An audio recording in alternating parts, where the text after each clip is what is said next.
Global Strategy Summit. So we had a wonderful session yesterday with around 9 speakers from all across the globe.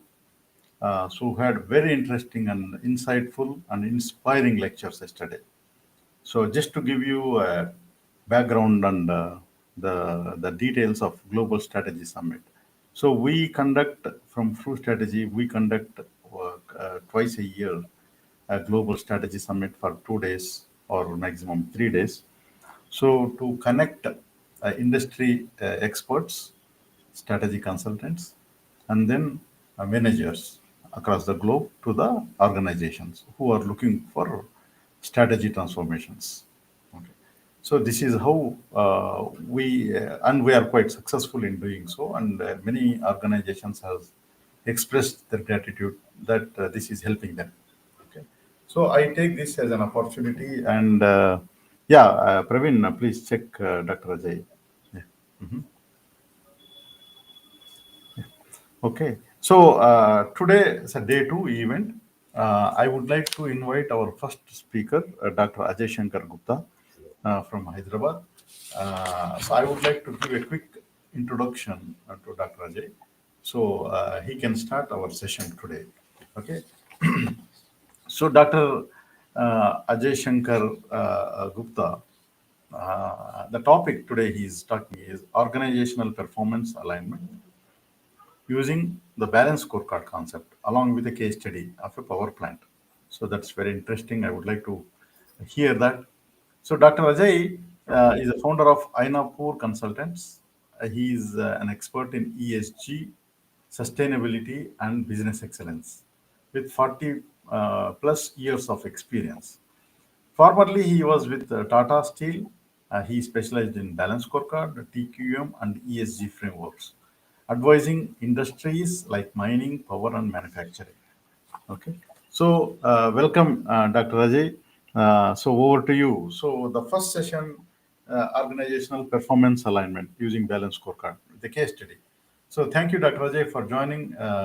So, wonderful day for all of you. Yeah. Thank you. Thank you, Mr. Shaik. Very happy to participate in this global seminar. I will be briefly talking about the balance scorecard concept and how it is helping us in alignment in the organizational. So if anybody has any questions, they can always put it in the chat box. So I will try to answer at the end of the session. I request coordinator to monitor the Yeah.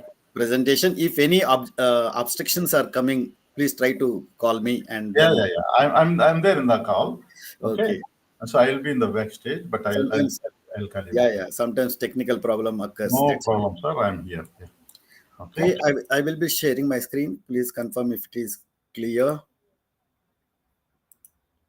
Is it clear?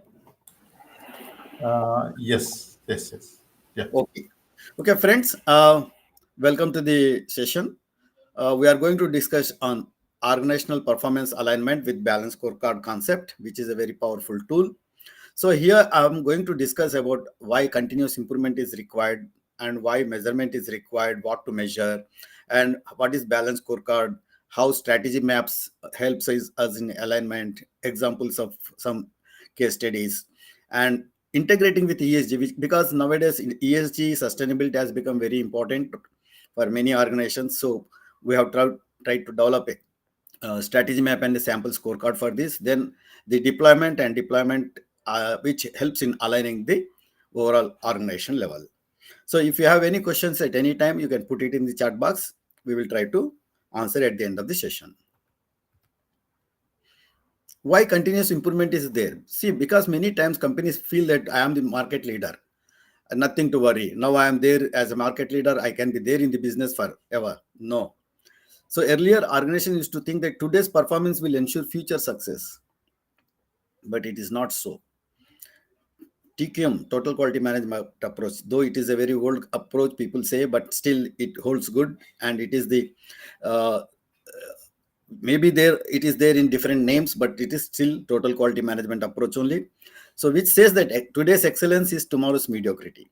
If you do not continuously improve, you will be there and many other organizations will be overtaking you.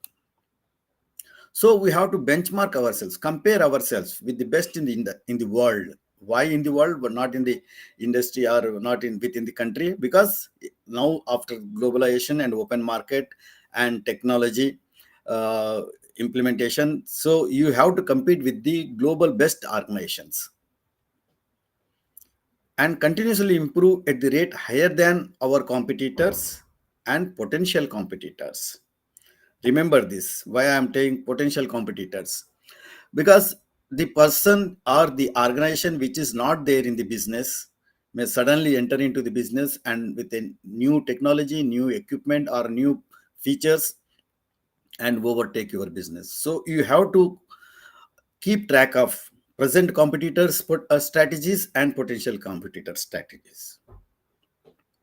So we agree that improvement is essential. Then if you want to improve, you have to measure. Why? Because as a general rule, you get what you measure. Because what does not get measured cannot be recorded. If you cannot record, you cannot monitor. If you cannot monitor, you cannot control. If you cannot control, you cannot improve. So if you want to improve anything, if you want to improve any performance, you have to start measuring it. So if you want to improve, start measuring it. Anything you want to improve, satisfaction you want to improve, start measuring. Brand value you want to improve, start measuring. Productivity you want to improve, start measuring. So whatever you want to improve, profitability, start measuring. Of course, many companies do that initially. So performance measurement is essential for continual improvement. But what to improve? What to measure? An organization must measure the critical few parameters that represent its long-term strategy and value creation. Because many times we see that organizations start measure anything is measurable, whichever is measurable. So if you see older organizations, you find that lot of measurements are there, lot of KPIs are there. They go on producing the reports and reports. But if you want to be successful, if you want to achieve your long-term vision, long-term value, you have to measure the critical few parameters which represent them. Many times measures are to measure workload rather than result. How many hours you have worked, how many uh, uh, how much coding you have done or something like that. So it should be focused on the results, not on the measure quantum of work. Measures focused in one area may yield unintended consequences in other areas because there is no alignment and integration in the measurement system. You find that there are pockets of excellences in the organization. This procurement department has done excellent, but overall organization is not excellent. So there are many pockets of excellence, but overall organization is not excellent. So if you see procurement department, purchasing department, they have performed excellent. They have been rated as the best performer in the company.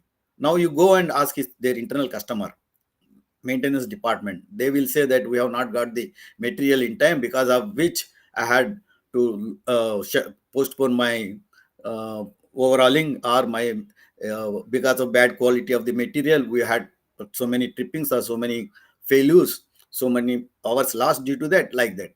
So here, because there is no, yeah, as far as procurement department is concerned, they have certain KPIs that we have to procure the local as per local tender. If it is local tender, then within 30 days. If it is global tender, 90 days. Or if it is a proprietary item, 30 days, something like that. They have internal KPIs, and then uh, procuring at L1 cost, or procuring with less than the budgeted cost, like that. They have their trend, they have achieved all that. Their department has been rated as excellent, but overall you see that the organization, the internal customer is not satisfied, because the KPIs are there is no integration and alignment within the organization toward the vision. Measurement is a powerful motivator, so be careful you wish for, you might get it. See, there is a I don't know, some, there is a saying in Telugu said, there will be, if you wish anything bad, God is there immediately, take it. Like the tadastu devatalu untaru bolte. So they tell that if you wish a bad thing, God is ready to give it immediately. So that is why be careful what you want to measure. Don't measure the wrong parameters, wrong indicators. Then how to select appropriate measures. Uh, to drive high performance, we have to start measuring key strategic measures. Don't measure anything and everything. Start measuring strategic based on your strategy, and then it has to be in different levels: corporate level, operation system level, business unit level, department level, team level, even individual KRAs. All these measures should be aligned with organizational strategy. There should be an alignment with this strategy. See, if any measure you cannot link it to organizational strategy, it is of not key area. It may be a routine work. So key area, it is not a KPI. Integrated to reflect the strategy execution. So strategy is many times beautifully written language. So what is there in it for me? What I have to do for contributing to my strategy? So whatever activity I'm performing, is it contributing to the strategy execution or not? Whether it is aligning with the strategy or not. So here the best tool is balance scorecard concept. It's a proven concept. It helps in aligning the overall organization in line with the organizational strategy. What is this balance scorecard concept? Many of you might have heard, but still briefly, it was published in 1991 by Dr. Kaplan and Norton. So this was considered as the best management tool in past 75 years. So still it is the best management tool. So it helps in aligning the organization and executing the strategy. Why companies need balance scorecard? See, many companies have a beautiful strategy. Their strategy is excellent, but they could not get benefit of the strategy because they could not implement it properly. 90% of companies that formulate strategy cannot implement it. It helps to deploy the strategy successfully. Balance scorecard helps you in deploying the strategy successfully. It helps in translating the vision and mission of the company. Many times beautifully written vision statement, mission statements are there, but how I am contributing, how I am aligned to vision, mission is not clarified. But by implementing balance scorecard, people can align and explain their activity in linked to the vision of the company. It is an enterprise management system. Managers are working hard to be sure things are done right.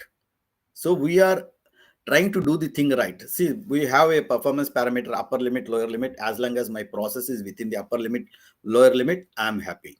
The moment there is sporadic incidents, high cost or low productivity, we try to do firefighting and do process into control. So we are trying to do the things right, but we hardly have, our managers hardly have time whether I am focusing on the right thing or not, whether this parameter is important or not. This parameter was important last year, but this year it may not be. Last year's strategy was for increasing the number of customers. Okay, still if I focus on number of customer acquiring new customers, what is the sale per customer? What is the business per purchases of the customer? You may be having 1,000 customers. If they are not purchasing the quantity, what is the quantum of purchase by new customers? So like that, the strategy will be changing. So the parameter which you want to monitor also should go on changing. So managers hardly have time to decide if they are doing the right thing.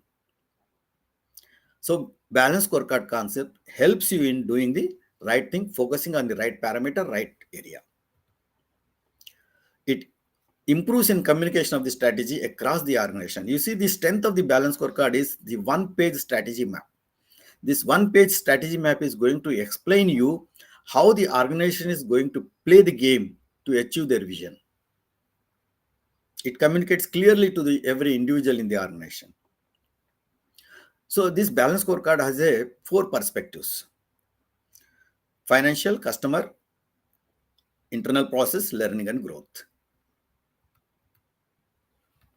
What is financial perspective? See, those who have invested money in the company, the shareholders, they expect something. Finally, the organization should try to satisfy the shareholders who have invested the money. What is their expectation? What is their expectation? Whether it has to be profit per share or earning per share, or it is the market value, it is the uh, share value, or what they are expecting, what they want to achieve, get. So those are the financial perspective parameters. Then customer perspective. To achieve financial objectives, what customer needs must be served. See, if I want to make financial gains, the customer has to pay. Unless until customer pays, you cannot achieve financial results. So to make the customer purchase our product or service, we have to see what is his expectation. What customer needs we need to fulfill. Okay, customer needs are identified, financial perspective identify, who is going to provide that? Your internal processes. To satisfy shareholders and customers, in which internal processes we must excel. What are the internal processes, critical processes which are impacting the customer expectations, which are helping in meeting the customer requirements, which in turn will help in achieving the financial objectives. Innovation and learning perspective. See, the expectations of the customers, the expectations of the shareholders, the technology, business environment is dynamic, changing. So, to be dynamic, to be in line with the present scenario, you have to innovate and learn. To achieve our goals, how must our organization learn and innovate? For achieving the financial objectives, customer requirements, fulfilling customer requirements, what process I have to uh, manage, and how to improve those processes in line with the new technology or new business environment. And many times we find that the strategies are unbalanced. Oil companies tend to dominated by the technical and focus on the refineries at the expense of marketing. So oil companies don't bother about the technical and other things. They bother only marketing. So their strategies are mostly focused on the marketing. Consumer goods companies is dominated by a marketing and sales focus at the expense of technology and innovation. So they focus on the market. High-tech companies focus on engineering and technology culture, with manufacturing being a stepchild. So this is common in the any organization, that there are unbalances in the strategy formulated by the organization. So this concept, balance scorecard concept, is going to help you in balancing the strategy. How? Through strategy maps. What is strategy map? Strategy map is a logical and comprehensive architecture for describing the strategy. As I told, in one page, it will explain you how you are going to play the game. It provides a visual framework for integrating the organization's objectives in the four perspective of the balance scorecard. As I said, balance scorecard has a four perspective: financial, customer, internal process, learning and growth, or innovation. So it helps in explaining your strategy with cause and effect linkages in four perspectives. It is a single page view. That is the strength. See, many times we find that organizations have a beautiful strategy written in voluminous documents, very big document, 100 pages, 200 pages, beautifully written. So nobody reads and understands the intent of it. But this one page strategy map explains you the total intent in every aspect of the business. A properly constructed balance scorecard strategy map tells the story of how business unit is going to play. I will be showing some samples also. I will explain how it tells the story. And you should identify and make explicit sequence about the cause and effect relationship between the outcome measures, outcomes you want to achieve, and the drivers of those outcomes. If I want to achieve this, I need to, this is the area I have to focus, which drives this result, like that. This validate strategy is balanced or complete or not. Yesterday, someone was asking about how do we know that strategy is complete? It may be incomplete strategy. Yes, many of the times these strategies are incomplete also, unless until you put them into the strategy map and try to establish cause and effect linkage. You cannot be sure that the strategy is complete. I want to achieve something in the customer area, I need to do something in the technology. If I want to do something in technology, I need to improve the systems and competence of my people. Without focusing on the competence of the people, how can I improve the processes? How can I adopt the new technology? Like that. So try to explain this cause and effect linkage in a brief, a simple way. A company wants to improve ROC, return on capital employed. If I want to improve return on capital employed, I have to achieve customer loyalty. If I want to achieve customer loyalty, I have to provide the product on time. If I want to provide the product on time, I have to improve the process quality and process cycle time. If I have to improve the process quality and process cycle time, I have to enhance the employee skills. The strategy story is something like, by enhancing employee skills, I can improve the process quality and process cycle time, which in turn helps me in providing the product on time, by which I can achieve the customer loyalty and in turn achieve the return on capital employed. This is something like a cause and effect relation in the strategy story. This I have tried to explain a simple way to explain you the cause and effect. But most of the times, the strategy maps are not so simple. It will be something like this. This type of strategy map you can see, you can try to read and understand in Kaplan book. This is also there. But let me give an actual example which I had prepared as a consultant. This company wants to improve the turnover and profits. For that, they want to increase the revenue generation through trading and also through cost and inventory reduction. If I want to achieve this, develop and new customers and increase market share, which in turn will help in increasing the profits, improve customer satisfaction, that will help in improving the uh, market share, and penetration into niche market, which in turn will help in developing new customers,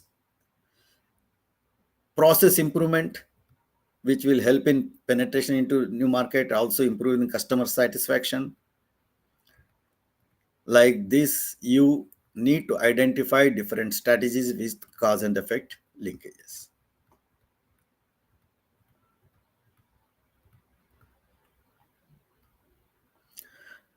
So by having suggestion reward recognition system, you will help the these cross functional teams and uh, continuous improvement teams, value engineering teams, benchmarking teams, that will help in achieving this cost realization.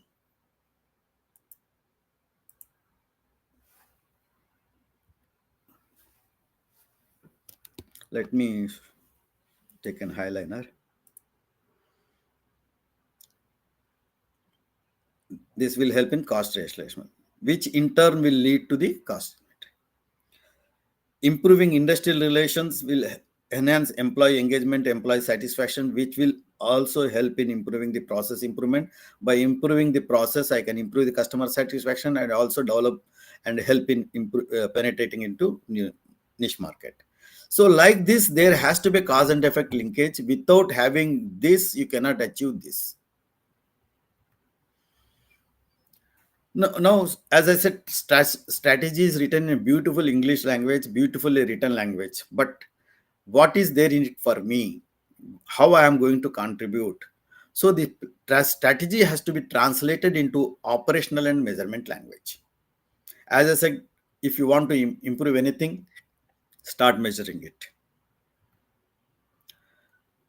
See the example. Strategic goal is to deliver healthcare of a consistently high quality, beautiful strategic statement. But how can I know whether this is achieved or not? Whether we are doing required thing to achieve this or not? This cannot be achieved simply because we have a strategic goal. So the cycle time for billing and discharge, this is also an enabler to achieve this. Facility or ward infection rate, surgical site infection rate. This is a medical case. Medication errors, finally patient satisfaction index. These are the indicators. So to achieve this, I need to focus on this. And for achieving these targets, some initiatives we have to take, that I will be explaining you about the strategic initiatives. See another example of translating strategy into operational and measurement language. Perspective, corporate objective, strategic measures, unit of measure, lead or lag type of indicator, actual performance. In fact, this is of Tata Steel where we were working on it. There was a strategic one acquisition to be completed. This is what they acquired a steel plant in UK. Even benchmarking, benchmarking has to be done even with competitors. Pasco was a competitor, but still we had some benchmarking projects with the Pasco. Anyway, benchmarking is another tool. So lag indicator, lead indicator, run of the business, change of the business is identified as the indicators. Many times if I ask what is a lag indicator, people will start telling that behind the target. Lead indicator means above the target. It is not so. Lead indicators are the indicators which will help us in predicting the future outcome. So it will help in taking corrective action. Lag indicator is at the end of the activity, what we have achieved or what we have not achieved. So those are the lag indicators. Once we fix the KPIs or identify the KPIs, we need to stretch the targets. Most of the times what people do is goalie process. What is goalie process? Growth over last year. Last year we have achieved 90 rupees per ton of production. Okay, let us make it as a 85 rupees per ton or 88 rupees per ton, something like that. So growth over last year, 3%, 5% reduction or 5% increase. This is called growth over last year process. This is not a correct process. When you stretch the target, you have to do gap analysis. This is again a different concept which we developed based on Baldrige criteria. So I will show end result of that analysis, gap analysis. Suppose your performance is this last year standard capacity, gap between the standard capacity and your actual performance, 70 minus 59, 11. Internal best, we might have achieved in the month of April 2020, highest performance. So maybe what is the gap, internal best and gap, customer requirement and gap, which is a mandatory requirement to be fulfilled, competitor level, what is the competitors are achieving on this KPI, benchmark gap, what is the best in industry and where we are, the gap is 31%. So then the target taken, it may be something in. So if I am stretching the 11% gap target, there is a logic behind it. It is the rated capacity is 70%. So let me achieve at least this level. So like that, you need to do benchmark gap analysis and that discuss with the team and identify the target, because it should be logically identified. Target should be based on certain logic. Targets cannot be achieved because simply the management has given us the target. Objectives and targets will not be achieved simply because they have been identified. The organization must launch set of action programs that will enable the targets for all the measures to be achieved. So for achieving the target, once you have stretched the target, stretching the target is easy, but achieving the target is tough. So how you want to achieve the target? You identify certain improvement projects, benchmarking projects, value engineering projects, method improvement projects, Six Sigma projects, or even quality circles can help in. Sometimes even brainstorming sessions also going to help us. The total quality management tools will help you. So once you define this stretch target, you have to go to the concerned department and do the brainstorming session to identify the improvement areas. Then form the which tool you want to use. Then focus on that and achieve the targets. The organization must supply scarce resources like people, funding, and capacity for each action program. Whatever strategic initiatives you take for achieving that, the organization should support by dedicating team and funding and, if required, some technological upgradation, other things. These action programs are referred as strategic initiatives. Hence, the execution of strategy is managed through execution of these initiatives. Just a sample I am showing how the scorecard looks like.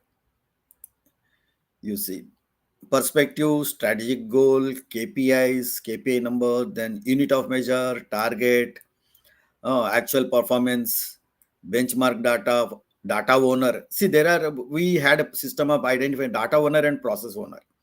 Many times, finance is a data owner, but he is not the process owner. The profitability has to come by CEO, like that. Then initiatives. Then who are the team members for achieving this performance improvement project? So, like this, you need to have a integrated. Even scorecard can be prepared in one page. You see in one page how many things are covered, how many KPIs, how many initiatives, how many responsibilities, clarity, target, actual. As I was telling, ESG is picking up, so I try to develop it is not exactly financial or anything, you can say that, but this see financial perspective is on top if you are for profit organization. If it is a not for profit organization, financial perspective will come in the bottom. It will become an enabler. It is not the outcome desired. It will become a. But if it is a for profit organization, financial perspective is on the top. Learning and growth is in the driver position, like that. So financial sustainability, increase in revenue, improve profitability, improve environmental outcomes. Here I said stakeholder perspective. I did not say customer perspective. Refine governance, improve governance system, enhance social outcomes.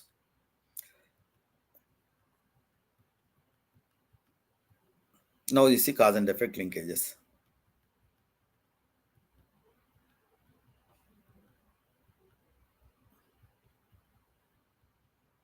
This is how cause and effect has to be there. Whether it is a sustainability strategy map or performance profitability strategy map, everywhere you can have this type of strategy maps. And then if you translate that strategy map into scorecard, ESG scorecard. See, stakeholder perspective, environmental outcomes, governance, transparency. Then what are the KPIs related to that? GHG emissions, energy consumption, water consumption, value of non-disputed fines, penalties, internal. So like that, you translate your strategy into operational measurement language.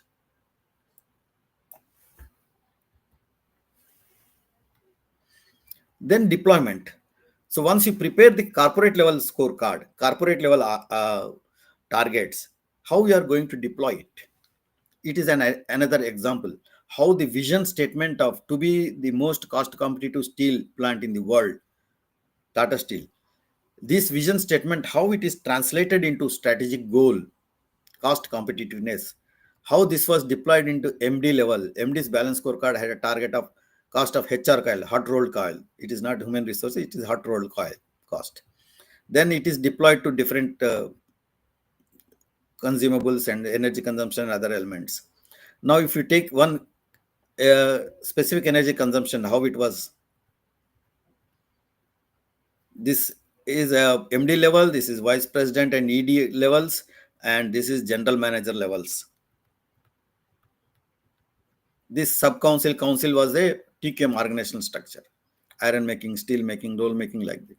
So this is how the alignment and deployment has to be there. This is also done through departmental balance scorecards. See, once corporate balance scorecard is prepared, this departmental balance scorecard has to be there. What is perspective, strategic goal, departmental KPIs aligned to with this? Many times we find that people will say that I am from so and so department, I don't have any contribution for it. This is HR, you see. HR will say what role I have on profit per employee per year. They have identified KPI. turnover per employee per year, wage cost as percentage of turnover, travel cost, contract labor cost, internal customer satisfaction index, supply against demand of contract workers. So, like this, see, basically, once you try to stimulate their thinking process, go and discuss with them. This is what company wants to achieve. What can you contribute? I may not be expert of their business, but if I go and talk to them, stimulate this. So, this is how one company is doing. What are the parameters you wish to monitor? In what way you can help in cost reduction? In what way you can help in furnace capacity utilization? Only I can supply manpower and uh, provide manpower as per the requirement skill. Like that, you need to align existing processes and uh, activities with the strategy. Now, if you go to how to identify that, how to identify each department, how they are going to contribute. Every department has a processes and activities in place. It is not that department is not working without strategy or without this balance scorecard concept. What we try to do is, what are the different processes you have in the department, why you are performing this activity. I don't think this type of table you will find anywhere. This is the table which I had developed for Baldrige criteria satisfaction. This I am using for identifying the potential performance indicators. Here, what is the process in your department? What is expected from it? Why I am doing that activity or why I am performing that process? How can I know that whether that process outcome has come or not? The potential performance indicator. And these all potential performance indicators cannot become KPIs. This yellow highlighted has become KPI, others were not uh, KPI. This may be their individual performance KRS or anything, but this, when it has gone to the scorecard, see, in increased turnover, these highlighted one were KPIs, performance indicators from the process table. These are new by doing the brainstorming session in the department. Manpower in finance department never monitor the manpower in the finance department, or cost of overhead cost, something like that. Errors in cancellation of vendor customers accounts quarterly basis, something like. So what you are doing here is aligning existing processes and identifying new processes or activities to align with the corporate strategy. This is how HR scorecards. See, HR also has different KPIs related to financial, related to customer. This environmental department, EHS, environment, health and safety, raw material handling department. Some examples I have given. Now, as I was telling, in power plants, we had done some examples. See, financial perspective, one in this organization CEO level, how the strategic objective has become 4 KPIs in CEO level. Then how it is deployed to different departments, secretarial KPIs, HR, strategy and HR KPI, head finance, procurement department, operational head, O&M head, station head, mechanical and coal handling plant, electrical, and everyone had some KPIs related to this. If I say financial performance, HR will say I don't have any contribution for that. But here you see average salary increase given HR and administration budget utilization. Just see this, how HR department aligns. Organizational strategy is to enter into new market. If I have to enter, if the company wants to enter into new market, what HR has to do? Develop marketing team, new policy for marketing team. What will be the KPIs? Marketing executive recruited, training on management, marketing skills, mandates trained on about marketing skills, designing incentive scheme for marketing team, develop HR policy for internal marketing, something like this. Then alignment, you see, no alignment, it will be like that. See, generally I give a story, those who can understand Hindi. Of course, let me explain in English only. uh, People were traveling in a bus. The bus got stuck up on the way. Driver says that all the passengers please get down and push the bus.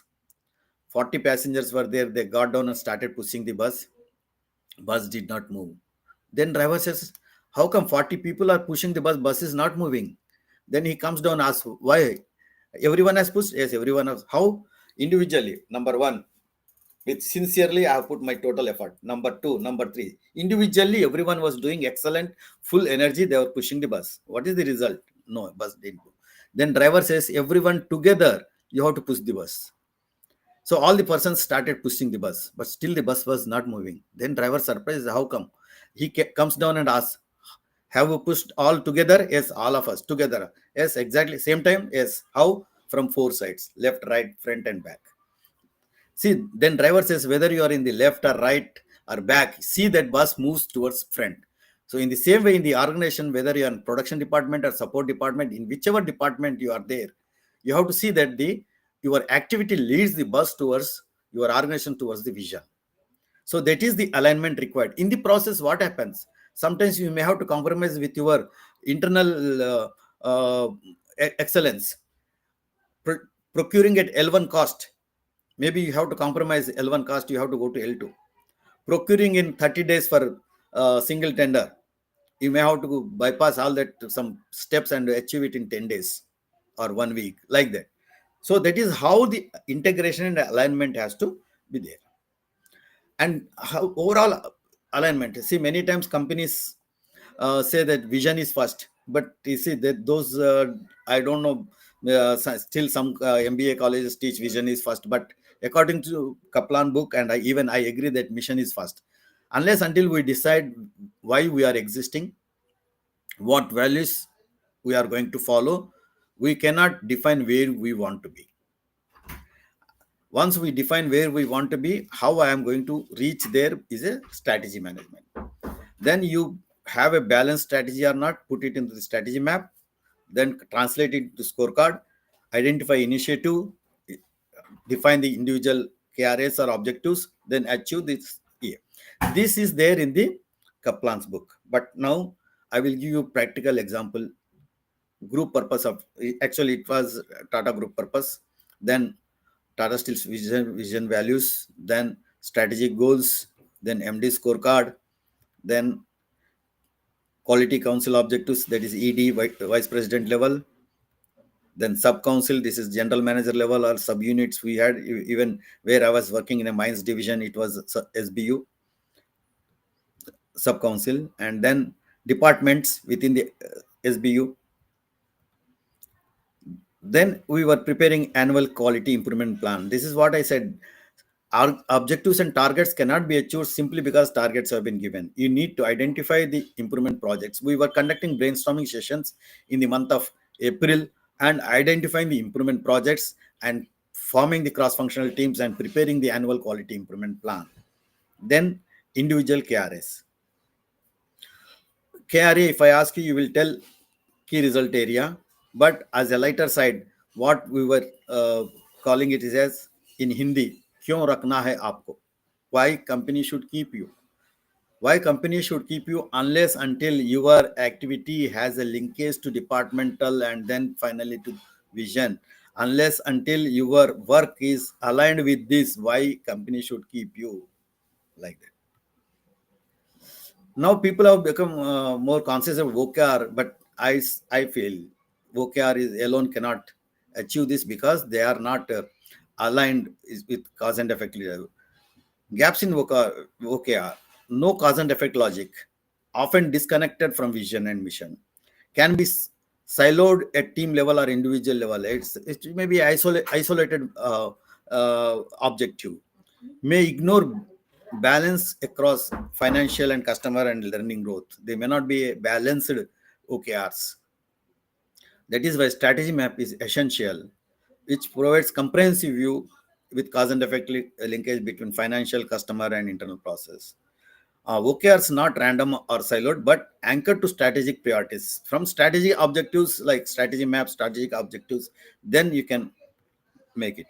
Align initiative across the department, everyone contributes to shared strategic objectives.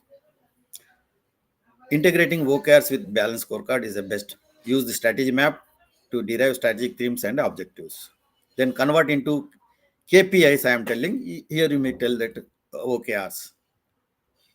Use BSC frame for monitoring and execution. What is changing? Use predictive analytics, KPI trends. AI. Nowadays, AI is using anomaly detection, and it can help in forecasting trends. AIs can predict employee attrition or predict in the survey, some parameters. Uh, Move from BSC from lagging measurement to leading. As I was telling, leading indicators are very important, which will help you in taking corrective action and achieve the objectives, final objective lag indicators. Old approach, static Excel and PowerPoint we were using. New approach, some digital tools are there with ERP and CRM, HRMS. KPIs updated in real time with APIs. Role based. Every department, every individuals can have their. You can use some tools like softwares like Crew Strategy. Is also they have a very good strategy map and other linkage system. Then it enables continuous performance visibility, accountability, and quick course corrections. Thank you. Thank you, everyone. If there Yeah, are questions, thank you, Dr. Ajay. Very insightful lecture. You touch some key balance scorecard points very nicely. Okay, so it's like a refresh course. So thank you very much. You shown very nice, interesting uh, alignment process. So what you have done, if I just refresh. So you created a strategy map for the business unit or corporate unit level. Then when you want to cascade, so you kept the same objectives, but you change the KPIs for them. yes, That is a one way. That is a completely different way to do it. That's good. That's good. So if you can identify the KPIs for the same objective for individual departments, and then you can compile that. That's a really a good idea. That's a good idea. Yeah, yeah. And you nicely integrated ESG into the balance scorecard. So there are two ways. One way is to create sustainability objectives in that, or you can have a separate perspective also. Okay, so that is one area where some people who are ESG focus, they create a separate perspective, but I prefer that it should be a part of it, like what you have shown. Okay, fantastic question, sir. Like a lecture, you implemented this in the power plant, right? power plants I have done Mhm. most of the thing. Of course, steel plant, mines division, Tata Steel. yeah, Hmm. and Gulf Oil Company, GOCL, explosive manufacturing company. That's great. Good to hear, sir. That good to hear. So, Yes. any final thoughts? So we started few minutes late, but yeah. So, any final thoughts? So, what is your advice for especially in Indian companies, mid-size manufacturing companies? Uh, what is your advice? So, how can they go to strategy management using balance scorecard? So many times people say that we have implemented balance scorecard just by keeping four perspectives and some two three KPIs in that four perspective. Financial met two three KPIs, customer two three KPIs or four KPIs, internal process. That is not a balance scorecard. Actually, Hmm. they are not. If I go and ask them what is your strategy map, what is that, they will say. See, unless until you have a strategies with cause and effect linkage, so simply again isolated KPIs will not help you whether it is in line with strategy or not. That is why first type. Even when we do implementation, we start from revisiting the mission statement, values, revisiting the values, develop the vision statement, then do the SWOT analysis and any tool they use for strategic A. Then after that also when strategy is prepared and brought and put it into this strategy map, you find lot of gaps. You want to achieve something here, but nothing is there in the support. You want to implement something here, it doesn't have any linkage with the anything. Hmm. So those type of imbalanced or unnecessary strategies or required strategies, all that will be helped balancing in the strategy map. Then you translate that into whether this strategy is implemented or not, whether the strategy is giving me expected result or not. That is what I call translating the strategy into operational and measurement language. So then becomes the CEO scorecard, and then Okay. fix the target with doing gap analysis. Then do brainstorming sessions how to achieve that, fulfill the fill the that gap. So this is how this corporate scorecard will prepare. Then you have to go to departments. Once corporate scorecard, corporate strategy map, and the corporate initiatives are finalized, you have to go to the department. And every department has existing process, existing KPIs, everything. Then you try to whatever the parameters they are monitoring, try to link it to the strategy. If it is fitting with the strategy, keep it. If it is not fitting, then let them leave it. Let them not call it a KPI. I saw one company's scorecard developed by a big consultant having 73 KPIs. Then I said, don't say it is a K. You are insulting the word key. It cannot become key performance indicator. It can become a duty chart, something like that. Maybe even duty chart will not have 73 activities. So I had helped them in finally bringing down to 30, from 73 to 30 in a HOD scorecard. In HOD scorecard, okay, he is the departmental head, he can monitor 20, 30. But if it comes to individuals, 5 to 6 is enough. Yeah. Good, good, good. Excellent. So there is one note. It's a good session. What is final score value? BSC, whatever we say, it's good score or not. See, There is, weightages are given. That's see, again, everyone will say every perspective at 25% weightage. No, it depends on the nature of the organization and nature of the organization. department also. So if I go to finance, CEO level, finance may be having 40% weightage as a CEO of the company. But when I come to HR head, the weightage in the finance may be 15-20%, but in learning and growth will be 40%. Correct, correct. It That is how depends. the weightages are to be given. Then Yeah, at it the end of depends. the year, if 100% target achieved or 90% achieved, so that depends. So sometimes organizations say that 80%, 90% is considered as achieved, and above 90 is good, above 100 is excellent. Yeah, it's a relative term. Yeah, Sometimes, in organizations, you fix KPA, the targets, in a different way. Okay. yes, So if you put some stretch target, you may not achieve it. Okay. Sometimes. So it all depends on the organization, how your organization is doing in current month and next month and the subsequent months. So that is a comparison relatively within the organization. and So they immediately you can take corrective action. Yeah, yeah. So these measures can be compiled to objectives, objectives to perspectives, and then balance scorecard. The overall score can be seen as one number. Yeah, and that one number it differ from one company Yeah, to yeah, another. Yeah, yes, and even department to department, yeah. It will change. it will So change. that is a relative term, and you can fix the benchmarks as you wish, Yeah, as per your business requirements. That's a great. That's great. So yeah, all the presentations and the videos will be uploaded after the event, maybe at one or 2 days maximum. Will be uploaded, and then if you have already registered, you will get a notification. If it is not, just share us your email or to our organizer, so we will share the links to you to download it. Okay. So with that, I take this as an opportunity to thank Dr. Ajay. So thank you very much, Dr. Ajay. Very insightful, very basic, very focused. There is no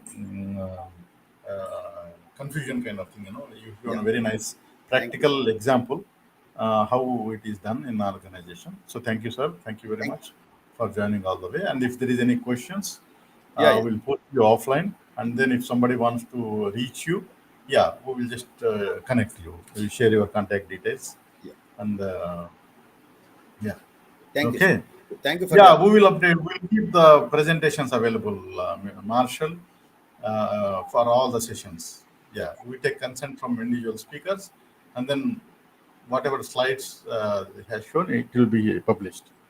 Okay, just stay tuned in for one or 2 days. Yeah. So thank you, Dr. Ajay. Thank you very much. thank you. Thank you. Thank you very much. I'm Thank leaving you. this session. Yeah, thank you, sir. Thank you, and have a great time. Yep. So, thank you, ladies and gentlemen, for joining the first session today. We have next session coming from Eyub, Rahmi, Aydin. Hi, Eyub. Assalamu alaikum. Uh,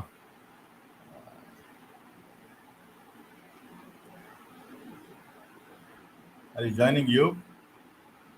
Hello. Yeah, can you hear us? Hello, Yeah. How are you? I can hear. What Yeah, are you hearing? yeah. I can hear you. Do you hear me? Yes. Yeah, Yeah. okay, Good, that's perfect. Good good morning. morning. Alaikum salam, Abdul Good Kadir. morning. How are Yeah, you? Alhamdulillah. I'm doing good. So thank you for joining from Turkey. So I welcome you. Thank you very much. So the topic today, you is we'll be talking about how strategy is executed to programs and projects, PMO, as a Office of Strategy Management. Okay. So Eyub is the co-founder and managing partner at Nuvo Consulting, bringing nearly 20 years of experience in strategy, supply chain, and operations. He has led transformation and efficiency initiatives across multinational firms and family-owned businesses. His experience include strategy planning, PMO, business process reengineering, and strong focus on global expansion and innovation. So thank you, Yub. Thank you for joining the session today. Look forward for your session. Okay. So have a great time.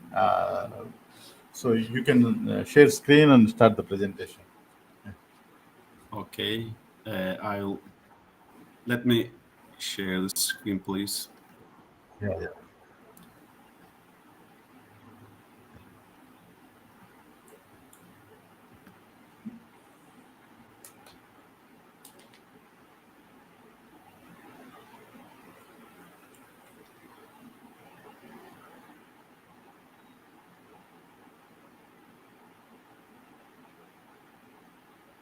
Is it seen that? Not it. Is it seen my screen, Abdul No, Kadir? not. Not Not. yet.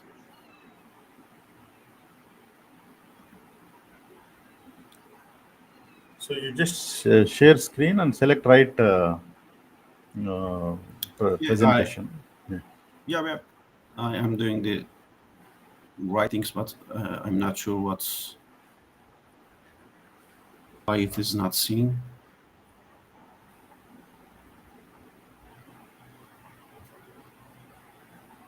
Is that came on the screen?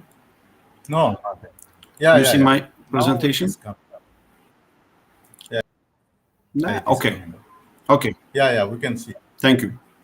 Yeah, please proceed. Yeah. Okay. Thank you very much.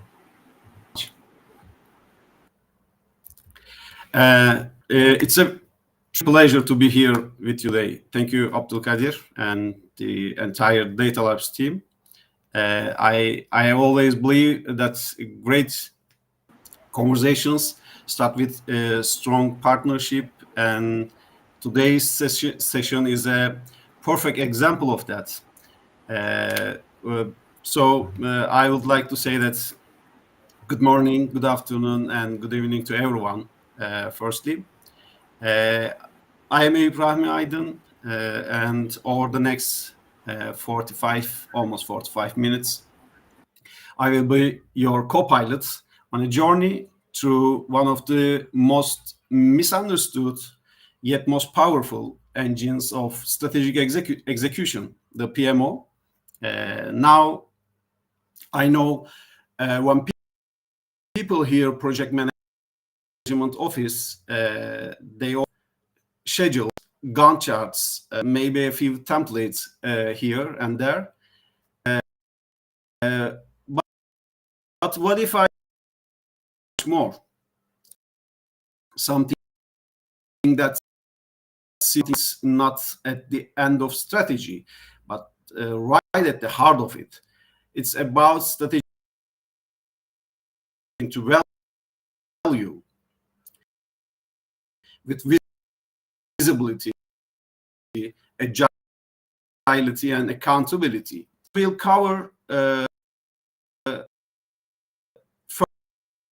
first the changing landscapes operating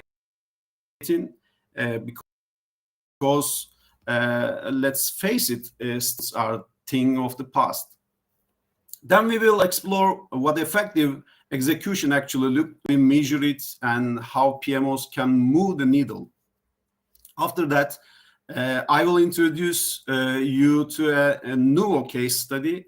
This is how we support organizations, not just in planning, but in delivering strategy. And finally, we will close with a practical case, a real-world example of strategy transformation powered by a cross-regional PMO structure. So whether you are already running a PMO, planning to set up one up, or simply curious about how execution excellence is evolving, there is something here for you. Let's dive in and reimagine the PMO, not as back office function, but as a strategic command center in the age of transformation. Before we go deeper into topic, Abdul has introduced me, but let me take a moment to introduce myself. My name is Eyub Rahmi Aydin. I'm an PhD candidate industrial engineer, but more importantly, someone who has spent the last 20 years living inside strategy execution challenges. I began my career in our family's businesses. That experience gave me a real sense of how business works on the ground and how important it is to be flexible and practical. Later, I joined larger international companies in Turkey in different sectors, including FMCG, pharmaceuticals, fashion, and industrial manufacturing, where I took on leadership roles in supply chain, in strategic planning, and project management. I have led transformation projects for large family-owned companies, helping them build performance systems, digital tools, and project portfolios that are directly aligned with the business goals. What I really focus on and enjoy is bridging the gap between strategy and execution. I work with companies to help them not just design strategy, but also deliver it using strong program and portfolio management practices. Because, as we all know, strategy only matters if it is turned into results. And today, execution is not a nice to have, it's a necessity. And to understand why this matters more than ever, we need to look at the world PMOs are operating in today. And let me now share a little more about what we do at Nuvo and the lens through which we approach strategy execution. At Nuvo Consulting, our mission is to support organizations that are navigating complexity, scaling their operations, or entering new markets, especially in environments where execution is just as important as ambition. We help companies grow strategically by aligning teams, improving operations, stretching brand positioning, and ensuring that every move leads to long-term with measurable impact. We are based in both Turkey and Paraguay, which allows us to work at the intersection of Europe, Asia, and Latin Americas. This regional positioning gives us a global view, but with strong local understanding, especially when it comes to helping Turkish companies expand into Latin America. At Nuvo, our work is shaped around four main service areas. Let me quickly walk you through them. First, we focus on corporate maturity and transformation. This is where we help organizations evolve by aligning their strategic plans with how they actually perform and operate. But we don't stop at internal systems. We also look at how the organization shows up in the market, because in our view, transformation isn't complete unless your internal identity matches your external brand. Second, we support market expansion into Latin America. This is something we have built deep experience in, especially for Turkish companies.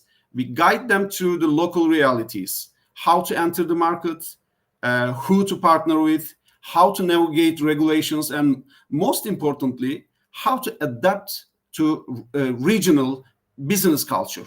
It's about entering the new market prepared, not just present. Third, we provide research and strategic insights. This means tailored market intelligence to support critical decisions, whether it's understanding what customers expect, analyzing competitors, or mapping out sector opportunities. We provide the data that makes direction clearer. And finally, training and capability building, because none of this matters if people aren't ready.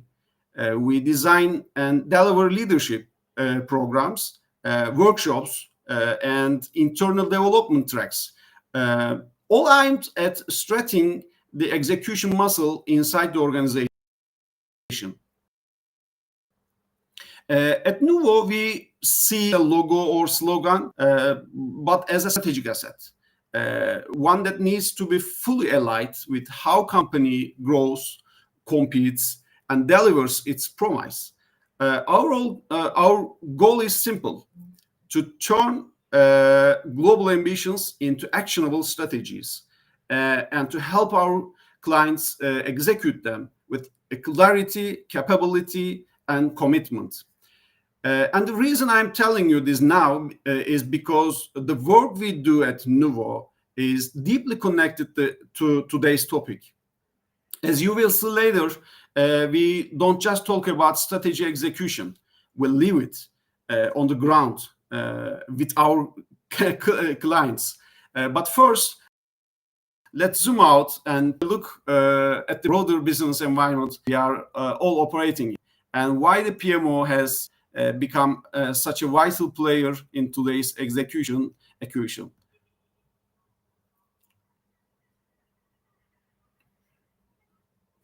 Now that we have set the context for who we are and how we approach strategy, let's turn to the bigger picture, the world we are all working in today. We are living in a time of constant disruption, from geopolitical instability to accelerating digital transformation, to changing workforce expectations and rising pressure from customers. It's clear that old models of strategy and execution simply aren't enough anymore. In fact, here's a tough truth. According to the Project Management Institute, 67% of the business strategies still fail at the execution stage. That's 2 out of every 3.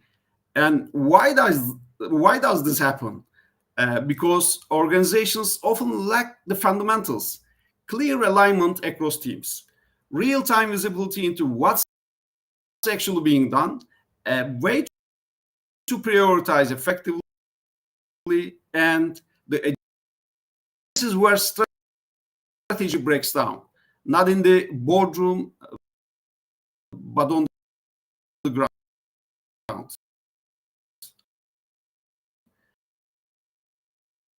There is a quote from Thomas Edison that feels especially relevant here.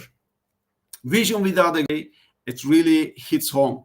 So the question becomes, how do we close this gap? How do we ensure that strategy isn't just designed well, but actually delivered?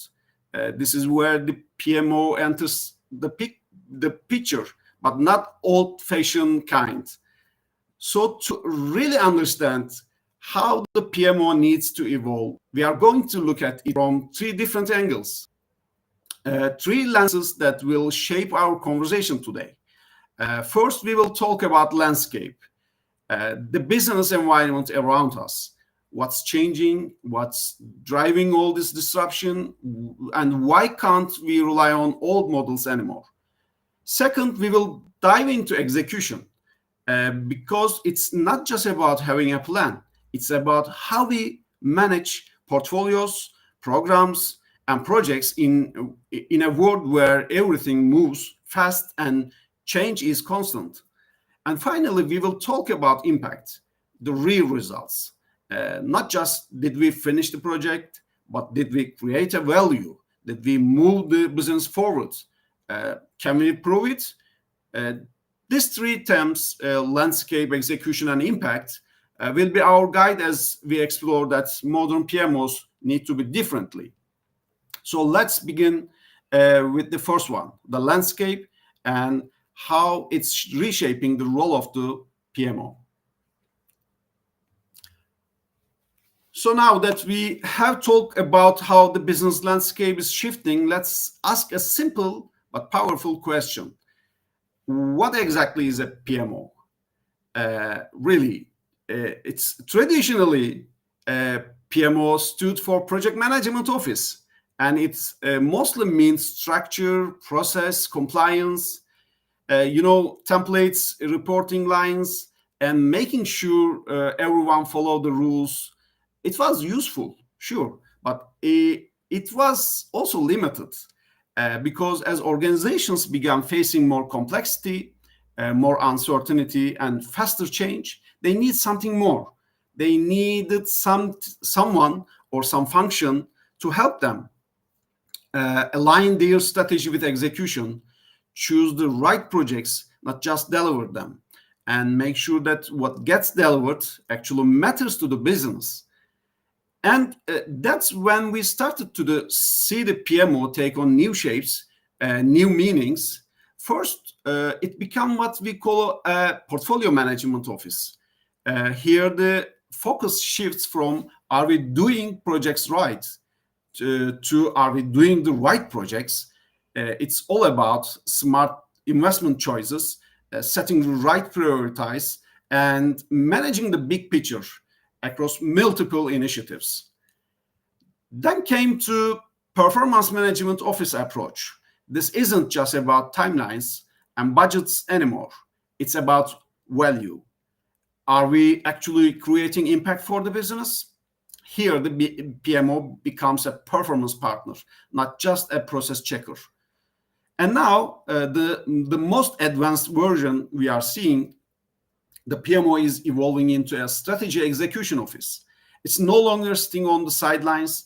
It's right at the center, acting as a bridge between the C-suite and delivery teams, making sure that strategy doesn't get lost in translation, but actually moves through portfolios, programs, and projects all the way to results.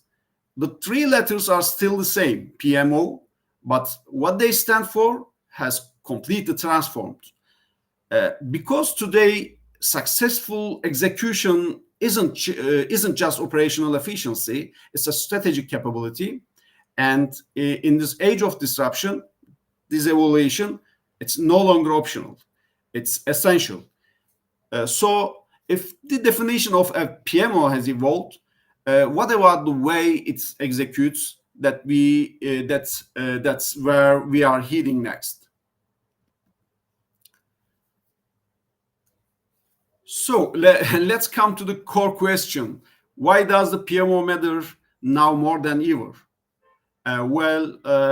This answer lies in the business environment we are all operating in. We are facing a perfect storm of challenges, and none of them are going away anytime soon. Let me break that down, because these challenges aren't abstract. We are all feeling them in real time. First, volatility and uncertainty. Markets are changing overnight. One day you have a plan, the next day the landscape shifts. Disruption is no longer an event, it's a new normal. And the second, shorter planning cycles. Remember when companies used to have 5-year strategic plans? Well, those days are gone. Now strategy has to be flexible. It's more about adjusting and realigning constantly, not setting something once and hoping it holds. Third, digital transformation pressure.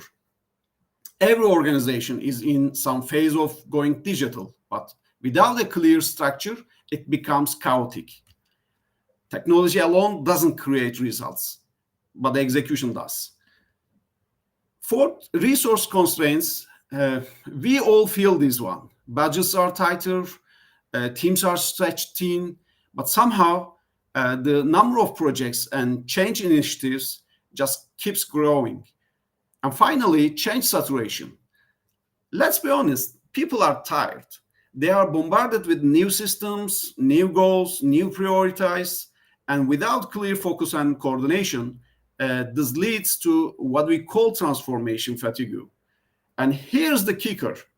According to the recent Gartner study, 83% of the executives says that strategy execution is now more important than ever. But only about 30% feel confident that their organization can actually deliver on its strategy. That's a huge gap between ambition and execution. And it's exactly the kind of gap that a modern PMO is designed to close. Because today's PMO don't just track progress. They bring clarity by connecting initiatives to strategy. They bring coordination by aligning teams and resources. And they bring control by helping leaders steer the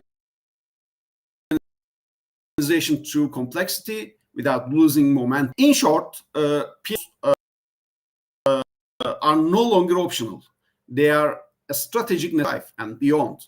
So now that we understand why PMOs matter so much, now let's talk about what does effective execution look like in this world. Let's take a moment to think what we really mean by strategy execution, because it's easy to think of it as a straight line. Set a goal, do some projects, and get results. But in reality, it's not that simple. Strategy execution is a multi-tiered system. It's layered, interconnected, and if even one layer is out of sync, things break down. It all starts with a vision, that big, bold picture of where we want to go. But vision alone doesn't deliver results. It has to be broken down into strategic objectives and then translate into measurable targets, OKRs, KPIs, scorecards. And those targets, they guide how we build portfolios, carefully selected programs and projects that are designed to move the strategy forward. Each level, portfolios, program, project is connected. And if there is no alignment between them, what happens? Resources get wasted, teams pull in different directions, deadlines slip, impact is lost. That's exactly where the PMO comes in. Not as an admin function, but as the integrator. The one who connects vision at the top to action on the ground. People often say our strategy fails, but more often strategy fails not at the vision stage, but in the space between vision and execution. That gap is where the PMO, and when PMO keeps the whole system running in harmony, strategy into real measurable value. This idea that execution is a system is the foundation for everything we will explore next. So now that we understand execution is a system, let's zoom in and look at the actual architecture. How do we go from a big idea to real business value? It all starts, as always, with vision and mission, the organization's North Star. But let's be clear, a bold vision is not enough. We all know companies with great visions that never become reality. So we move one level down to strategic objectives. This defines what we want to achieve. Then comes to critical step, what we make those objectives measurable through OKRs and KPIs. Because if you can't measure it, you can manage it. Now with clarity on what matters, we build the portfolio. This is where we make hard choices. Where do we invest our limited time, budget, and talent? Even the best strategy will fail if we spend energy on the wrong initiatives. Next comes program management. This is where we organize complex cross-functional efforts under one roof with shared goals. Programs give structure to chaos. And finally, we arrive at the project delivery. This is where all strategy, structure, and ambition meets the real world. Let me add another lens here, because to really lead execution, we need more than just tools and timelines. We apply system thinking. We treat the organization as a dynamic, interconnected system. Every decision affects something else. No part operates in isolation. And we use cybernetic control models, which is just a fancy way of saying set goals, monitor progress, and adjust based on feedback. Governance, prioritization, resource orchestration, these aren't admin tasks. They are strategic levers. They are how we keep the system in balance and in motion. And here's the key idea I want to leave with you. Aligning strategy without building execution capability is like steering a car with no wheels. You may know exactly where you want to go, but you are not going anywhere. The PMO, it puts the wheels on, it fuels the engine, and it makes sure the vehicle is moving in the right direction, at the right speed, with control. That's what modern execution is all about. Now, let me walk you through a practical framework that helps us understand the different types of PMOs, depending on where they sit in the organization and how much responsibility they actually carry. We are looking at a simple 3x3 matrix. First, a vertical axis. This shows the level of PMO in the organization. At the bottom, we have PMOs that operate at the project or program level, very focused and very tactical. In the middle, PMOs working at the department or division level, more about coordination and consistency. And the top, PMOs at the enterprise level, driving strategy across the entire company. Then on horizontal axis, we are looking at PM ownership. In other words, how much control or responsibility the PMO has over project managers. On the left, PMOs with no direct ownership of project managers. In the center, they share or support project management, often working with strategic or cross-functional PMs. On the right side, the full control. They own and manage all project resources directly. So when you combine these two axes, level in the organization plus level of the ownership, you get 9 different types of PMOs. Let's quickly walk through them. The types 1 to 3, these are sit at the project or program level. They are often temporary, created for specific initiative. They provide tactical support, track timelines, monitor deliverables. Think of them as close to action, but limited in scope. Types 4 to 6, these operate at the department or business unit level. They work to standardize methods, provide visibility across teams, and align execution with departmental goals.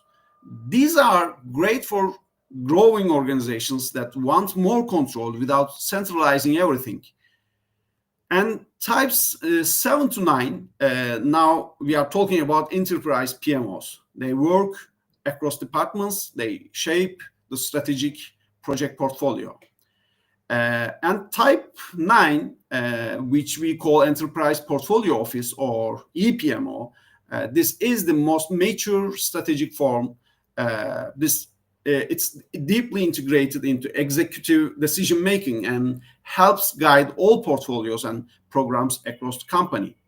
This model helps organizations diagnose where their PMO currently is, and more importantly, where it needs to go based on size, complexity, and strategic ambition. Because not every company needs a type 9 PMO right away. But knowing the full map helps you design the PMO that fits your business today and prepares you for tomorrow. So that we have explored the structure and types, let's shift gears and look at how PMOs are evolving in terms of strategic influence. Let's talk about where the most forward-thinking organizations are heading. We are witnessing a major shift from PMOs being seen as project support units to becoming true strategic partners. Traditionally, PMOs were about compliance and reporting. Are we using the right templates? Are we on time, on budget? These are useful. Sufficient in today's world, but definitely not. Because modern organizations don't just need to run projects, they need someone to guide where those projects should even go. And that's where the strategic PMO comes in. These PMOs operate upstream. They are at the table before the project charter is even written. They help shape the portfolio, deciding which initiatives deserve attention and investment. Use value-based criteria to ensure alignment with strategic goals. Monitor benefit realization, making sure we are not just delivering, but delivering impact. And they sit at the intersection of strategy, finance, operations, and transformation that gives them a 360-degree view and the ability to enable faster, smarter decisions. But here's what really set them apart. They don't just optimize for efficiency. They enable agility. Because in today's environment, being able to adjust course quickly, that's not a bonus, it's survival.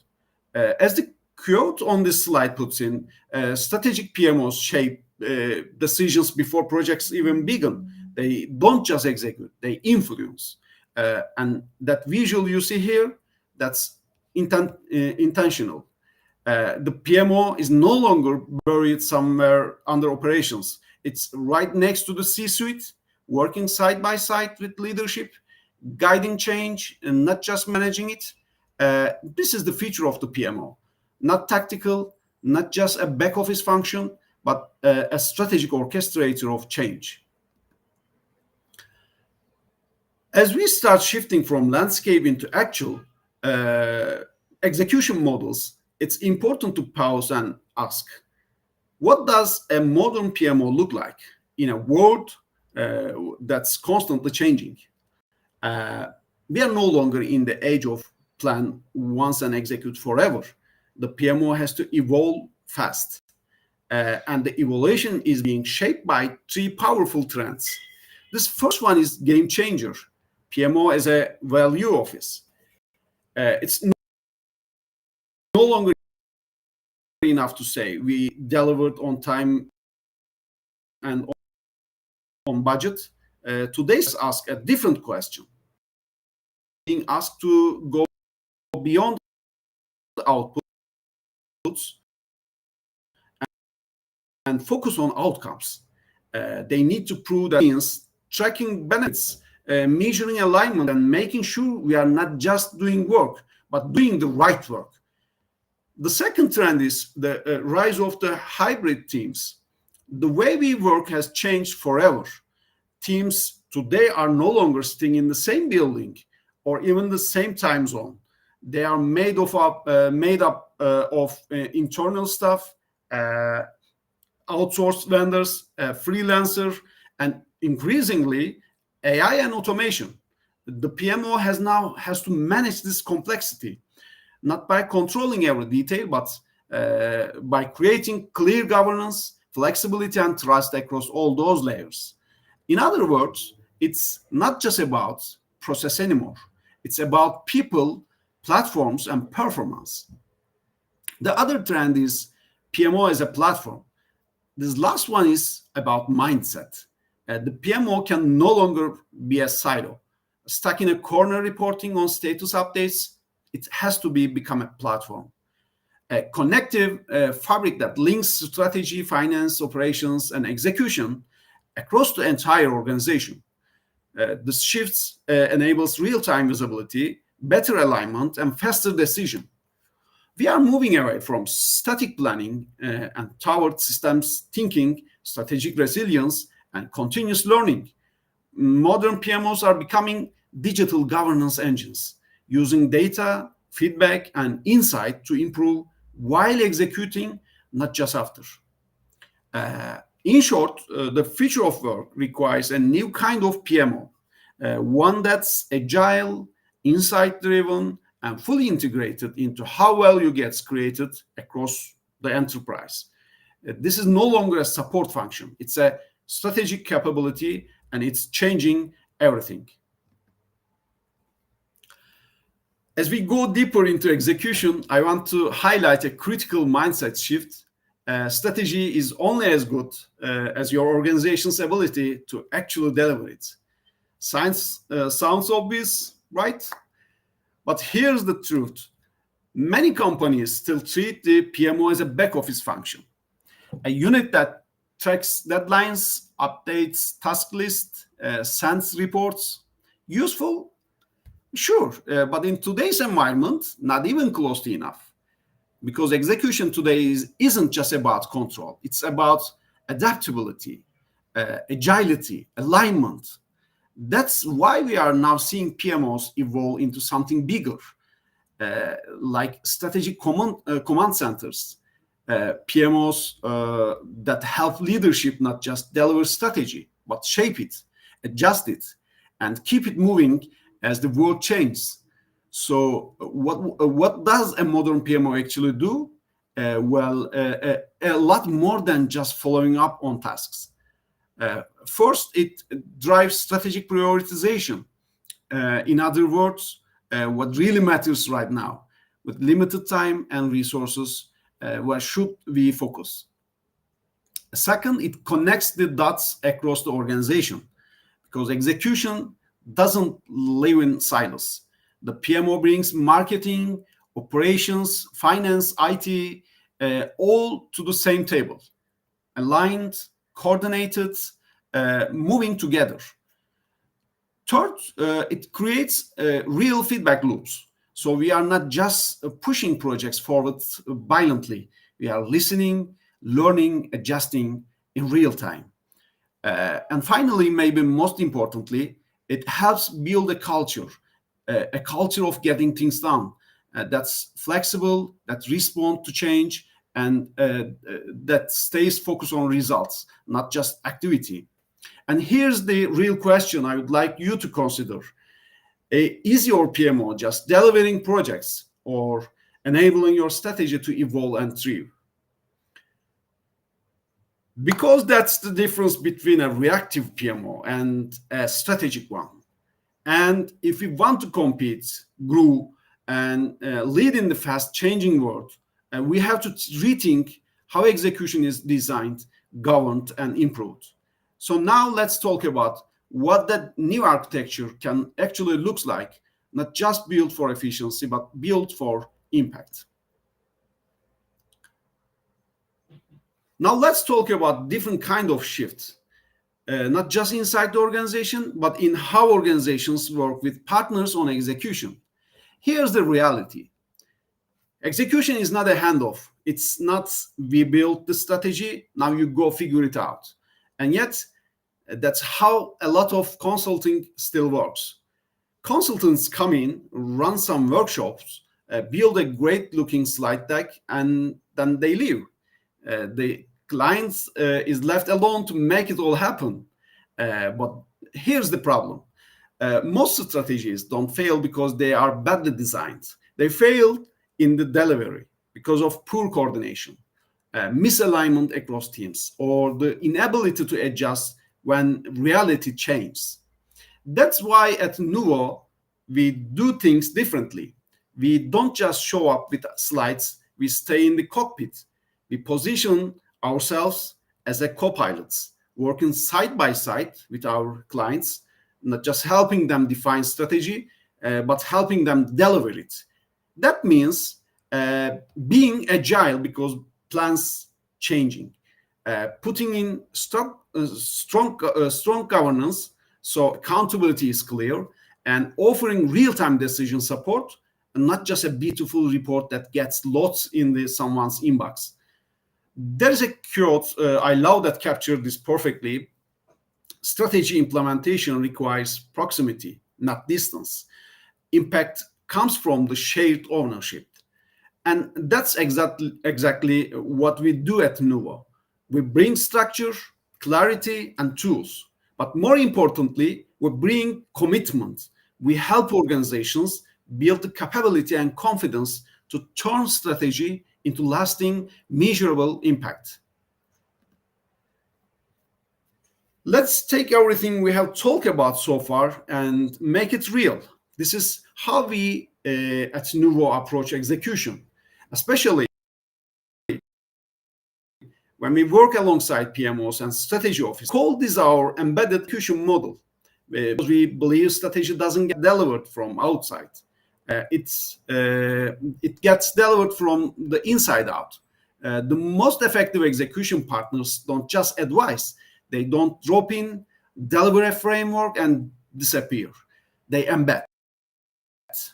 They become part of how the organization actually works. Let me show you what that looks like in practice. We work across 4 dimensions. First is design. We start by helping teams design their execution engine. That means operating models, governance structures, a portfolio, and program logic, all tailored to your strategy, their capacity, their culture, because the way you deliver must match the strategy they set. Next, we bring in the right tools and insights in real time with dashboards, scenario planning, and portfolio visualization, not just for reporting, but to guide real decisions. This is where execution becomes data-driven, not just reactive. Then we coach the teams because capability can't be outsourced. It has to be built. We train PMOs, project leaders, and delivery teams in agile methods, transformation governance, adaptive leadership. We help organizations turn execution into a muscle, not just a checklist. And when needed, we lead. We step in, we co-own, from value stream redesigns to agile transformations. We roll up our sleeves and drive programs forward. We don't just we help getting done. Leave you with this model doesn't sit above execution. It lives inside it. It's embedded. It's accountable. It's how strategy becomes reality, not on paper, but on the ground.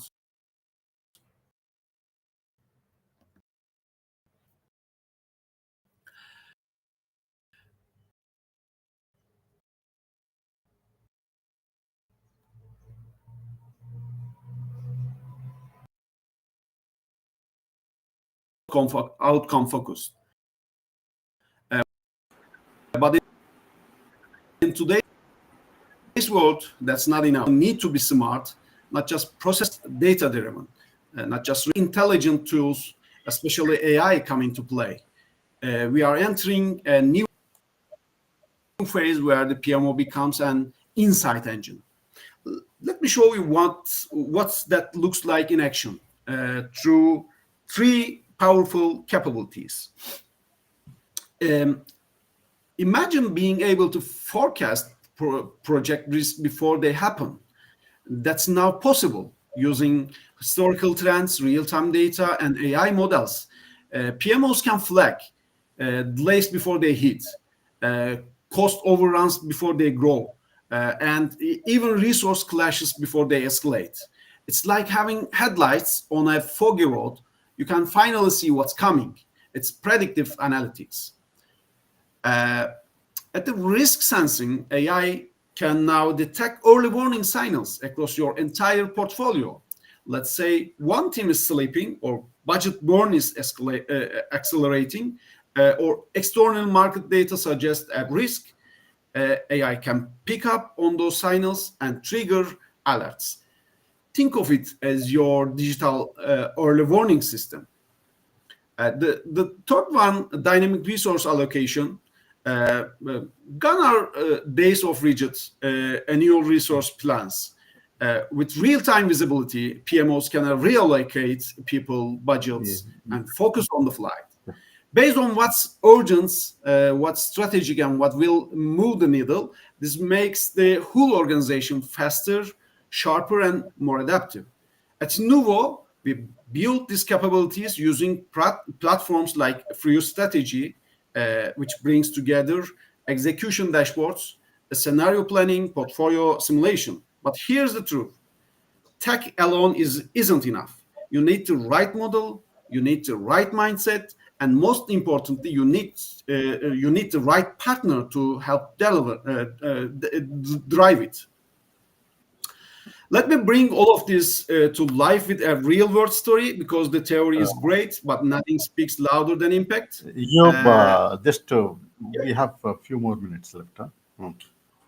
2 minutes, okay. Let's summarize it with managing a Nuvo case study. So we can move the next slide.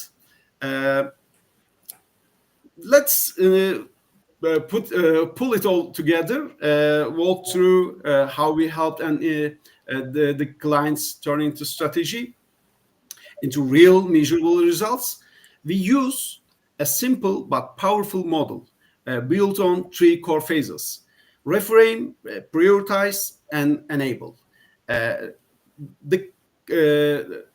strategy reframe is the important part of this project. The goal was unclear. The portfolio realignment, next we tackled the project portfolio. We introduced prioritization lens based on impact, readiness, and resourcing. Then we brought it all to life through technology. With using our Free Strategy platform, we visualized the entire portfolio in one place, run scenario analysis across regions, coordinate execution across time zones. The results: a globally aligned team, more focused, more agile, and far better equipped to deliver with confidence. Strategy and execution weren't just connected, they were synchronized through shared clarity, prioritization, and tools that supported action. This is what modern PMOs make possible when they are empowered to lead, not just report. So, as we wrap up today's session, I want to leave you with a simple but powerful question. Is your strategy truly being executed or just documented? So, because here's the reality, having a strategy on paper is no longer enough. What matters now more than ever is execution. So that's why we offer a focus tool we call the PMO diagnostic at Nuvo. It's a fast, insight-rich engagement designed to help you see where the real execution gaps are, identify quick wins and long-term leverage points, and get practical recommendations you can use right away. In other words, it's a jumpstart for building the kind of execution engine that doesn't just support a strategy, it delivers it. So we can co-create a PMO that's embedded, agile, and accountable. It comes from building systems that ensure strategy gets done. Thank you for your time and engagement today. We appreciate your interest and look forward to future collaboration together with all of you. Please feel free to reach out with any question or ideas. So if you can stop the screen share, then maybe you can take a couple of questions. Yeah. Okay. I think there are few questions and comments. Okay. I'll just take the last one. Mihai Ionescu has just said that how familiar are you with the Kaplan and Norton Balance Scorecard framework? Praveen, can you just flash it?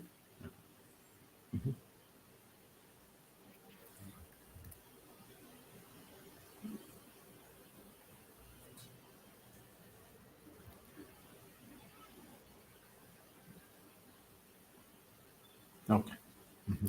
Okay. We can talk with Mihai at the offline. We can talk it. It's start with the mindset. I would like to explore something for PMO. Start with the mindset instead of thinking we need a consultant to fix this. Organizations should ask who can walk this path with us. We just embedded ourselves within the teams, not just working with about a framework. Is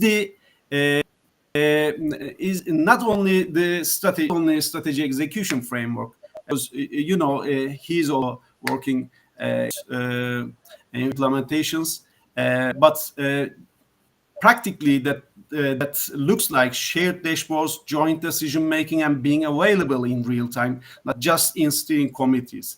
It's all about from advice to shared accountability. That's what I was told and share with you. Perfect. So there is one more comment from Dr. Denny Seplan. So he's just echoing what you're saying about the PMO for the strategy execution. Yep. Fine. Okay. So then it's a great thank you, I Eyub. couldn't get the question. So No, it's a comment from Dr. Denny Sepian. Okay.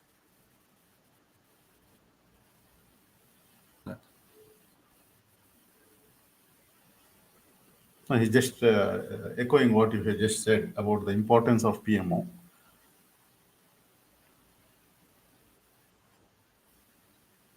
Okay, so that you can answer offline in the comments. You can just answer them, no problem, or answer them I really in private mode. um, Okay. there's a connection problem. Sorry for that.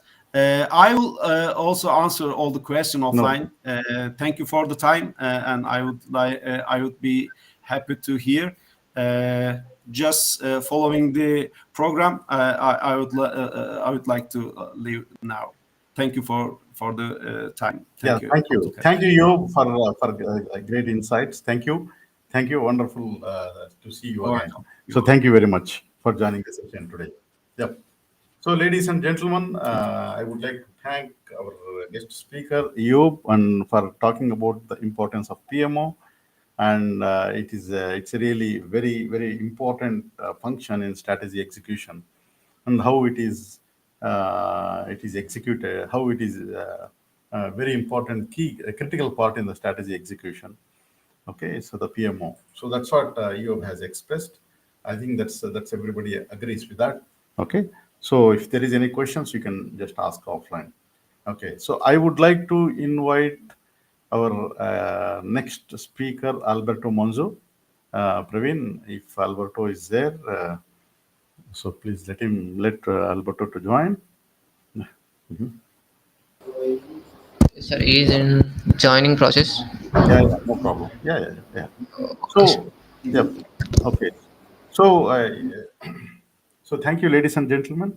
Just to before Alberto join, all these videos will be available in the portal along with the presentations. We take permission from the speakers, put into into the portal and share the link to in the post in the next post.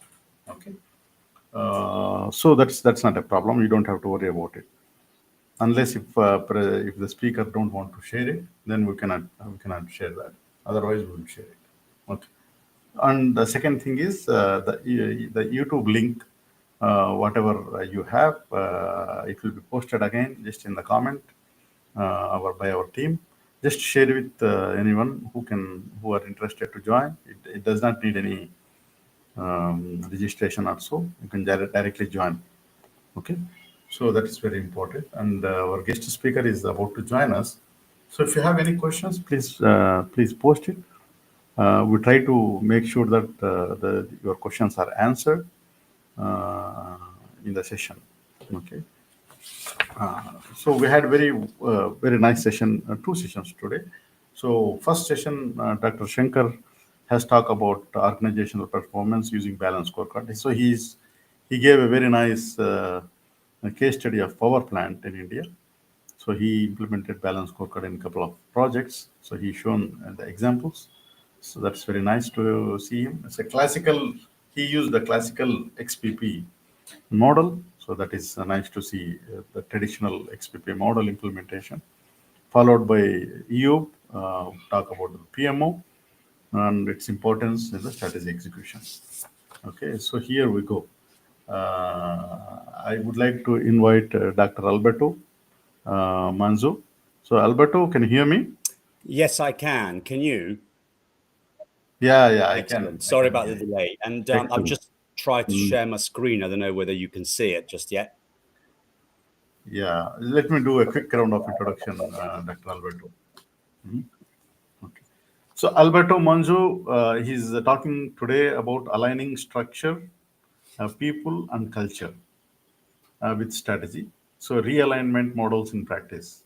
So Alberto Manzo is a founder and CEO of Impact Consulting with over a decade of leadership and experience in business transformation, strategy execution, and marketing.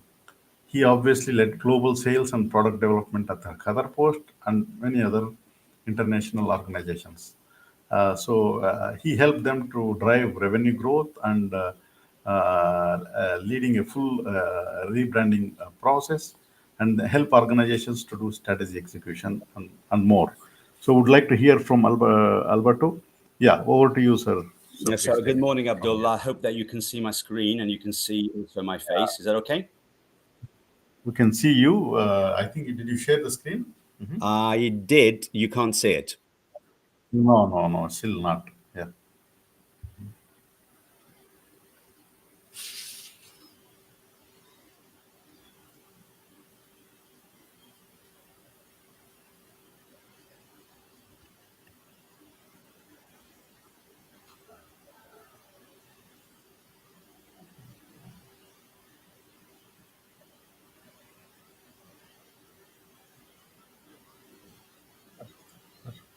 Trying? Are you trying? I am trying, of course. Yes, just a minute. No problem. No problem. Take your time.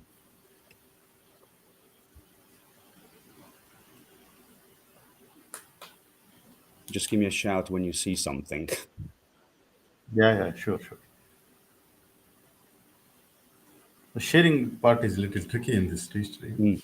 It's always, Yeah, I was following yesterday's presentations, and there were some people as well that finding it difficult to sort it out. I mean, obviously yeah.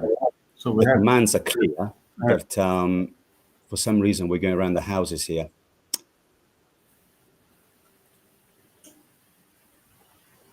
Tell me if you see something. yeah, now I can see the presentation in a normal mode. And now, No. That's a problem. Okay. what can you see So now? The the normal mode or the? normal mode, yeah, still it is in the normal mode. Maybe you can just do the control tab and again share it. Control? Select the tab, alt tab. Yeah. So when you do alt tab, it will go to the control, go to the restream again. Okay. Then select the presentation mode.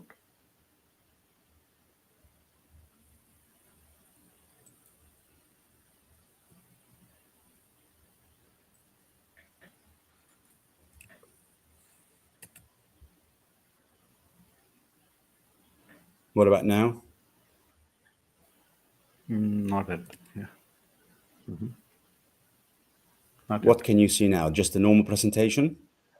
Normal presentation, the first page.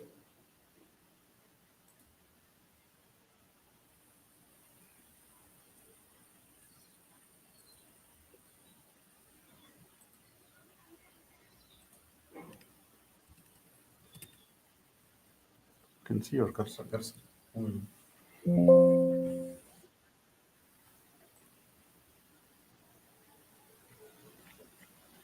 Okay, let me start. Let's see what happens now.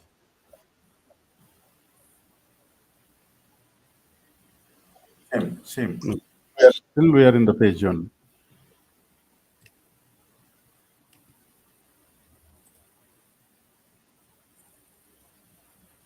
Okay. So you are trying to reshare Yeah, again? I'm going to start again. Share the screen. Yeah, put the presentation mode and share it. Yeah, Okay. Alt That's and the, Tab. I'm choosing.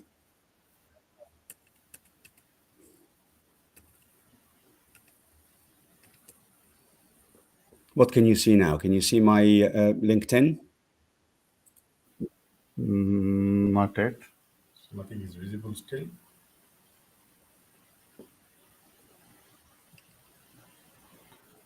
Still no.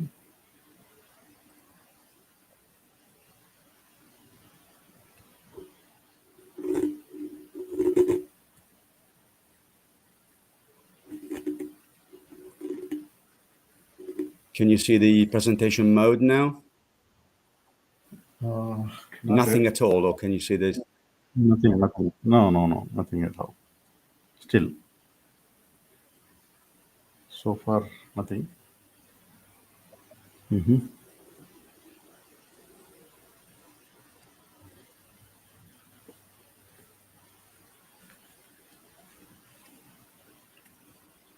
So did you put the slide in the presentation mode?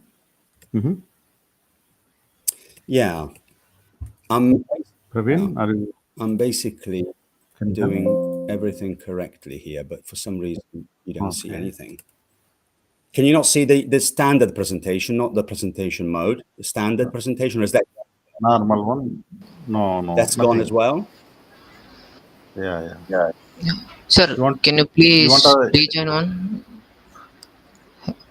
Right. Look, I'm now at the window where I can see myself. Okay, let's start afresh.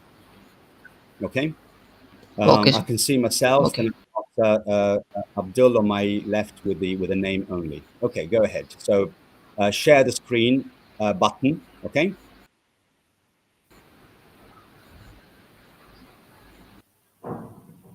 Praveen, can you hear me? Praveen, can you come here? Yes, sir. Yes, sir. Just a second. Right, Praveen, I'm in the main screen. Okay. So share screen. There is a little television with the arrow up. I mean, I've done this about 1,000 times, but I mean, this is not good, is it?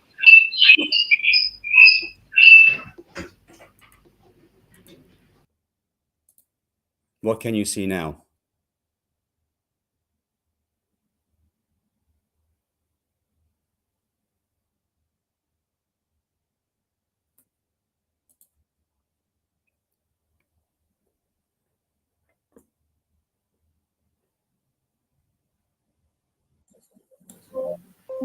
Okay, Praveen, what can you see now? Can you see the presentation Yeah, we can see the presentation. in a mode, Normal in a mode. normal? Normal mode. Yeah. Well, look, I don't know what to do then. I don't know how to. So you want me to share it? Then you can speak. Yeah, if you want. Yeah, there's been some changes. So what I'll do, Okay. I'll send the presentation to Praveen. Yeah.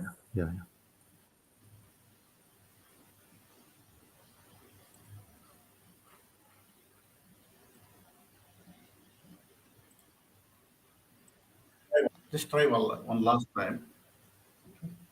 So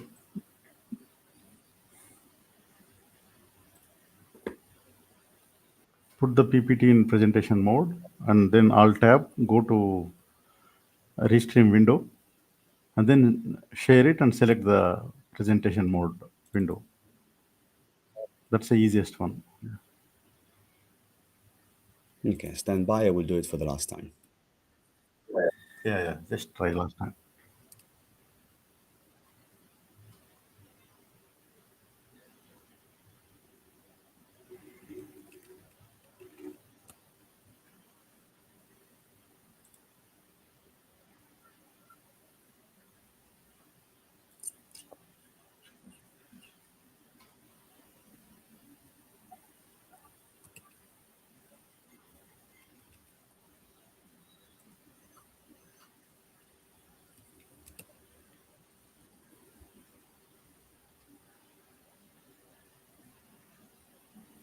Nothing? Oh, no. Nothing. Yep. So, Praveen, you got the file? Try now. Okay. Nothing. Yeah. So we will do that. Let Praveen share. Okay, let's do it. Yeah.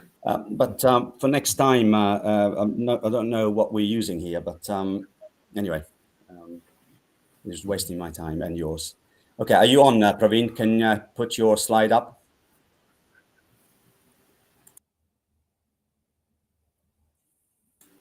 Yeah. It's visible. It's visible, full screen?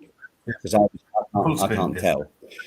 Okay, so sorry about all of this. It's just invested us 15 minutes unnecessarily. But good morning, and I hope you're having a good Saturday, and you're getting quite a lot of insight in terms of the strategy topic. As Abdul said earlier, my name is Alberto, and together this morning we'll be exploring the subtopic of the importance of aligning our strategy to structure, people, and culture. And I will attempt to do so in a practical way, bringing in the research by the main strategy houses, along with the real case study, which I had the pleasure and the challenge to work with here in Qatar, and which was the personal administration of this country. Okay, so next slide, Praveen, in the content. Okay, we'll be looking at some of these topics, like I mentioned, the views of the strat houses. I will have a look at the cultural deep dive through an innovative method, the closed loop management system, and again, the case study of QPost or Qatar Post that permeates across the experience that I'll take you through. In terms of introductions, I don't need to go through that slide. You can see that offline. And we'll go straight into the executive summary. Praveen, have you got that slide up?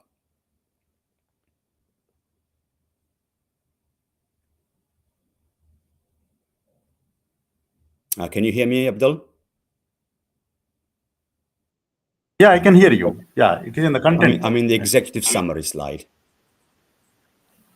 Next.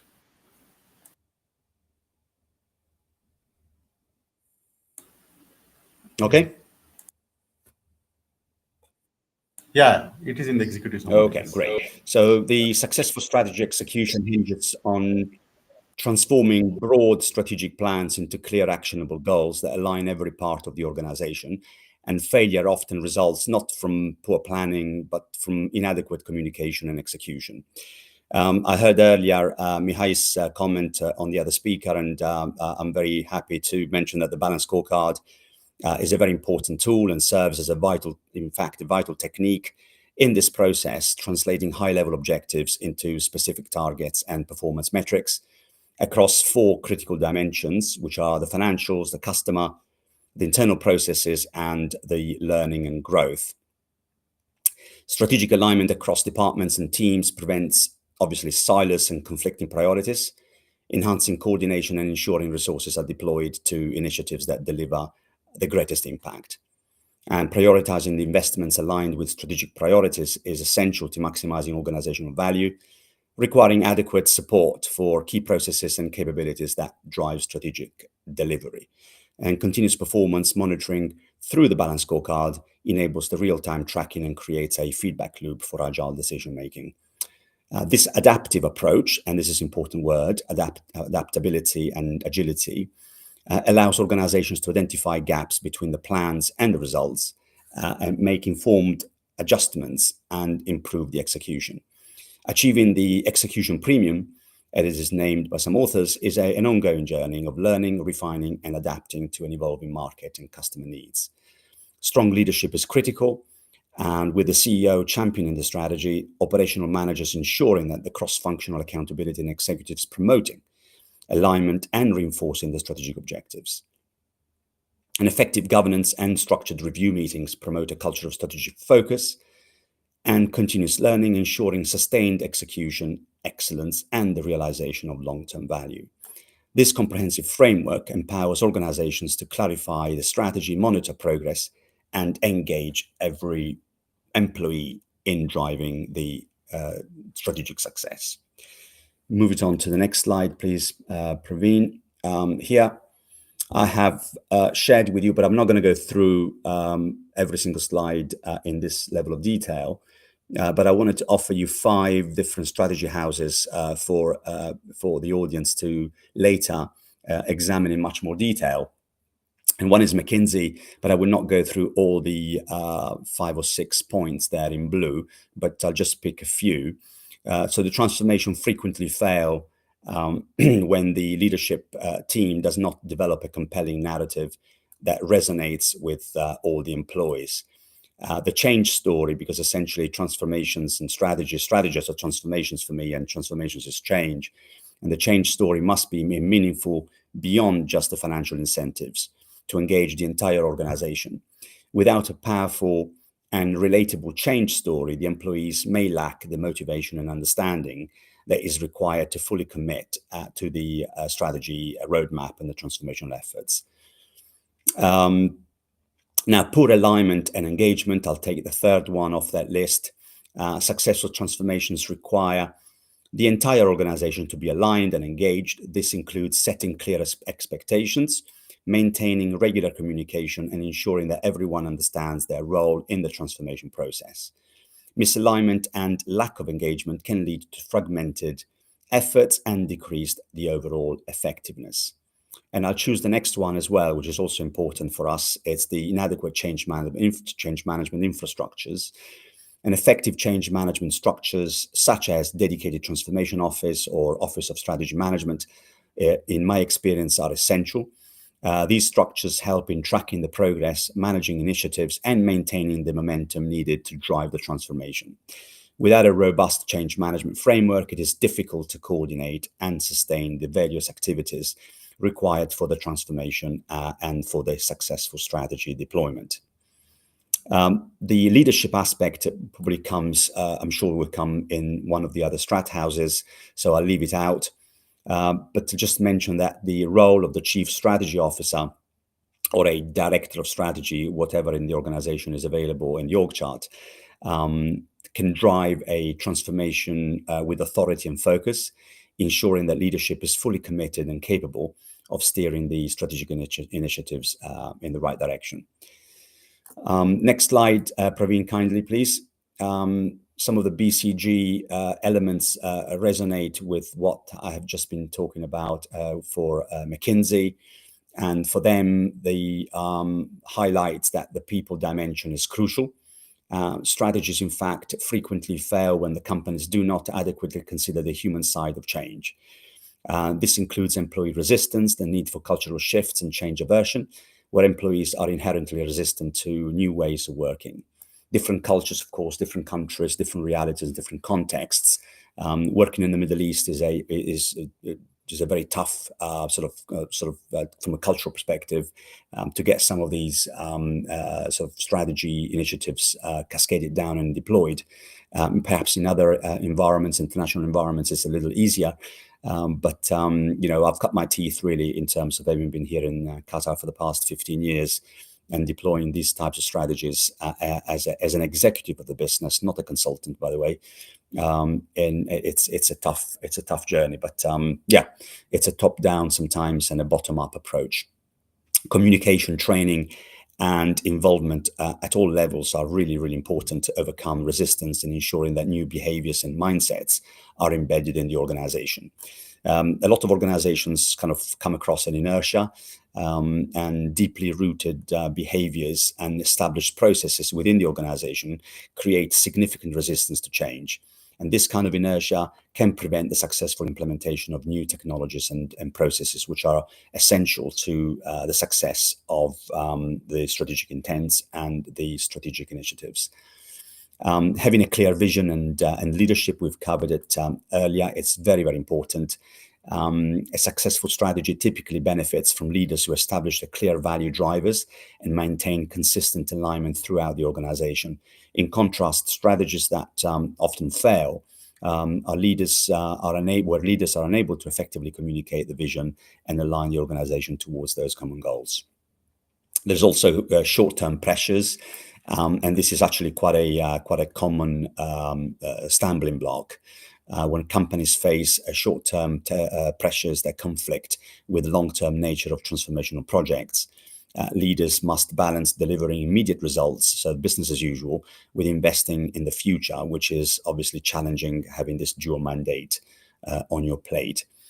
And many strategies are complex, and those who think that strategies are simple have a simplistic approach to it. Because definitely developing, deploying, and implementing and tracking a set of very important strategic objectives and strategic intents and initiatives is definitely not an easy journey. So that's on the complexity and the scalability of the strategy. The next slide. Praveen, please, looks at the same concept, similar concepts, but sort of talked about by Bain and Company, and they focus instead on sort of top talent overloading, which is also a common problem that I also came across in my roles.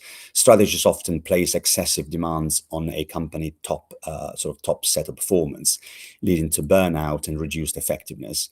So successful strategy transformations balance the workloads and utilize a broader talent pool to maintain momentum and avoid over-reliance on just a few individuals. Lack of alignment and clear strategy, and many strategies again fail due to a lack of unified vision that we talked about, both McKinsey's and BCG. Inadequate change management. Effective change management is very, very important. This includes setting up dedicated transformation offices. And again, we talked about it under the McKinsey slide. We have a strategy, an office of strategy management, or at least you have to have a PMO in place. This is what we did in Qatar Airways and Qatar Post. Really, really important. A structured approach helps manage the complexity and the scalability of the transformational efforts. Absolutely critical. Regular check-ins and adaptive planning are very important to keep the strategy on track. These are some of the other bits and pieces that Bain would like to table out. My next slide looks at Roland Berger.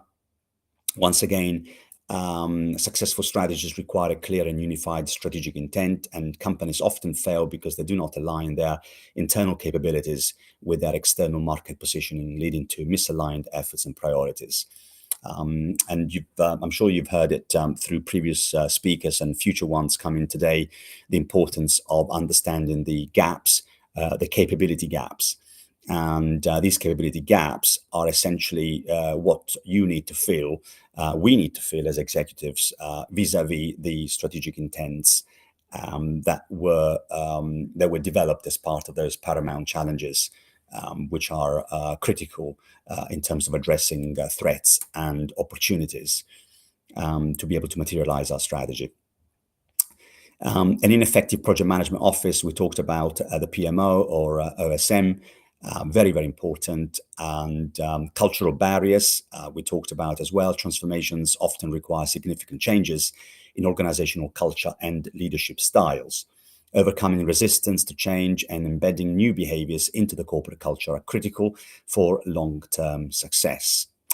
We talked about talent management issues, but I'd like to just focus on a few seconds on that. Effective talent management is crucial and critical for the success of any strategy. Transformations can fail if companies do not focus on critical roles, over-rely on a few players, or fail to prepare for long-term talent needs. Ensuring that the right people are in the right roles and that there is a pipeline of talent ready to step into key positions is vital for maintaining momentum and achieving transformational goals. My next slide, please, Praveen, looks at Oliver Wyman. This is the last and final strat house, and they pick up pretty much the same sort of common denominators, which I will skip because it just shows that there are a few indeed common denominators, which I'd like to just look at the next slide. Praveen, please. Okay, so out of those 5 strat houses, what we've determined is that there are some basic common denominators as an extract of the previous 5 pages. And the other thing that you've got here is that you've got the strategy alignment, which is the focus of my talk, which I would like to call a dependent variable. So if we take a moment to frame the strategic alignment not as something that happens on its own, but as an outcome, right, as a desired outcome or result that depends on a series of deliberate organizational efforts. So strategic alignment as the dependent variable, the end state, if you like, that we are trying to achieve, it reflects how well the organization's people, processes, and behaviors are aligned with the overarching strategy. But alignment doesn't occur in a vacuum. It is shaped and in many ways is driven by several independent variables or levers of influence, I like to call them. When these variables are properly designed and executed, strategic alignment is a natural result, a natural outcome. It's the product of intentional, cross-functional efforts, not a passive consequence. In transformation programs like the one I went through in Qatar Post and Qatar Airways before it, we saw how alignment was actively built through these pillars. And when that alignment was strong, execution followed with greater speed, consistency, and impact. My next slide, Praveen, please. At the core of any successful strategy lies the ability to translate high-level ambitions into clear, actionable goals. Far too often, strategic initiatives fail, not because the plan itself is flawed, but because there is a disconnect between the strategy and how it's communicated and executed across the organization. This is where the balanced scorecard becomes a powerful tool. It helps bridge that gap between the strategy and the execution by breaking down broad objectives into measurable targets across the 4 pillars that I mentioned earlier. By using this framework, organizations gain clarity on their strategic priorities and can monitor progress in real time, and most importantly, ensure that every individual understands how their work contributes to the bigger picture. And this alignment is what drives the consistent performance and long-term strategic success. Next slide, Praveen, please. So why strategy matters. These are my 6 elements that we're going through. Number 2 is organizational alignment, which is the heart of this talk. To truly execute strategy effectively, we need the entire organization to move in the same direction. That means making sure that every department, every team, and business unit is aligned with our overarching strategic objectives. When parts of the organizations operate in silos or chase their own priorities, we lose coordination, we may duplicate efforts, and ultimately we fall short of what we are capable of achieving. Misalignment creates friction, and that slows down the progress. Strategic alignment is about more than just communication. It's about translating high-level goals into clear, actionable targets for each function and individual. Everyone should know how their role directly impacts and supports the strategy overall. With this shared direction, we can reduce internal conflict and focus on our efforts, make better use of our resources. It ensures that we're not just working hard, but we're working smart together towards the same goals. Probably in the next slide, please. And one of the most important aspects of execution is making sure that we're investing in what truly matters.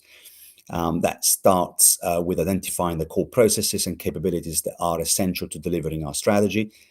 Once we've done that, we need to ensure that these areas are fully supported, both financially and with the right people.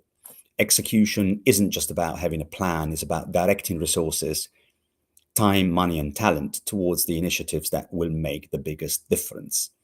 That means making tough decisions and tough choices.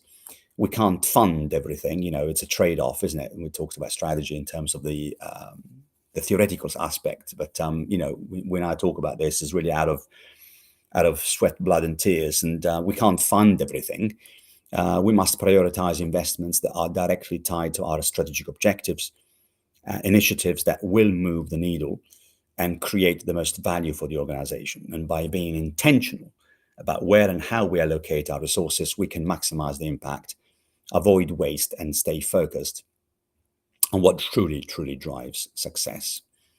The next slide, Praveen, number 4, is performance monitoring and feedback loops. And on this one, I'd like to say that performance monitoring is also a very, very important enabler of strategic execution. It's how we bridge that gap between planning and results. And without it, we are going to fly essentially blind. The balanced scorecard again and again provides a structured framework to monitor progress. And this comprehensive view ensures that we're not just tracking outputs, but we're also drivers of long-term performance. And importantly, the BSC allows for real-time tracking, giving us the ability to continuously monitor how we're doing against our strategic goals. And it creates a feedback loop, so we're not waiting for quarterly reviews to course correct. We can be agile and adjust as we go. By regularly comparing planned outcomes with actual results, we can identify those gaps early, take corrective action, and keep our strategy on track. And this adaptive approach is what gives the organization a competitive edge. It reinforces the alignment and boosts responsiveness and significantly improves the chances of realizing the full value of the strategy. Our next slide, Praveen, it's about strategic learning and adaptation, and achieving the execution premium, as Kaplan Norton mentioned, isn't about reaching a fixed endpoint. It's about a continuous process. It's about constantly learning, adjusting, and refining our approach as we move forward. High-performing organizations understand this. They regularly evaluate their strategic assumptions, and they challenge what they think they know and use the real-time data and performance insights to guide ongoing improvements. And this mindset enables them to adapt quickly when the market conditions shift or customer expectations evolve and change and pivot. Their ability to stay agile becomes a competitive advantage in itself, keeping them aligned, responsive, and ahead of the curve.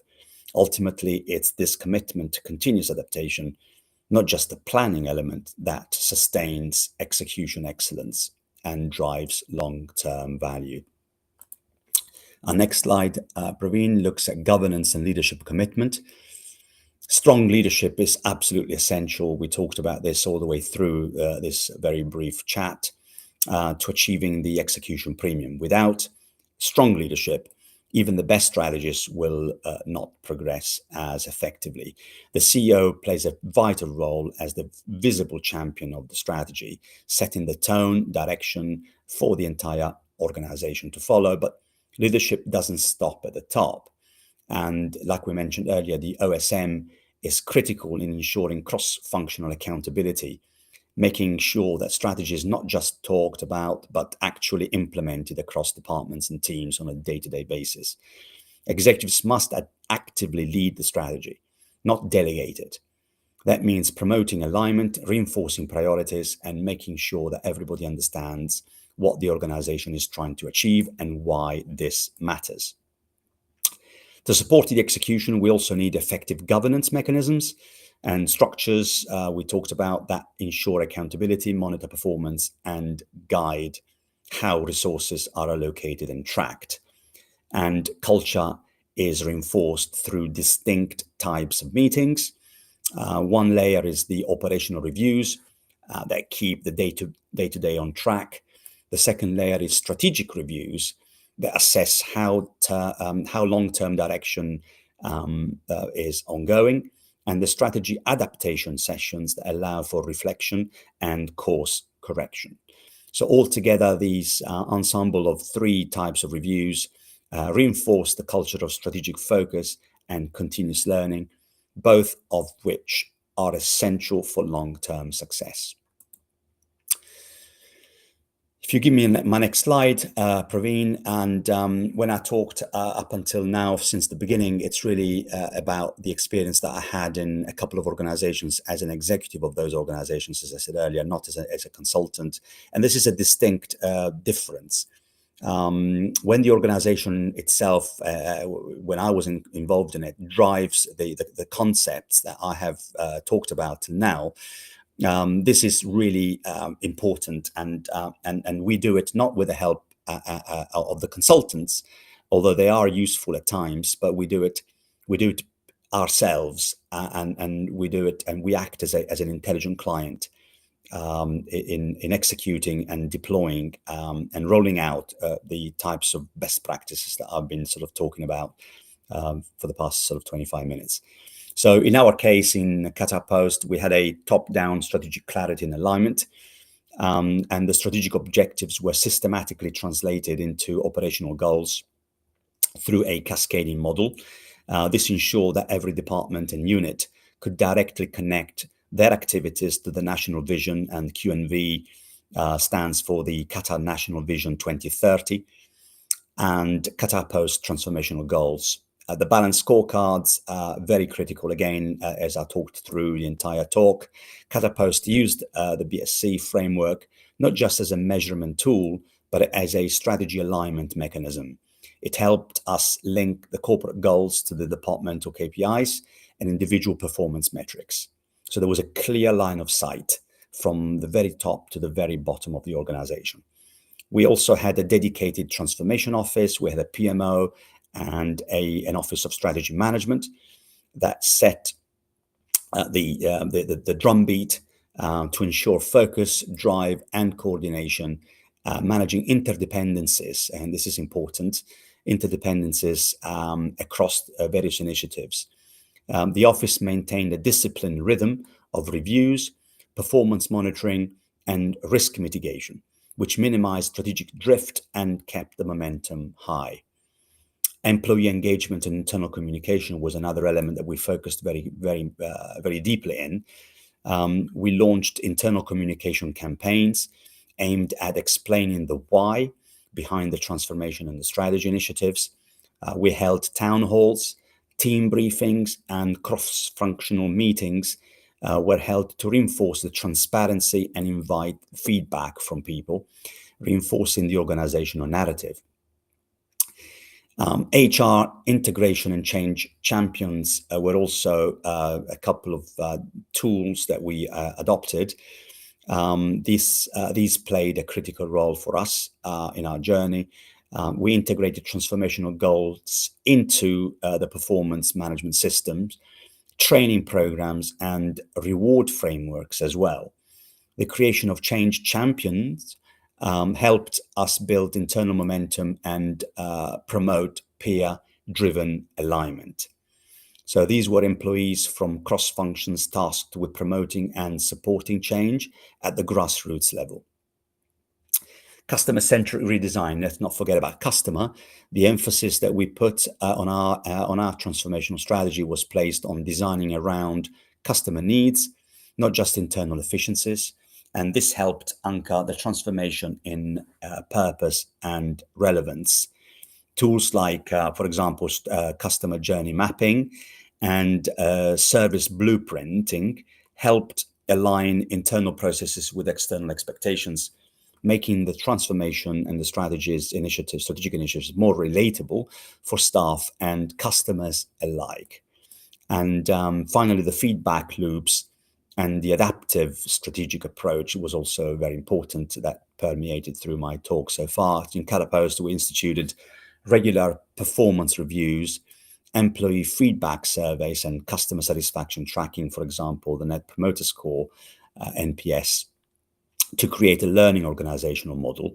And this built a closed loop system where insights were fed back into the strategic and operational adjustments, helping the organization adapt while maintaining alignment.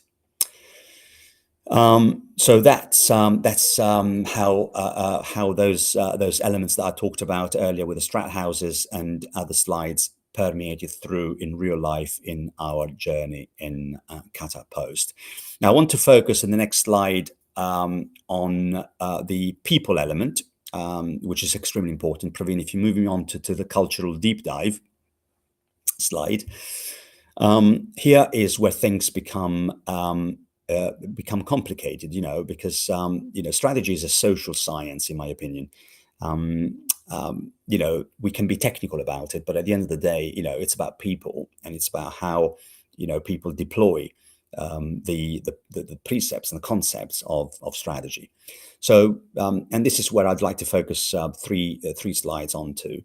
We've all seen it, and an organization rolls out bold values, right? Launches a new cultural initiative, maybe even hosts an all hands or prints inspiring posters. You've seen those in organizations. The walls are all papered with all sorts of things. But when you speak to employees, what they describe day to day doesn't match the message that the organization wants to cascade. So there is a disconnect, right? That's the first challenge that we see on our screen here, promised culture.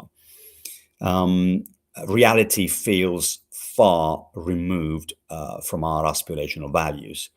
And even when the direction is clear, translating it into lived culture proves to be very, very difficult and challenging. Leaders struggle to drive the culture in practice because it's hard to activate what you can't see.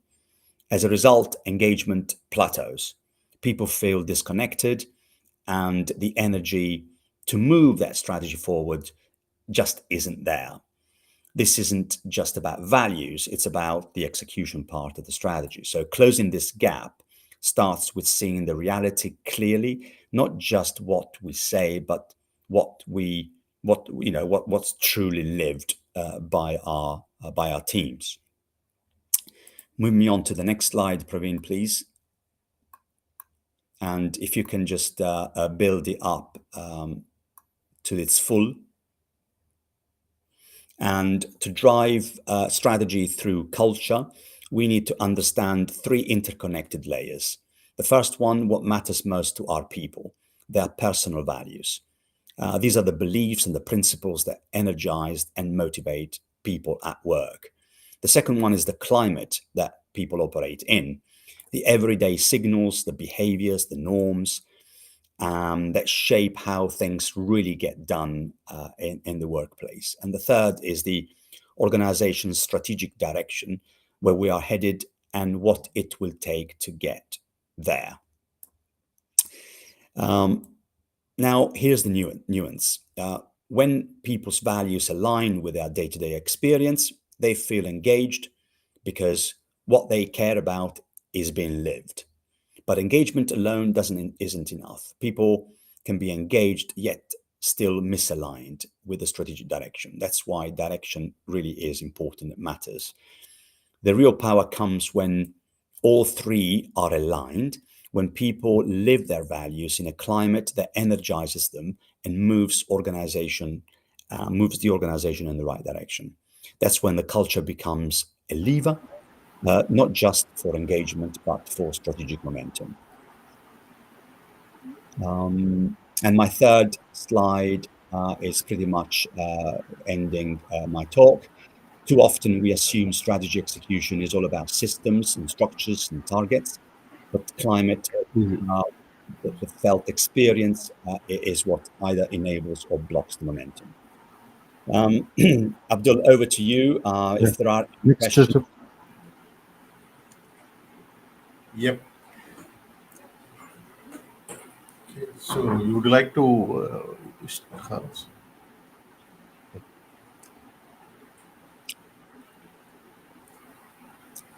Hi, So Alberto. Yep. So in terms of the key takeaways, and I just close it now.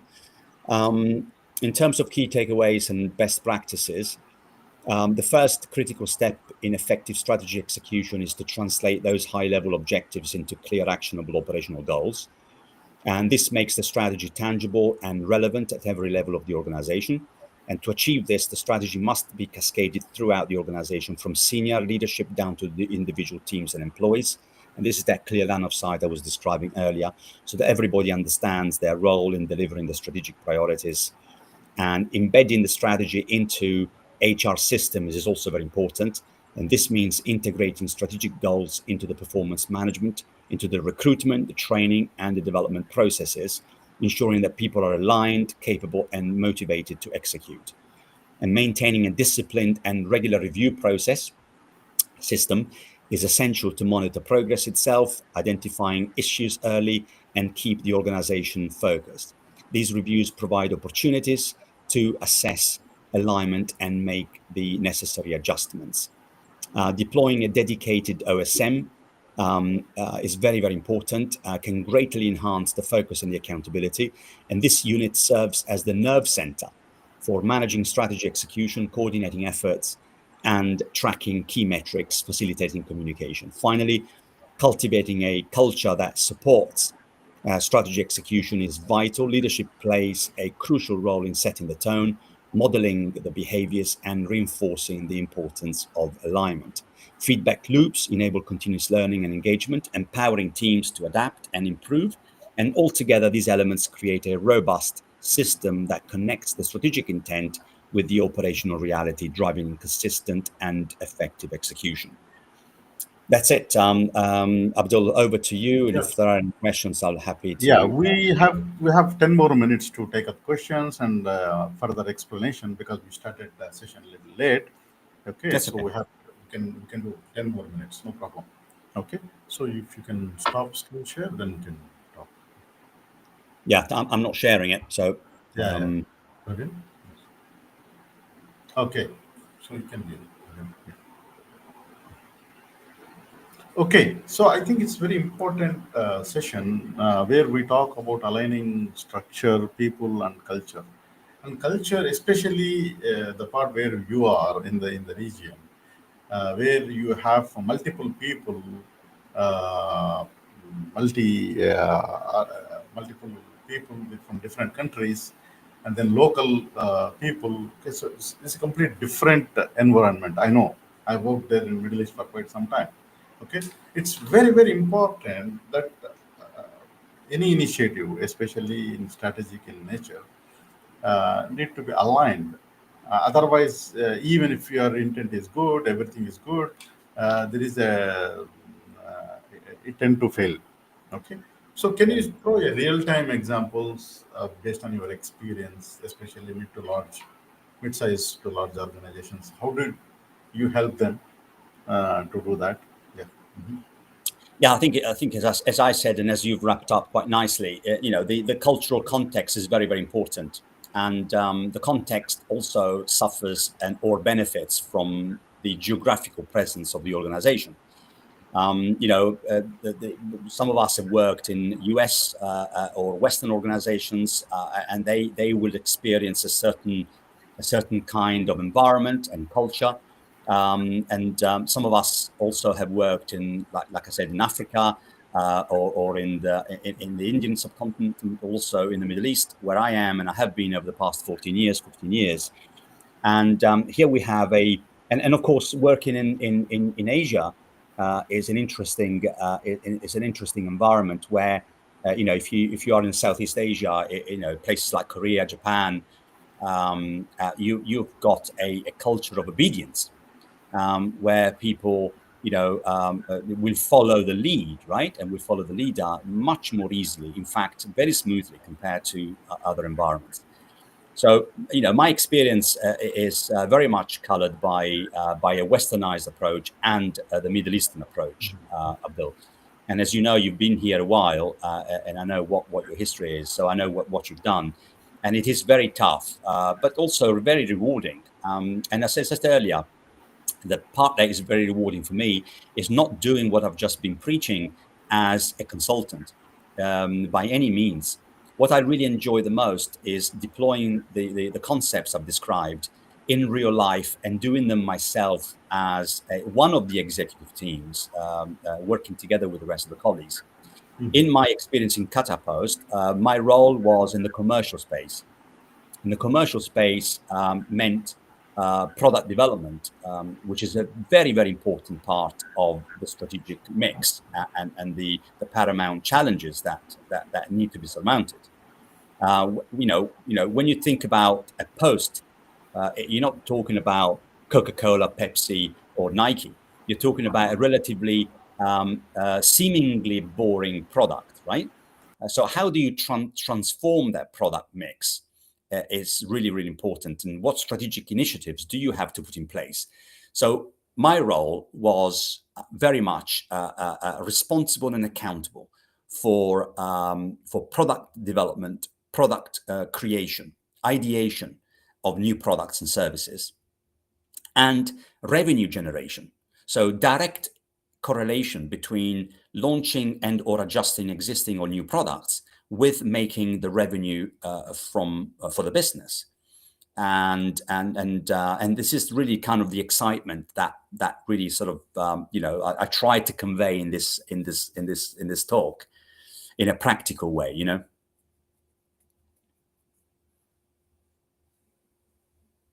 Yeah. So the culture change, it's not like a one-time setup or something. Right. You have to install it right from the beginning of the initiative to the end. So you have to make sure that you take care of it. Okay. Absolutely, So yeah. at any point of time, you just ignore that part. So it tends to backfire. Okay. Yeah. So There's a comment here that says, explain the importance of organizational energy in strategy execution and strategy management. Explain it. Absolutely. I mean, I can talk about it until the cows come back home, because this is exactly, the difficulty and the challenge that we have in organizations in certain environments, particularly semi-government or even government organizations, even worse, because obviously there are skeletons in the closets, and there are mental frameworks that prevent an organization from making the inroads that are critical to deploying the initiatives. So energy, very, very good word. I didn't use the word energy before, but certainly passion, certainly explaining the why over and over again in different forums to different people is very, very important. And that really comes through how the executives, starting from the CEO, are able to convey those messages, are able to convey their energy, that day in and day out. Don't expect it to be an overnight shift. As you said, it's culture is a long journey, where that energy is infectious, and where that energy is also filters through different ways. I talked earlier about in Qatar Post we created these champions, right, at the grassroots level, by influencing and infecting them. We were able to reach out to the grassroots in a way that we couldn't have done in terms of reaching out to 300-400 people, but picking up 30-40 people, influencing them, and infusing them, infecting them with that energy and the why, we were better able to reach out to those 300 or 400 staff better than we could have done. And also the way that their own peers are able to convey the messages is different from the way that we would convey the same message, right? So the influencing approach and technique is more penetrating if it comes from the same level. fantastic. So we call it as a critical mass. So when you want to taking up any initiative, make sure that critical mass is ready. So there are some Right. comments from Mihai. Also, there is one comment posted. Okay, so financial customer, yeah, we're talking about the perspectives, the new perspectives called outcomes and yeah, no, not this one. Yeah, which one do you want to address? I don't know. So, so Mihai has posted. Hi, Praveen, just post what Mihai has written.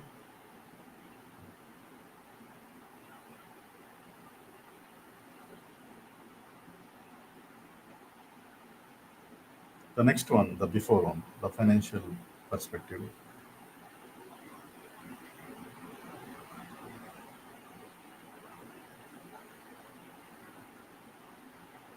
Yeah. So, those perspectives. Yeah. So the financials, customer, internal, learning and growth have been reframed as outcomes, stakeholders, internal enablers following the proposition of Kaplan in 2021. Wouldn't it be beneficial if we all switch to these in the new balanced scorecard perspectives? Absolutely. Yeah. I mean, so look, there are conflicting. When you talk about financials, right? I was in sales, right? Driving the strategy from a sales cockpit, if you see what I mean, right? And product, which meant customer satisfaction, right? And I was looking at B2B, so business to business customers that brought in 85% of the revenue for the post, rather than just B2C that we're looking at sending some parcels or what have you. So when I wanted to deliver financial results interpreted as revenue and profit, then I had to clash with the cost, right? And the cost meant that I didn't have control over the cost, because the cost is driven by for example, personnel, so people, right? People's costs. So how many drivers do you use? How effective are you in executing the operation? It's not something somebody in commercial can influence. So when we talked about the BSC, and when we talked about balancing those conflicting pillars, it was very important to come together into a framework and a governance that allowed us to bash it out between the director of sales and the director of ops, and also to understand why are we spending so much, why the cost is so high, because the revenue is not giving us enough margin. So the way that our people are executing the operation is very much dependent on, do they know what to do, how to do things? Are the SOPs in place? Are people well trained to be effective and efficient? Or are we building waste in the operation? If you are building waste, now you're costing me money. If you're costing me money, that means the profit margin is reduced. That if the profit margin is reduced, it impacts on me directly, because I'm responsible for the profit and the revenue, right? So these types, that's why I was saying earlier that that strategies are not easy. They're not easy. They're not simple. A lot of people talk about simplicity, and I don't quite know where they get that word from, because I've become about 10 years older within the context of only 3 years of deployment. so the equation is 3 to 10. Anyway, so Yeah. So thank you. One last question. Okay. So yeah, Kumuno. Yeah. So what is your suggested corrective measures if you see a toxic energy in the organization? right. Something, Yeah, yeah. politics or something going How on. do you course correct when you see toxicity? Well, look, there isn't a silver bullet, and I'll tell you my experience. And first and foremost, when he says if, I don't think you should use the word if. You should use the word when, because it will It happen, will and get it always does happen. So that. how do you course correct toxicity? It's really a question of, first of all, identifying it, because toxicity can be a difficult one if you're not able to identify it, and it will work behind the scenes against you. So you've got to be able to identify where the stumbling blocks are in the cultural journey, and you've got to do the communication things. And when I say that, it's what I said earlier. The town halls. You've got to be able to reach out to the critical mass. And you've got to then identify the individuals or the areas where this resistance is, and isolate it, take it out, so that it doesn't infect the rest of the environment and have a scalable problem. Isolate it and deal with that separately. So how do you deal with that? Engaging. So let's start from the nice ways, right? You've got to engage these individuals, these communities that have produced toxicity, understand where they come from. Often strategies is about change, Abdul, and change is unpleasant. And we might just be able to break down those mental and neurological problems that some of these guys have got, and be able to discuss it, to talk it through, right? And also identifying, my final comment, identifying it. I spent 2 or 3 slides talking about the disconnect towards the end, the disconnect between reality, so what's on the ground, and the messaging that leadership is cascading. Now, there is a disconnect that you've got to address from the start, because talking doesn't mean walking the talk. And you've got to understand where your employees are.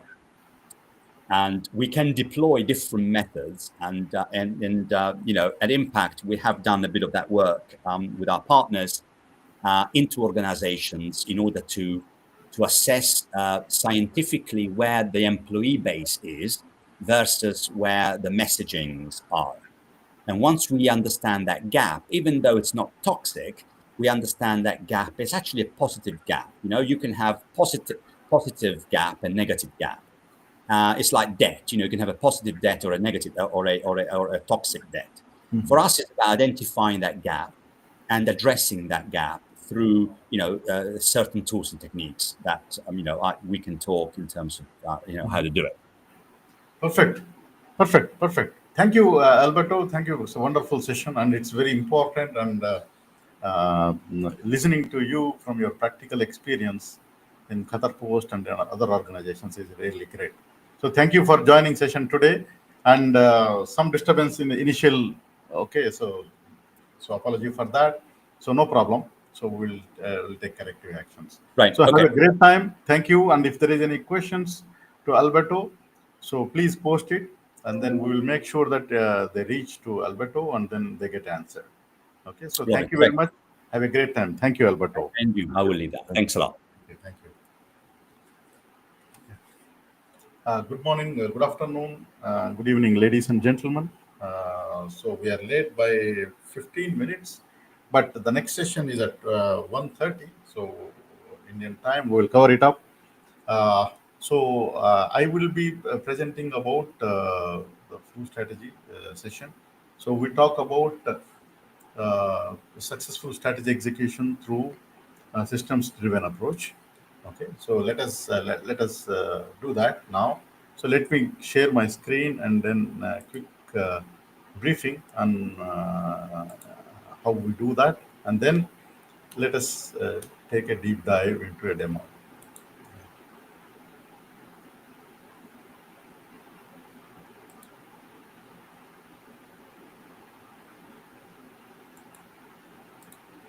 Okay, so hope you are able to see my full screen.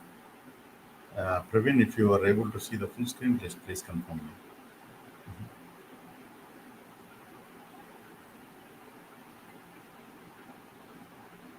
Praveen, are you able to confirm, please? Because I cannot see.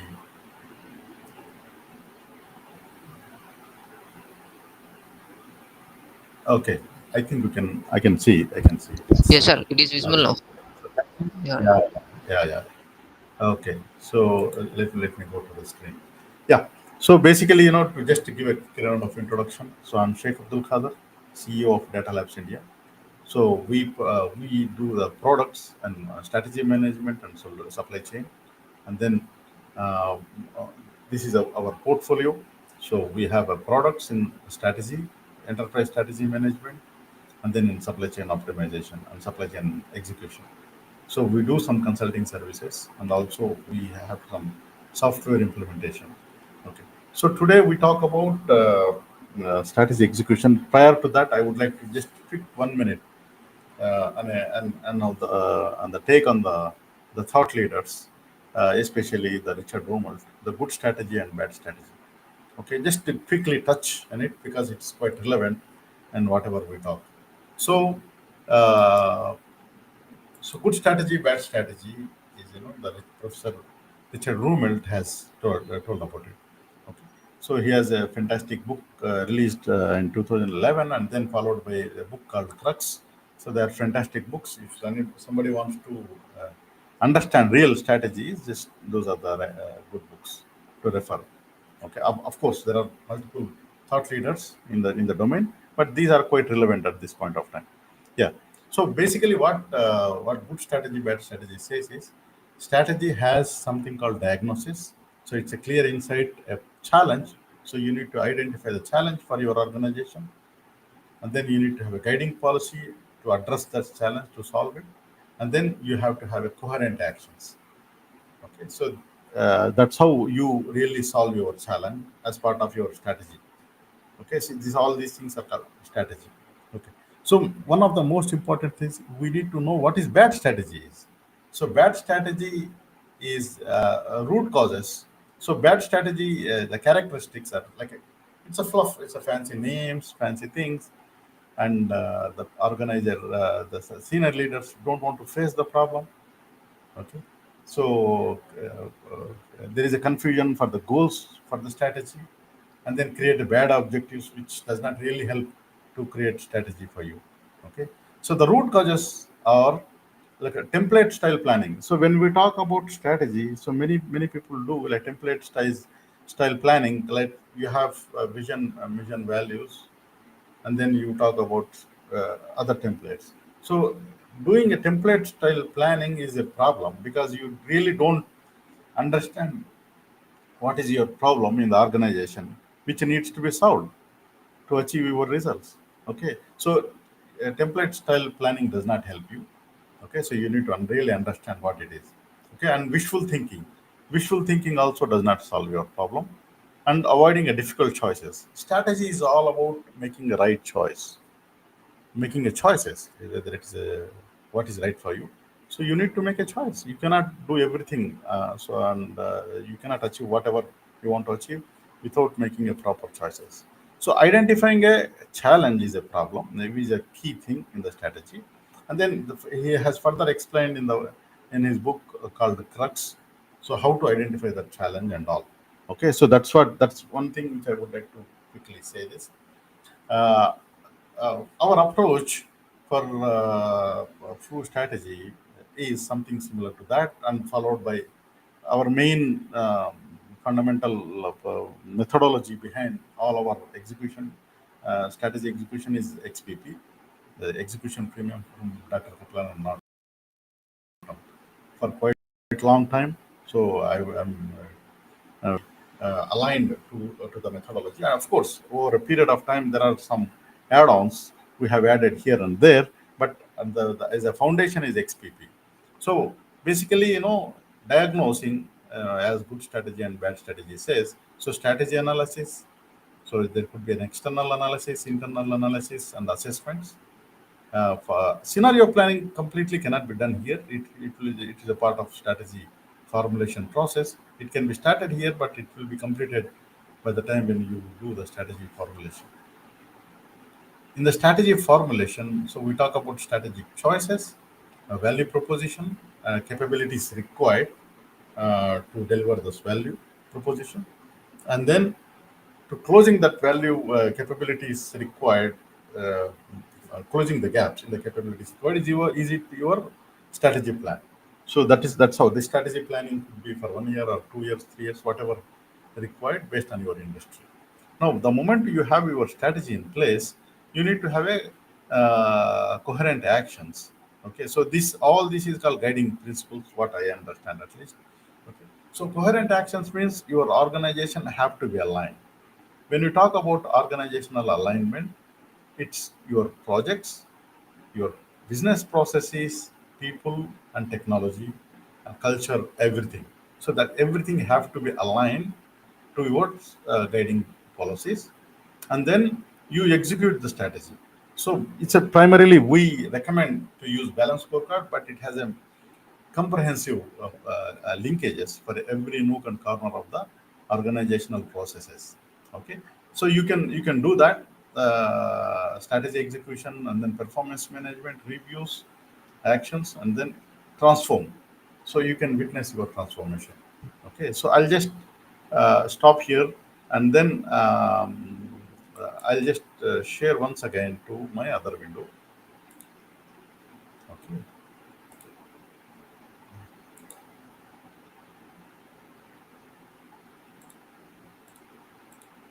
So let me share my screen. Okay. So this is the strategy management solution, what we are talking now through strategy. So whatever we have, so next 15, 20 minutes, I'll try to walk through the solution. The time is limited. So there are quite decent features in the system.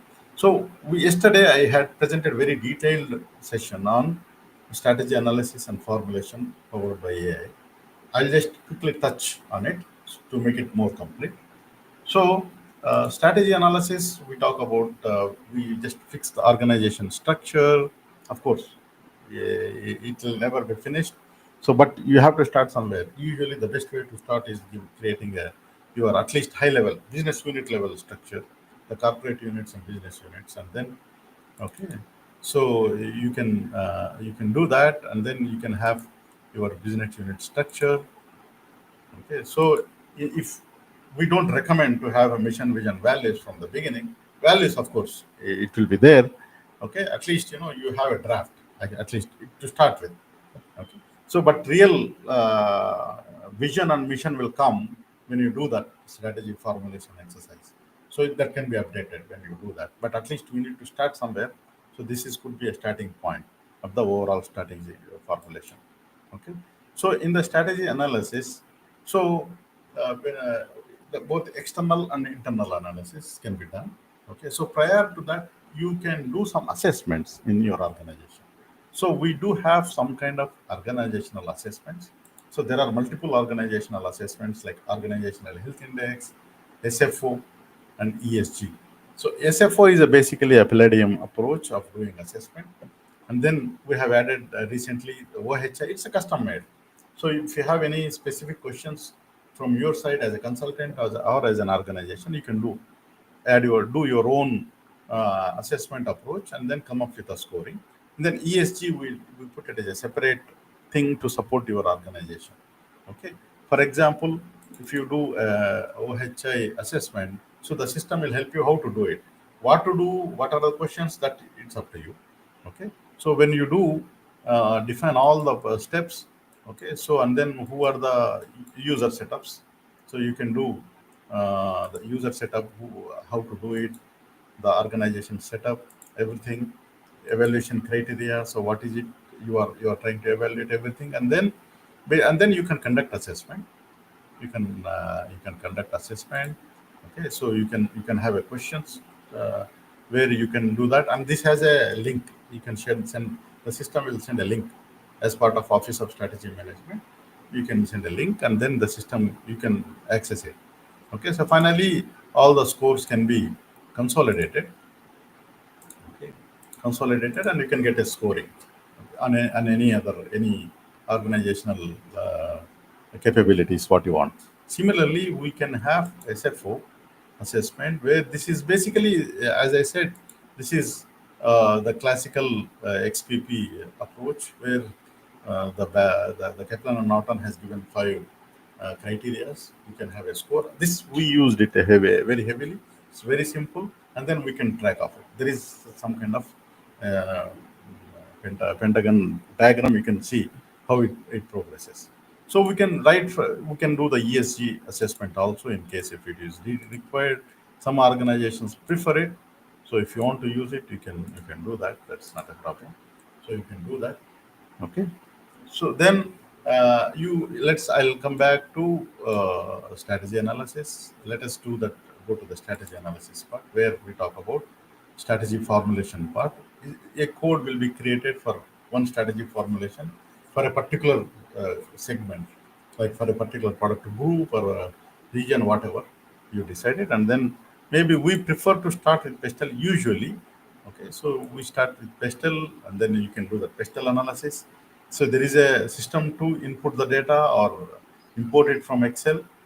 Okay, so you can do that. So you can have a lot of options to create. You can write even additional information. Let me select one. Okay, so you can have it. You have additional information, or even if you put your competitors' data, you can put your competitors' data, and then you can use AI model to do that. Okay, so you can do that AI analysis. So in that, that this is an add-on for your strategy system.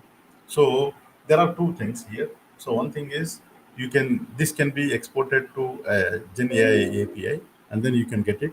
Or if you don't want to do that, so you have we have built our local model, which also can be used. So it's based on your need. So if you just give your organization details, okay, the system will generate pastel for you. But it's again, as you said, it's a AI generated. You can do it on your own by writing um, your own prompt. You can do that in any of the things. So when you do that, so it gives a very nice uh, algorithm. It's nice information for pastel analysis. So it is this is Gen AI driven, or we can have a models that can be given for you. So this, you can take this and then go to directly portal on top of it. You apply portal on top of it, that you can do it. Okay, so that's the same thing happens. So I'll just give you. Okay, so the same portal can be done from this, and this is a version of it. So you can copy this to your regular version, and then copy it, do the necessary things. Since we are here, okay, so I'll just come back to this again. So prior to that, okay, so there is an interview chatbot where we talk about how to conduct interviews. So let me do this. Okay, so there is an interview chatbot. I think this both are same. Okay. So you can conduct interviews also, and then the assessment will go to the individuals. Then you can also evaluate those assessments. Like instead of the interview chatbot, what it does is, so it give you links to the video. Okay, so anybody can do the video or audio interview. The system collects it, compiles it, and gives you answer. Okay, so that I'll talk it at the end of the day if I have a time. Okay, but let me just go back to to the current screen. Okay, so this, once we do that strategy analysis and formulation, strategy analysis part and assessments, so we'll just go to positioning. Okay, so in the positioning module we talk about cognitive model. So cognitive model is largely inspired by Mihai. Okay, so we use that model very effectively. Here, the system, you can define the questions. The components of cognitive model can be user defined. You can use 3, 4, 5, whatever you want to use it. So and then uh, you can generate. You can have your own so problems to solve and solution deliver components. So you define them, then you come up with the strategic choices. So by combining them, so you can get that. So, so your problems to solve and solution to deliver, your hypothesis can be connected. Okay, and then you can get the position mix. Okay, so you can get your position mix. So for example, what are the problems and how you solve it. So you can get all the linkages. So then you go to the value proposition. So where we talk about value proposition. So here we refer to all your activities. Okay, so how does that activities take place? Okay, so what is your activities, or it could be a trade-off constraint, so you can ignore them. So what are in a given position, so you will not select everything, so you will select what is required and what is it you don't want to give. So that is a part of the value proposition. Okay, So finally, you come up with a value proposition, what you want to do and what you don't want to do. Trade-off is something which you don't want to do it, and value proposition is something which you want to do. Okay.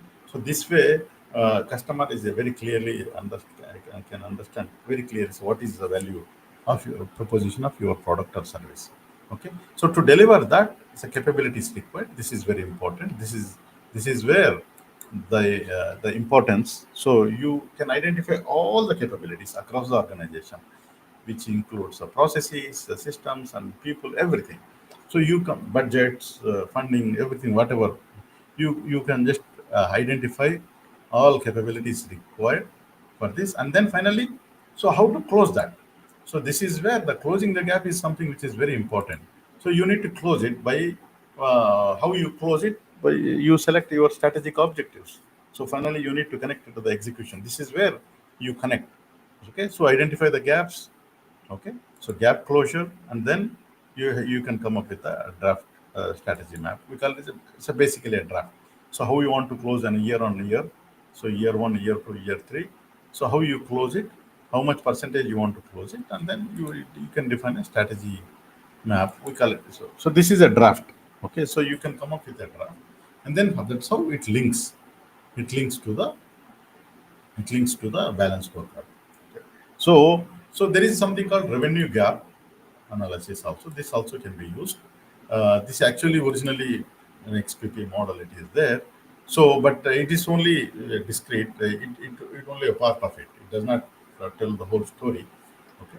So it has like a values, a revenue. Okay. So you have a revenue gaps for next 3 to 5 years. And how this is closed by strategic objectives, measures, and initiatives. So you do that, and then you close it. So you can see how you are closing it. Okay. So scenario planning is something which you can do it, but as I said, this will start in the analysis stage, but when. So you identify all the driving forces and uncertainties. So you have an indicators and then build scenarios. What are the possible scenarios you can have? Okay, and then you supervise. You have scenarios, active scenarios, whatever, and then you just make sure that you plan it. What in case if one scenario is active, what to do, and another scenario is active, what to do. So then you can monthly, you can update the story of this. This is very important. So you can keep updating the story of the scenario, and then finally you get some reports. Okay. So I'll just move to the execution part because that's the main part of it. So you can have a draft of balance scorecard. Okay. So the reason we kept is so this balance scorecard usually what happens is it will be approved by the management or a team. So what we do is like we created this is like a draft balance scorecard. So you have a details here. If you want to know the perspective details, just click on it, and then you can know the details. Okay. So you can see the details here. So if you want to edit the objectives, you can edit it. Okay. So you have objective details here, likewise. And then if you want to see the measure, which is very important, so you can see the complete measure things. You can also create it from here. So likewise, you create as many drafts as possible for with minor corrections, leader time schedules, kind of thing, from where and all this. Then once it is there, you can give this, so the leaders can approve, score it. So that means they have approved this. So then you can copy it to the production. So the moment you copy, it will go to the balance scorecard, the production balance scorecard, where you can just put up all your real-time things. So you can use it for your execution. Okay. So these perspectives you can define. It's a user defined. So it is not required that you need to have only financial customer. You can define like outcomes and stakeholders. So it's a user defined. And in some, there will be only three perspectives, and some maybe you have five perspectives. Especially some people want to have a separate perspective for ESG. So you can do that. Okay. And then you can have a measure dictionary. This is also very important. So once we have a measure dictionary in place, so you can define all the measures with all properly defined KPIs with all results. So this is the strategy translation part. So you are trying to translate strategy, and then with the initiatives. Okay.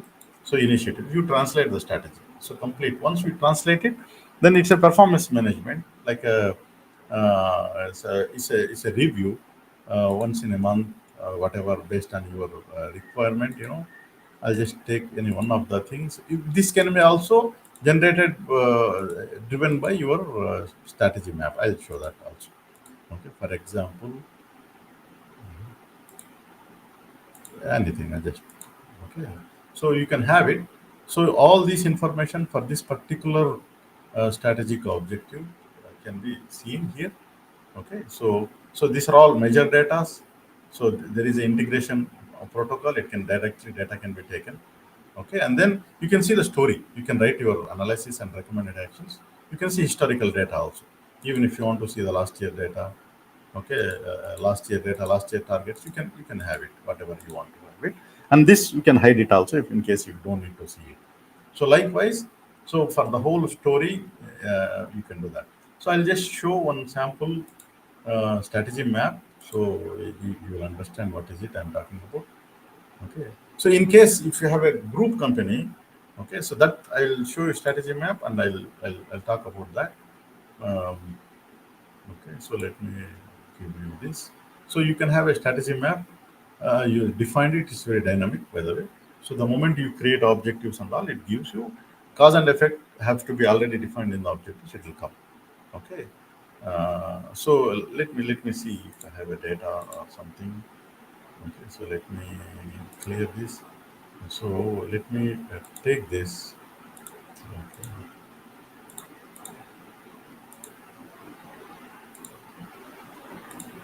Okay. So if I have a data, no, you can see it. So the red, green, and yellow things will be there. So the moment you click on it, for example, the so you can see the complete story of the particular objective. Okay, whatever. Okay. So if it is linked to people performance, also can be displayed here. Everything can be displayed.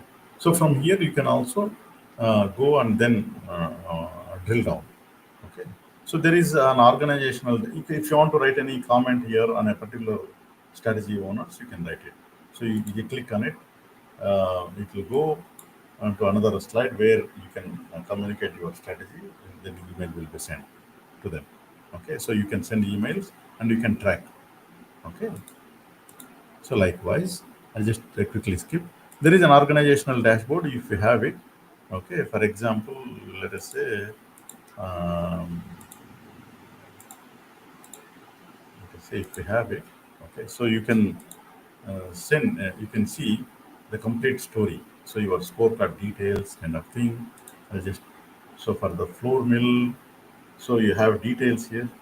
Okay, so what are the how many objectives, initiatives, risks you create on? So you create click on it, so you can see the full story of of the objectives, and also you can see the initiative performance here. So likewise, from here you can see everything, you including the business processes. So if you want more, okay, so you can do you can look into the more details. You click it, you can go anywhere. So this is organizational dashboard. From here you can just control the full organization for all the business units and shared services, kind of thing. Okay, so this is the balance scorecard part. So we do have OKR module as a standalone. Does not touch with anybody except we are connecting the PMO office. The OKR objectives are connected to PMOs. It's a standalone because OKR is many people are using it, but so you do the OKR module, you can use it all the necessary things in the OKR modules. So enterprise PMO, so you can define portfolios, programs, and you can manage them, all the stories and kind of thing. Okay, so I'll just go to the programs. So you can combine all your, you can define them and attach initiatives. Likewise, you can define portfolios. You can manage change. So any changes in the system, any in the projects, you can do through this. So all those project closure, background structures can be done. So people performance is by far is the most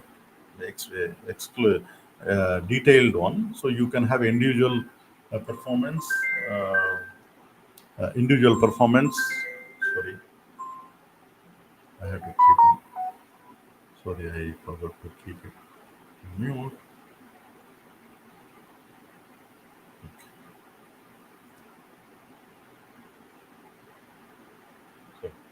Okay, so we have people performance, individual, team, and 360.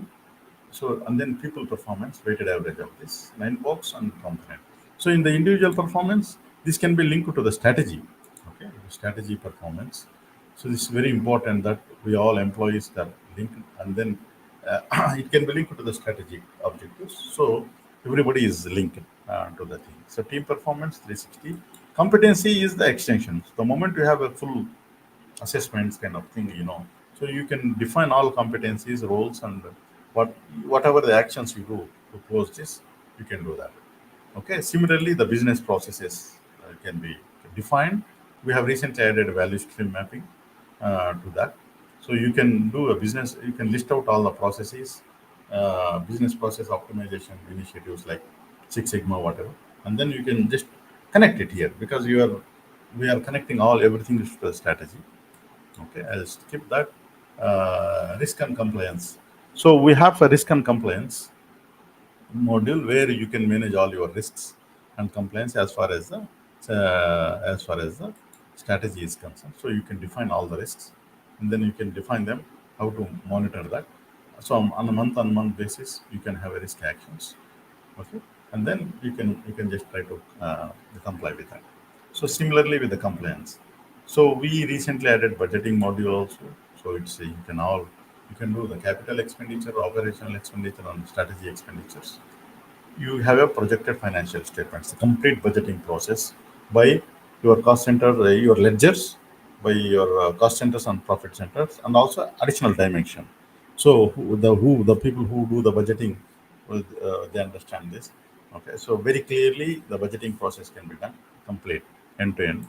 So end to end budgeting process can be done in the system. You don't need any other software to do that budgeting, and it is tightly integrated with the strategy. Okay, so likewise, operational expenses, strategy expenses, and you will get you don't have to get an Excel files to compile, and so it's something similar to Excel only. You can the link will go to individuals, they can update their part, and the system will compile and then give you the projected financial statements directly. Okay, so I'll just skip this. Uh, the most important part is OSM, Office of Strategy Management. So we know that how the Office of Strategy Management works. So the group of people, maybe 2 people, 3 people, maybe one guy. So who does that? Like, so it's a complete. We made a very simple, very practical way to do it. So balance scorecard. So in a month-on-month basis, so what are the activities need to be done? They have to make sure that the objectives, the performance data is updated properly or integrated properly. The measure data, initiative data, so they can have a control. It is like a control room. They can have a full control. They can manage it. So, for example, if you are talking about one business unit, so for example, let us say you are talking about you generate it. So you get that what is a complete. You can see here the data is complete. You can see it. Okay, and you can send a mail from here, send a notification. The system will send notification to whoever is not completed. Okay, and then you can send reminder also. By the time you complete it, so you can close it. You can have the status closed. That means you can complete that one, and nobody can enter the data. And if you have any doubt, so you have two options. You can send a message to them, or you can just open it and see it. What is that? For example, you can just double click on it. The system will open in another window. You can check it and then you can correct it. Likewise, you can monitor everything like initiatives. Okay, so you can select, for example, so you can select all. Okay, so all the initiatives can be selected. I don't know whether it be, sorry.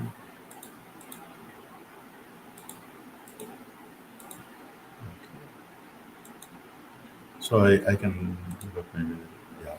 So likewise, you can see all the performance of the projects. So, and then you can monitor from here.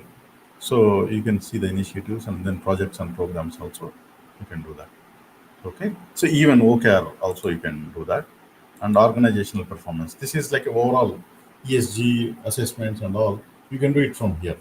Okay. So you can do like ESG assessment. You don't have to do it anything. So once you set up the masters from here, you can generate assessments and do it. We are also adding a fourth one here called Organizational Capability Index.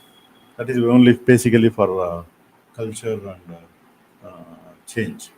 So that is ready. It is not visible in this. Okay. So likewise, you can have operational plans. Like your operational plans also can be this. Then you can have review meetings, actions. So what are the actions you are going to take? So Office of Strategy Management can manage everything likewise. So I think this is a very quick briefing on it. And then there are plenty of dashboards. So there are plenty of scores. Organizational scores are there. So you can just look at it and you can find out. Um, so you can select any the balance scorecard in a score. So you can select it and then you will get it. I don't have time to show all those, but yes. So you can select the scoring and then you can see the full scoring of the weighted average.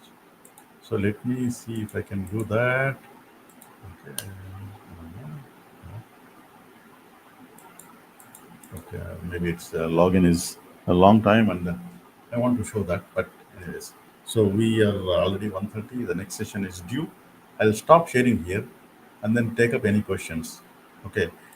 And by the way, the system is connected to. Give me 1 minute. Let me go to. Yeah. So. Mhm. Yeah. So I could not see the messages. Sorry, I have like a 2 3 minutes. Um, uh, so I'll take up any questions or something. There are so many messages. Uh, mhm. Just very quickly read it. If there is read it.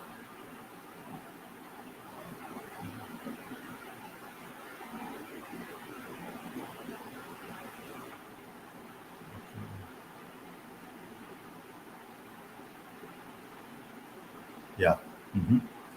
Totally agree. Yes. Mhm.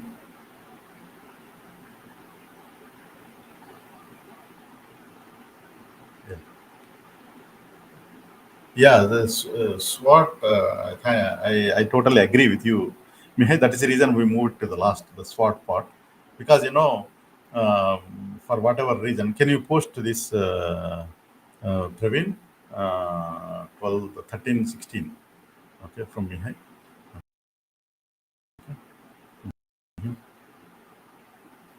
Yeah, no, not that one. The previous one. Next one. Yeah. So yes, Mihai, I totally agree. SWOT is something which we clearly said, but people want to just, for whatever reason, many organizations they know only SWOT. When you talk about as a analysis, they talk only SWOT. Okay, mission, vision, values, and SWOT. These are the two things we hear from the. So if I don't put it, they reject in the first place.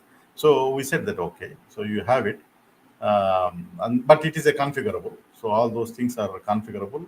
So everything is, whatever they want to see, they can see it. Yeah, that's it. The configuration part I did not show. Okay, and it is used actually. It's used. You are referring. He's using in a couple of organizations in Turkey, and then we are doing a couple of implementation here, local. Okay, yeah, we did not make it complicated. We made it a little easier for them. Okay, so because the complexity is not in the system, complexity in the strategy itself. So you spend time there. It is instead of using Excel, use the software. Just to all the things are there, and we strictly limited to XPP. So it's easy. The terminologies and all, we took it, and then recently we are investing in AI model LLMs and all. Okay. Mhm. Yeah. So yes, of course, there is a lot, and there is a we more focusing on UI now. So we are releasing the new UI edition in a month's time. Okay, so because it changes complete user experience, it makes it more user can do all color coding and all. So all those nice to have things can be done. Yeah. So thank you everybody. Thank you Mihai for all your support and everybody. Yes. So yeah, that's correct. SWOT is something, actually, in my personal experience, I used it. Okay, at least it helped me to jot down my thought process into the paper. It does not hurt, but if you just don't know how to use it and properly, and then you misuse it. Okay, so SWOT cannot be used for strategy formation. That was the take. But if you want to use SWOT for something else, yes, why not? It can be done. So nothing wrong in that. So identifying our strengths and weaknesses is always good thing, no matter what we do. Okay. So it's always learning experience by talking to the experts and the genius people. So thank you very much. And I would like to welcome our new speaker. If there is any questions, I will be available throughout the day. Okay, so please post us. And I'll just comment my contact details also in case if you want to have it. Okay. So thank you, everybody. Thank you very much. Thank you very much. So, Praveen, we have a next speaker available. Oh, Sandeep. Hi, Abdulji. Hi. Good morning to you. Is it 12 o'clock, right? It's a good afternoon here. Good afternoon. Excellent. Nice to see you again, Sandeep. Oh, Thank you. I'm enjoying the sessions, and I can appreciate your marathon effort. Yeah, no, that's You know, okay. No, we used to it now. We used to it. Everybody says that. How do you do that? If I don't do that, I'll have a problem. so it is quite. I mean, your thoughts actually around technology and how are Yeah. you reducing the technology friction, right, in strategy? Yeah. I like the comment especially about the problem is in the strategy, not in the software. Strategy. Yeah. So it's quite well said from you. Yeah, Yeah. Thank you. enjoying the session so far. Excellent. So let us take up. So we are on time. Maybe 4 minutes, Yeah. no problem. 4 5 minutes, up to 10 minutes, no problem. So Yeah. we'll take it up, Sandeep. Yeah. So let me introduce Sandeep Cardoza. So he's a CFO. So let me give you some briefing. So he's talking about cross-functional execution, aligning sales, operations, IT, and finance with strategy. He talks about real how it is done in the field, irrespective of any framework, methodology, or something. So how it is done. So I would like to really hear how you are doing this, Sandeep, and making your organization good to great. Okay. So Sandeep Cardoza is a CFO at Datco Tenant LLC with over 19 years of progressive experience. He leads finance, logistics, supply chain, and IT operations, driving digital transformations, performance management, and strategic planning. Throughout his tenure, he implemented tools like BI, cash management systems, aligning financial insights, and also business growth initiatives. So, welcome, Sandeep. If you can introduce yourself, this is the summary, and then take it from here. Yeah. Sure. Thank you. Thank you, Abdulji, once again. Thank you for the opportunity here. I'm the CFO at Datco Tenant. I am a close to 20 plus years experience in finance. But the role has been evolving such that CFOs are not sitting in the only finance office, but as you can see from my profile, and the business has also recognized that, and my responsibility and my activities have been expanding since then, right? So if you can jump into the presentation, I'm not sure if my screen can be seen now, Abdulji. Yeah, that's a trick part. Please, instead of let us not waste time. So, almost the sharing screen. Yeah, we can see it. Luckily, Perfect. yes, perfect. Thank you. Okay. Yeah. So through the presentation, obviously, I'm going to talk more about execution from the perspective of a practitioner. Yeah. Let's dive into it. Right. So once again, good afternoon, everyone. 75% of the cross-function teams are dysfunctional, right? This was research backed in 2015 by Benham Tabrezi. A decade has passed. Things would have been definitely improved, would be our assumption.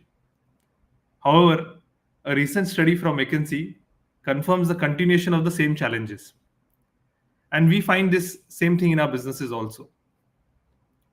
One of our core criteria highlighted for the dysfunction was misalignment with companies' corporate goals. Teams are hurt by unclear governance, a lack of accountability, by goals that are not lack specificity, and by organizations' failure to prioritize the success of cross-function projects.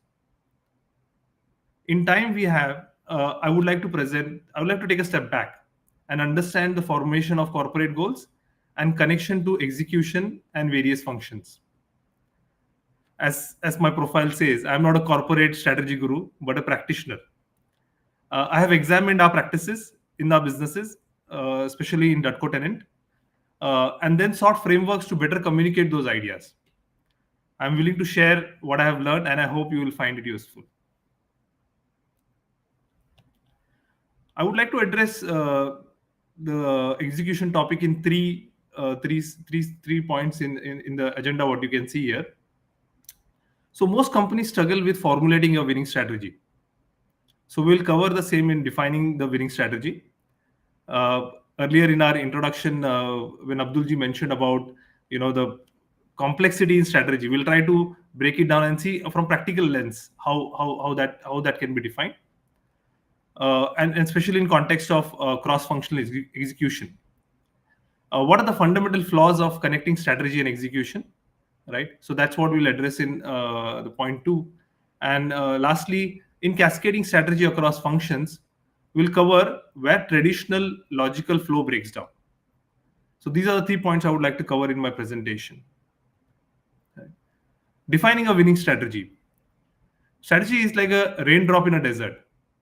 Before they hit the ground, they evaporate, creating little or no effect.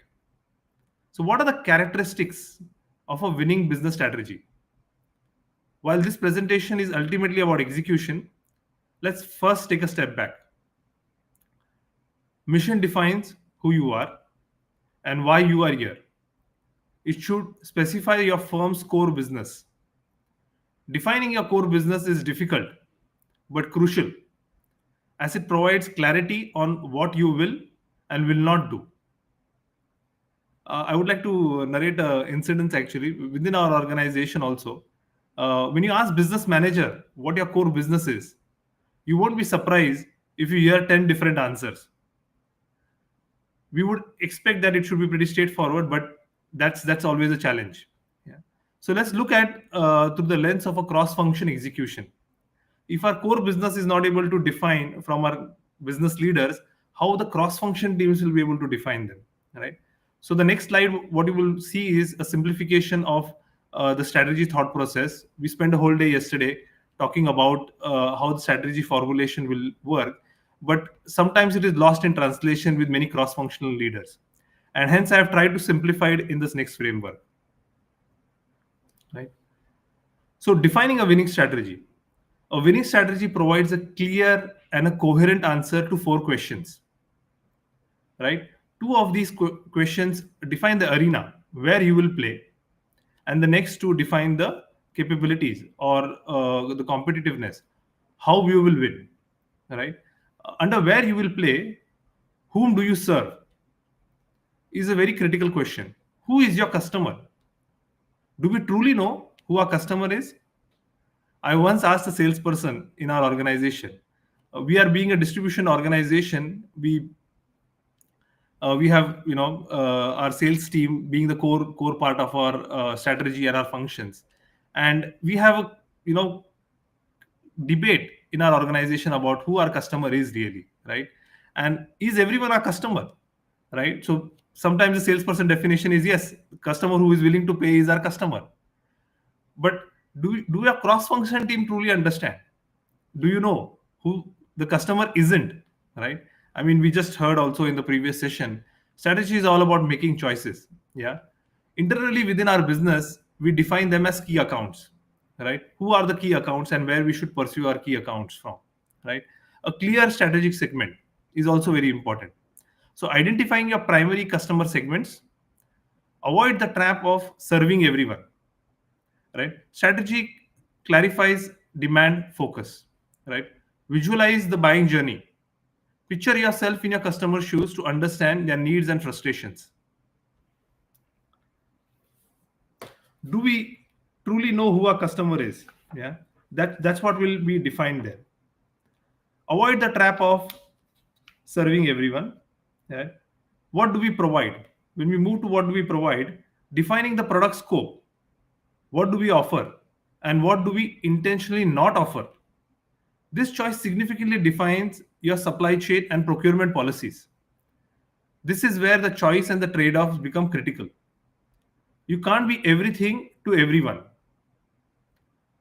What is our value proposition? Clarify which attributes matter most to the customers, whether it is product, price, access, service, and connectivity. If the sales team isn't clear, they might assume price is all we sell on. If the operation team isn't clear, they might bend backwards for every single customer. Determining what must be true for this value to be delivered consistently, not just what is currently true, is very crucial. Value must be differentiated and meaningful. A strategy that is not distinct isn't a strategy at all, right? And lastly, on the what is our operating model? This is where everything comes together. The orchestration of your strategy is where things will be very quite evident over here. How we deliver value proposition through operational excellence or product leadership or customer intimacy. The execution capability must be aligned, right? It's very critical actually. That's what we see in our organization. If that is not defined, you will hit roadblocks. Acknowledge and manage uncertainty. No operating model is perfect, predictable. So especially during the current world of tariffs, and uncertainties and supply chain crisis, resilience matters the most. Is the buying process ideal? Looking from the customer's perspective. Imagine yourself as a buyer and feel the friction. Strategy is about what should be true and not just what is true. Very, very important way to have a real footing on what's going on in the business to determine and address these questions, especially for cross-functional teams. They need to understand their perspective also. Most of the time what happens is the strategy is communicated through a very large deck or a strategic initiative, and we fundamentally are not able to connect that with what the strategy is all about. Where do we play and how do we win? Moving to the next slide. So defining a winning strategy, another perspective would be most companies drift into a default future. You can see on my slide here.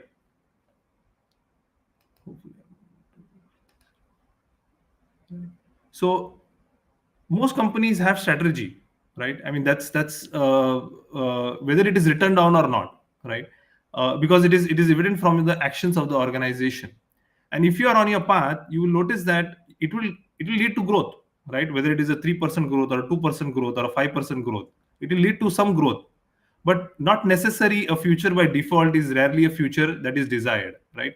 So if you look at this timeline versus the growth which you want to charter, you want to see where should I start, right? Most of the organization, and especially on the cross-functional leadership, they assume the strategy is a complex, a very intellectual pursuit of what we should do, what we should not do, and there is a lot of confusion within the business organization, especially in the medium and smaller organization, right? And most companies drift towards a default future, one that feels safe but that rarely is desirable. The default future is where we are headed if we keep doing what we do now, right? So as I said, strategy exists in what we do, not just in what you say. Every organization already has a strategy. Surprise, whether it is explicitly written or implicitly practiced. Strategy is revealed through actual choices, whether how the resources are allocated, which customers are served, and what gets prioritized.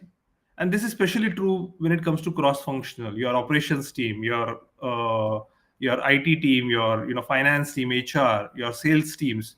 They are the ones who are practicing and prioritizing these strategies. So cross-functional teams must recognize that they are already part of a strategy through their daily actions and decisions, not waiting for a new strategic initiative to act. Right. Moving to the next point, the trap of no strategy and the power of status quo. Right. So as I talked about in the default future, new leaders often believe they are starting from scratch, which is never true, and that's a dangerous illusion. Also, the existing pattern of decisions carries significant momentum. Right. This is the momentum which is propelling you to the current path, and that's where you will be headed towards, uh, if there is no strategic initiative or it lacks your choice, right? So the existing patterns and decisions carry momentum, and that takes you forward. And resisting change, and especially hence it will create a resistance of change for you, right? Because most of the cross-functional leaders would assume that it is not relevant, right, into what I do actually, right? To change strategy, you must confront current choices and understand how they reinforce current behaviors across departments. So what our leaders should do, or what a leadership in the organization do, right? Or if it's a functional leader or a strategic leader, right? Start with betterment and not perfection, right? Don't wait for a perfect 50-page strategy document, right? You might not have ability to hire major consultants. You might not have the ability to have the state of the art softwares. But what we can do is start looking at betterment, right? Don't aim to craft a perfect strategy from the outset. Instead, pursue continuous betterment. Apply a Pareto's mindset.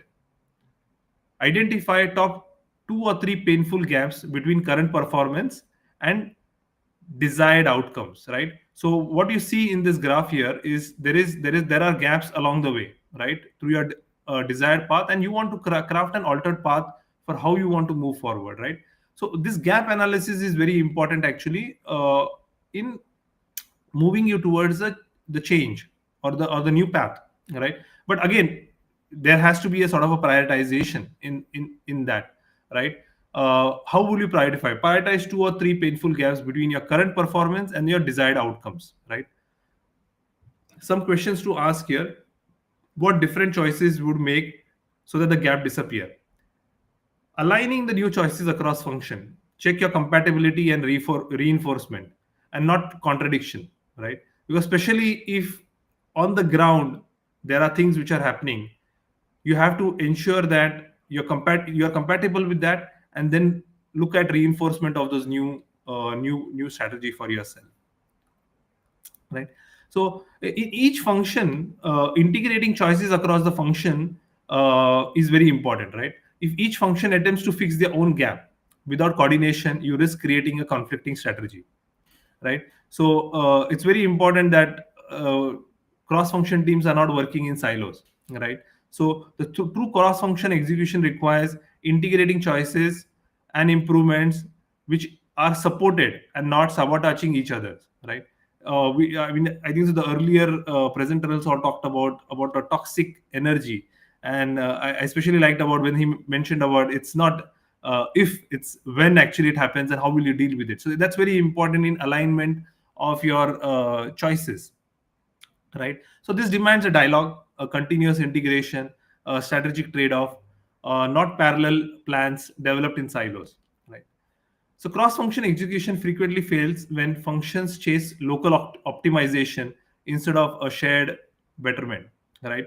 You will find IT has its own direction sometimes, and HR has its own plans and directions, because every leader might have his own thinking of what I can do to make it better. So earlier, Abdulji also talked about the strategy office, right? And having a clarity through that strategy office is very important. So organizational improvements are looked at in a cohesive manner. Yeah. So success lies in collective problem solving, identifying the biggest cross-functional pain points and resolving them together. So small wins through betterment, build strategic alignment and confidence across teams. So don't wait for a perfect strategy document. Cross-function execution starts at each team level with the choices they will have. Identify your biggest strategy gaps, and together you can make a better one at one step at a time. I have some questions left here for our audience here to think about it, especially our cross-functional leaders, right?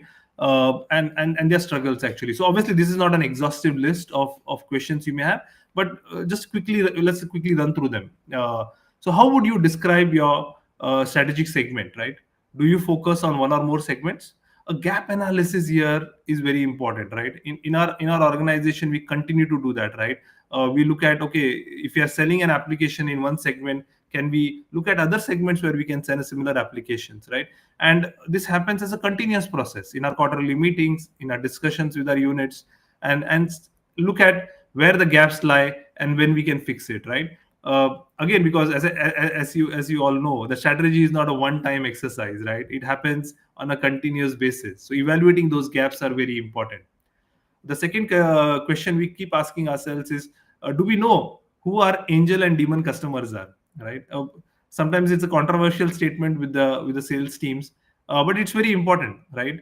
What When you do an analysis, especially matching your the operational efficiencies versus the customer service which you need to provide, right? So that's very important to identify those, which are your money losing customers, which are your money making customers, right? Have you made clear and consistent choice as a product scope, right? Are you a generalist, are you a specialist? It's very important so you can manage your service expectation for those customers, right? Is there a clear and consistent choice in the nature of the product, whether you're selling a high end or a low end product, right? Again, to determine how will you manage your operational efficiencies around that, right? Is your value proposition similar for all customers, or different customers have different reasons to come to you, right? We especially see this in miscellaneous sales actually within our organization, right? And how do we package that better? How do we service them better? How do we make sure our key accounts are getting serviced better, right?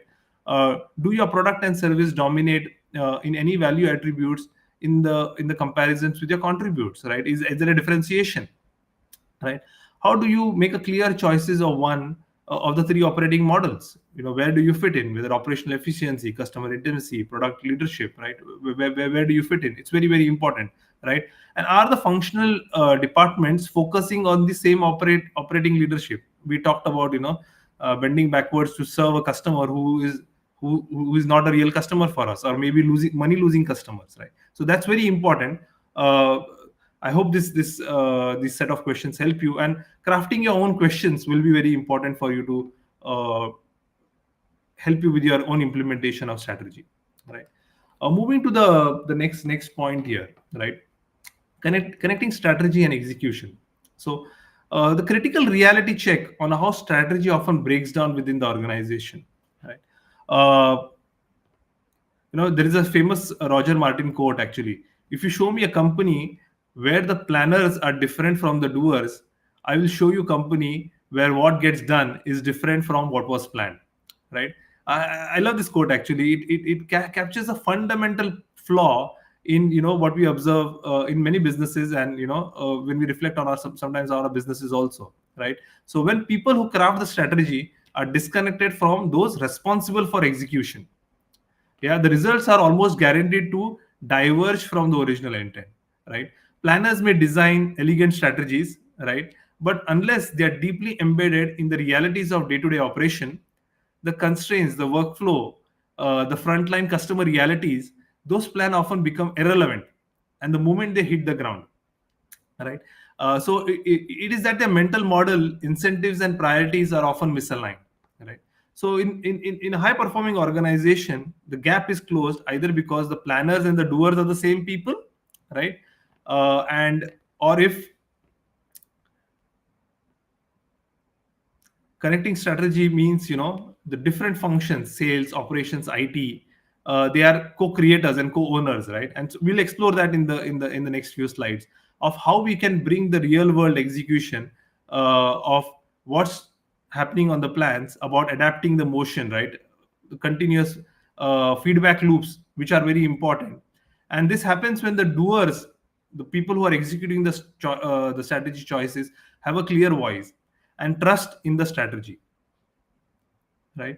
So I have put some points here and we'll go through them one by one, right? So one of the critical and probably some of the controversial statement with in our finance culture is actually, as a training always defines, that business is there to create shareholder value, right? But let's take a step back and think about it, right? And so where the actual value is getting created, right? So our focus have to be stretched from a strategy document to the real world where the value is created and lost, right? So the fundamental idea here is that the customer must be the center of your strategy, right? Too often companies claim that they are customer centric, yet their decision from product features to pricing, from internal process to incentives, are designed with shareholders expectation or internal conveniences in mind, right? But as the slide states, right, to truly create shareholders value, we must prioritize customers above shareholders. That's not a philosophical, it's a practical, because of the following reasons, right? In terms of customer loyalty is what drives repeat business and referrals, right? And that's one of our key account definition, right? Whether are you getting repeat business from the same customer, right? Is he referring you to other customers, right? Is he referring your other products? That's very important actually, right? So your key accounts can grow larger, and it's very important to have that customer loyalty in place for that, right? Empowered employees who are trusted and trained to solve customer problems become strategic assets, right? This is a fundamental part in our business, right? Empowering our employees and how they make and solve customer problems, right? So the shareholder value, the ultimate metric of for many organization, and it has to be true, is mostly a lagging indicator. It reflects where there has already happened as a result of delivering value to our customers, right? So shareholder value is a result of smart strategy and great execution. It cannot be strategy in itself, right? So putting the customer at the center means building a cross-function strategy around their needs, right? Ensuring your sales, operations, IT, and finance are not just aligned to internal KPIs, but customer outcomes, right? I often ask our functions actually, right? Okay, we have done all our functional goals, but how come we have not achieved our corporate goal, right? Is there a significant mismatch between our corporate goals and functional goals, right? So measuring what matters to the customer is very important. Are our systems, workflows, and budgets make it easier to serve them or harder, right? Customer problems, are people empowered to take those solutions to solve the customer's problem, right? Or do they stifle them, right? So when customer wins, everyone else does too, including shareholders. Moving to the next slide. Another clear distinction on planning and strategy, right? So this is a truly for one of our cross-functional leaders, right?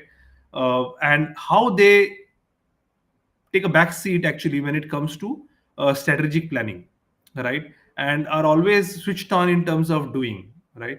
So it's important that planning is not an alternative to strategy, right? Planning strategy are not interchangeable. Planning helps us to manage the known, the routines, the budget, the resources. Our cross-functional leaders are very comfortable in this arena. But strategy is about navigating the unknowns, right? Making the market shifts, competitors response, and customers change directions, right? So there is a lot of uncertainty when it comes to strategy. Now, many operational teams tend to be skeptical when they hear the word about strategy. Why? Because what they experience on the ground often feels like a mismatch with what is articulated in the boardrooms. Plans are clear, but strategy feels vague, right? They might ask, how do we actually implement this? Or how will we hold this up in the real world? And that skepticism is valid because planning is about comfort, defining tasks, assigning resources, and creating predictable outcomes. But strategy demands coming something different, right? It is a comfort with uncertainty. It asks us to make bold choices, where there are no guarantees. It is about committing to a direction when we don't fully control every outcome. Here's a powerful way to think about it, right? And this came across in one when I was discussing with one of our financial analysts, right? And his argument was, okay, Sandeep, how come we always match our cost but never make sure that we manage to get our revenue from, so the budget is always somewhere here or somewhere there, actually, right? Your forecast accuracies are always not aligned, but when it comes to cost, they are always predictable. How does that happen, right? Yeah. uh, my answer was to him was, revenue is determined by the customers, right? So the customer is in the driving seat there, and not our planners, actually, right? And customer always comes with a question mark.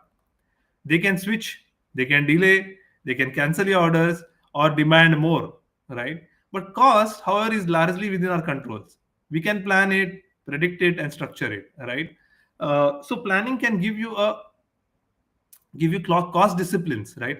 But strategy is what helps you earn the revenue in the first place. By winning the customer choice, they say your strategy is going to be continuously adaptive in nature, right? You don't set it once and forget it. Yeah, you keep revising it as conditions change. Our job then is to help the operation, sales, and finances to work together, not just to follow the plan, right? Because it's just not motions, where your strategy is going to get executed, right? So the crucial lesson here for functional leader is, if your instinct is, if only they would follow if only they would follow my plans, right? I mean, every functional leader, if you speak to, he has some ideas and some thoughts, right? But that's a big red flag in my view, right? It signals one directional, one flawed view of execution, right? The real strategy isn't merely of getting to those to getting to those plans, but a shared strategy is flexible enough to remove your cross functional, and achieve your cross functional realities. So, next slide. So in terms of the another key aspect, actually, which we should think about it is, customers don't experience your strategy, right? They experience your people, right? So customers, the quote captures the central idea behind the slide, right? Strategy is not something that exists only in documents or dashboards.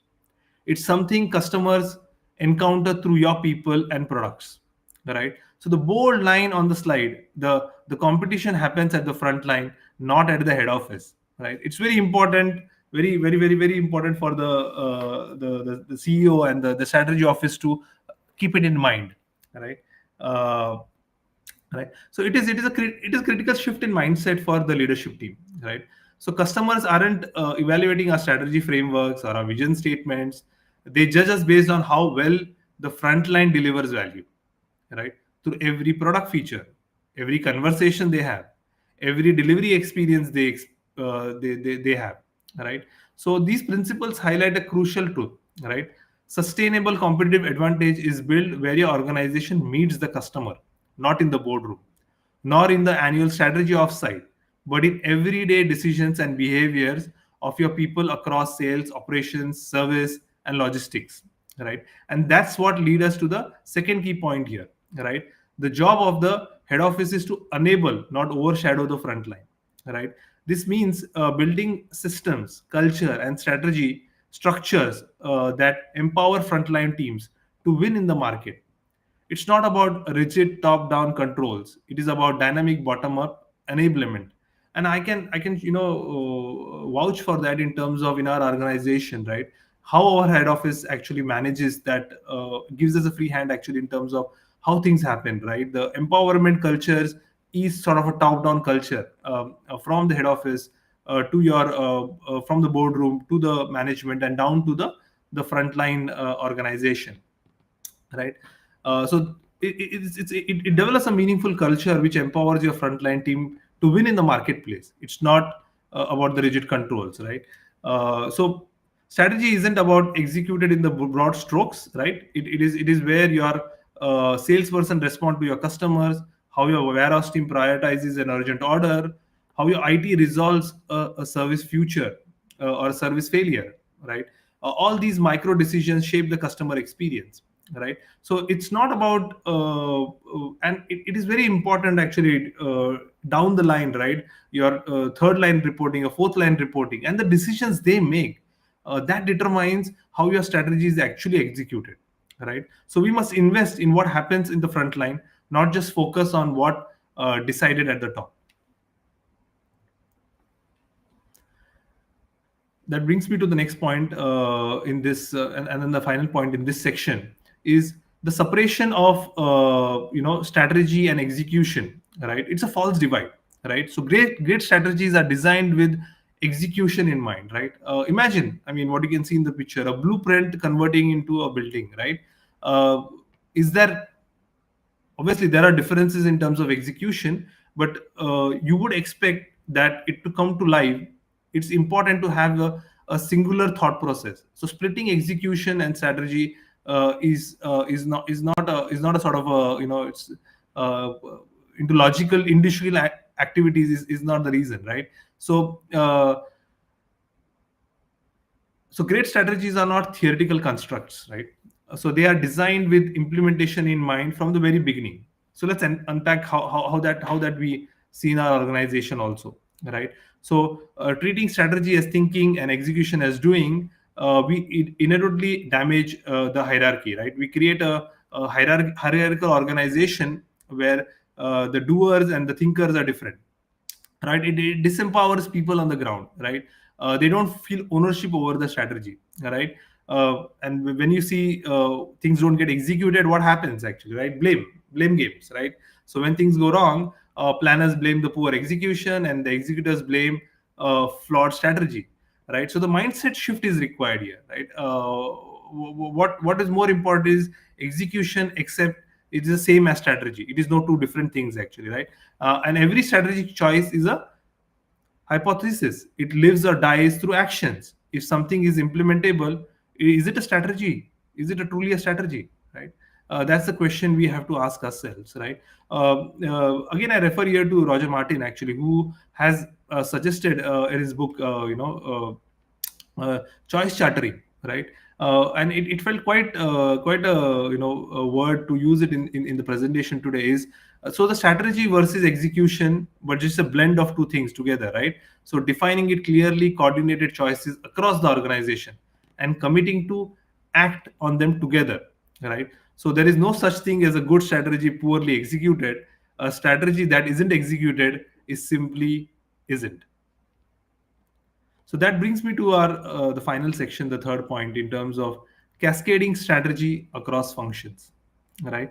Uh, so what happens is generally is, our assumption is that, oh, it's such a logical flow, right? Oh, we have a vision, we have a strategy, and then let's create an functional objectives and KPIs to monitor them, and voila, we have we have cascaded our strategy across functions. Okay, that looks quite tidy and well structured on paper, but in practice, however, there are deep implications we need to confront, right?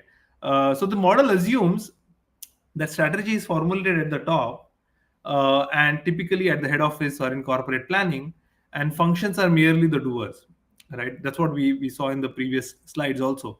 Typically at who are expected to translate strategy into execution, but the logic creates a gap. It's a disconnect between the intention and impact, and this often leads to what is referred to as a buying process, right? That's years to, let's buy our let's get our functions to buy into the process of strategy, right? But think about it, right? Buying is not the same as ownership, right? You can't simply send strategy downstream and expect the departments to merely nod along, right? If people responsible for executions aren't involved in shaping the strategy, there will be inevitable feel it is imposed upon them. So the important thing here in this section, what we are going to address is taking a human centric view, right? Imagine, picture yourself in as a head of operations, IT or finance, right? And you receive a sort of a dictated strategy, right? Without your team inputs, how do you feel? right? And how would you be told that, okay, now align your KPIs, yeah, to these action plans? Naturally, you will tend to have some resistance. Naturally, you will tend to have some questions around your head, right? How would this reflect in what we are seeing on the ground, right? The ground realities are so different from what this document talks about, right? Why were we not consulted, right? Or why are we simply expected to make it work, right? So that's why the true strategy execution just isn't just cascading; it is co-creating, right? Making sure that the strategy planning is not just pushed down to the execution level, but they are the ones closest to the customers, and hence they are involved, closest to the constraints, right? They are the ones who are going to execute it, right? So we'll address that in the next few slides about how that can be coming alive for our execution plans, right? So when function helps to create the strategy, alignment is natural, right? When they are merely asked to buy in, resistance is inevitable, right? So this is a typical strategy implementation framework which you would have come across, right? Most of the frameworks boil down to this 5 points actually when it comes to a cost functional execution. But what I want to obviously describe what is here, and then make give them a choice lens in the subsequent slides, right? So let's reframe through the choices lens, right? So if you look at the direction and the direction and the goals, right? What are the directions and the goal selecting process, right? Rather than breaking down into functional actions after it's defined, involve the functions early in the sense making process, right? Strategy becomes a more realistic and executable when frontline insights inform strategic goals from the very outset, right?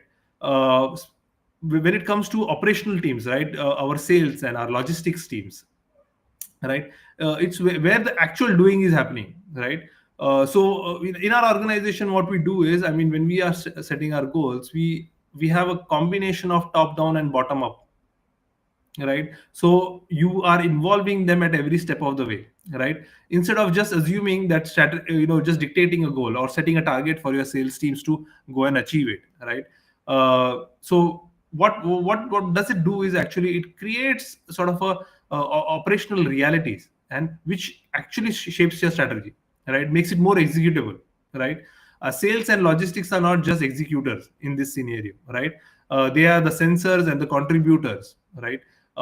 And so it is very, very important to make the room for feedback, right? Especially when it comes to the feedback can be of many types, right? So what is another initiative what we are planning in our organization, and many manufacturers are already in line with that, is the quality programs, right? Do the operational teams have enough quality built into their functions or into their processes, which is very also very important. It creates auto feedback loop and make sure that there is an alignment between that, right? When we move to our support processes, right, support functions, right, often treated as back office, these functions are actually strategic enablers, right? So finance often treated as back office, right? And IT is no longer actually sort of a back office function any longer, right? It should have what it is building, actually building the systems flows, right? Supporting strategic choices, right?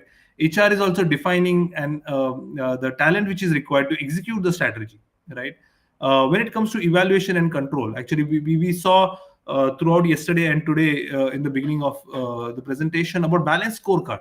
And I think so I saw one of the comments also that there are hundreds and thousands of examples, tens and thousands of examples of implementation of that, right? And how it plays a very important role when it comes to monitoring compliance, right? And whether it is a continuous learning, actually the KPIs, the dashboard, the feedback loops should also be co-designed across the function, ensuring that they reflect both the strategic intent, the execution and the execution realities, right? And one of the fundamental portion of what we define as the soft skills or the culture of the organization, the organization behavioral process, right?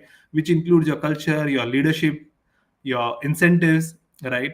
And that is where the alignment truly takes place, right? So if you I'm reminded about Charlie Munger's quotation here, right?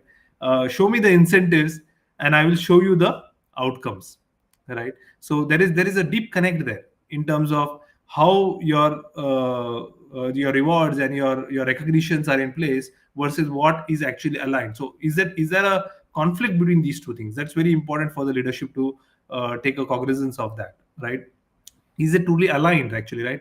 Because these elements must be intentionally shaped with teams, not imposed upon them, right? That means shared values, mutually agreed norms, and collective accountability, right? So the big message and takeaway here is, don't think of cascading as pushing strategy down the ladder, right? Think of it as a building a unified platform together, right? With functions as equal participants in shaping and owning the direction of your strategy, right? I'm just being cognizant about the time. In terms of I think I have another 5 minutes or so. Let me just quickly. I have just a couple of more slides to talk about it, right? So the strategy implementation framework, right? Looking from the strategic lens, actually, we touched upon quite a few points earlier, but just to summarize them now here is distributed decision making authority, right? So have your the second line manager, the third line manager, fourth line managers, right? Are they involved in the decision making framework, right? Or the decisions are all at the top level, right? Embedding these decision making is very important actually, right? I mean, we see that classically, right? Our logistics teams have the ability to prioritize cost over speed, right? And when the speed is required, they would prioritize that accordingly, right? When and these are very important decisions which functions can make, and allowing them is very important actually, right? And the context, because they are very closer to the context, right, of how each functional areas overarching strategy through specific lenses, right? And making sure that there is choice involved for them, right? So support functions like HR, IT, finance don't just execute, right, but make choices along the way, right? This means the same strategic intent can manifest across different platforms, right? uh, Again, I mean, we saw during the we are experiencing such a volatile world, COVID now, tariffs, and the change, or VUCA world, what most of them are calling it as, is emergent strategy development is very important. The framework accommodates the reality that strategy emerges through choices made by those closest to the work, right? Evaluating control processes captures this distributed decisions, creating a feedback loop that can influence and redefine the overall strategic direction, right? So strategy is both cascading down and emerging upwards, right? And the last and the other important point here is empowerment within boundaries, right? So the organization behavior processes establish our culture's structural boundaries within which people can exercise strategic choices rather than the rigid command and control. This fosters a framework where individuals and teams can make autonomous decisions, right? Collectively advance strategic objectives. So the interpretation transforms the framework to a traditional top-down execution model to a more adaptive one, right? Through individual capacity of individuals to influence your strategy, right? So one of the important, and this is something new for me also, but what we are seeing here is actually, how cross-functional teams should be viewed upon, right? So think from what you see in the image here, right? How a pit crew, right, comes together to make sure the race, the car wins the race, right? So in F1, actually, you will see no single function wins alone, right? Either the car wins or loses as one unified team, right? So especially cross-functional teams, if they have a sort of a garage mentality, right, when they are siloed, it creates a challenge, right? So the mentality to be shift to is a sort of a pit crew, right? Where demand is synchronization, right? Everyone knows that the specific roles are very important. They know that the overarching goals are very important about this, right? So looking from the perspective of time and speed is very important in actually your achieving your strategic objectives, right? So the system-wide performance is also very important here, right? So we talked about earlier in the site, are functions looking at from more of a functional and siloed strategy, or it is more of an organizational alignment, right? So system-wide performance impact is what we are looking at. Sandeep, you have few minutes. Huh? Sure. I'm just wrapping up. Just a couple last slide. I'm there.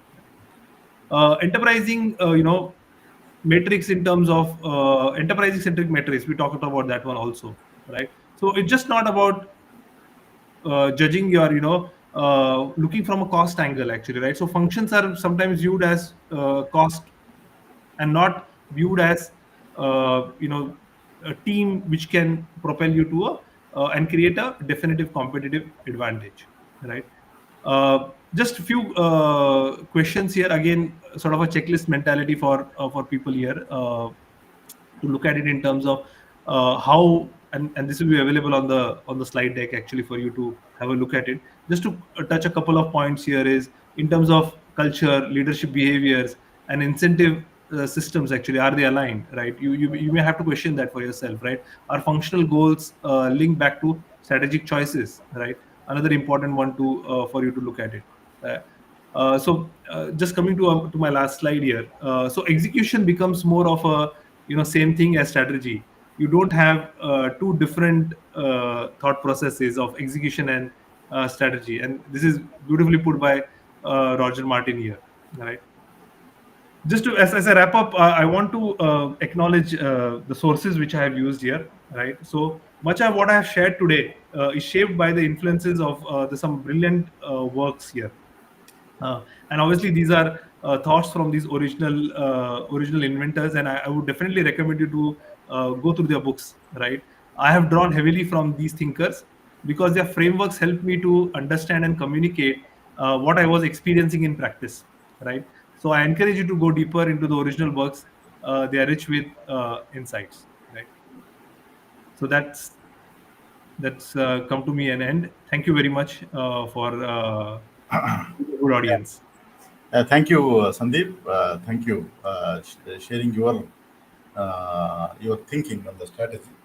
Okay, as a CFO, yeah, thank you very much. And there are some you can just because we run out of time. Okay. Yes. Yeah. Okay. So yeah. So one just point is I would like to highlight it. Who is the customer instead of what is the customer jobs to be done, as a Clayton Christensen said. The customer is the wrong unit of analysis. It is a job that we must understand.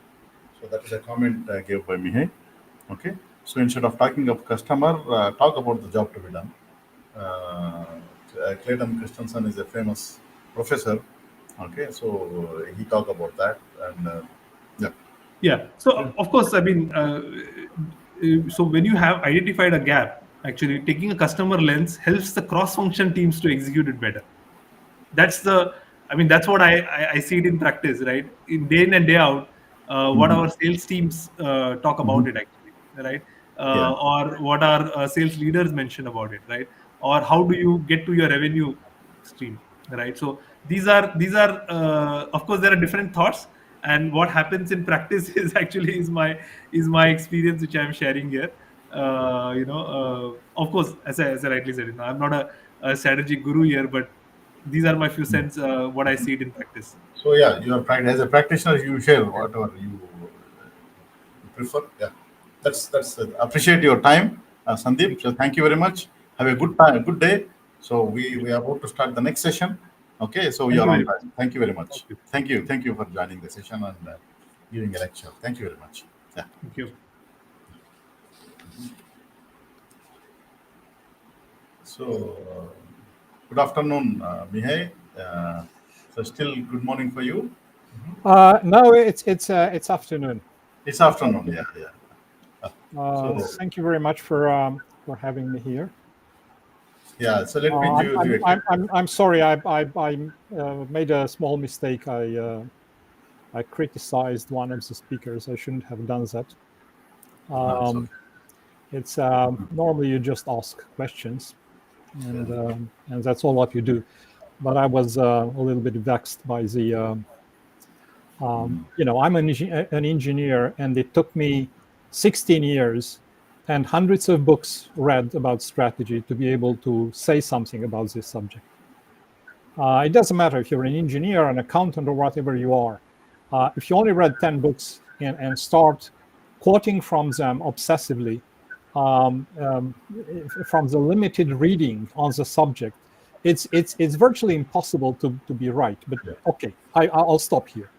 So let's prepare a little bit the presentation. First of all, it's with my camera. I was supposed to have a larger view, but nevertheless, I'm clicking the share screen.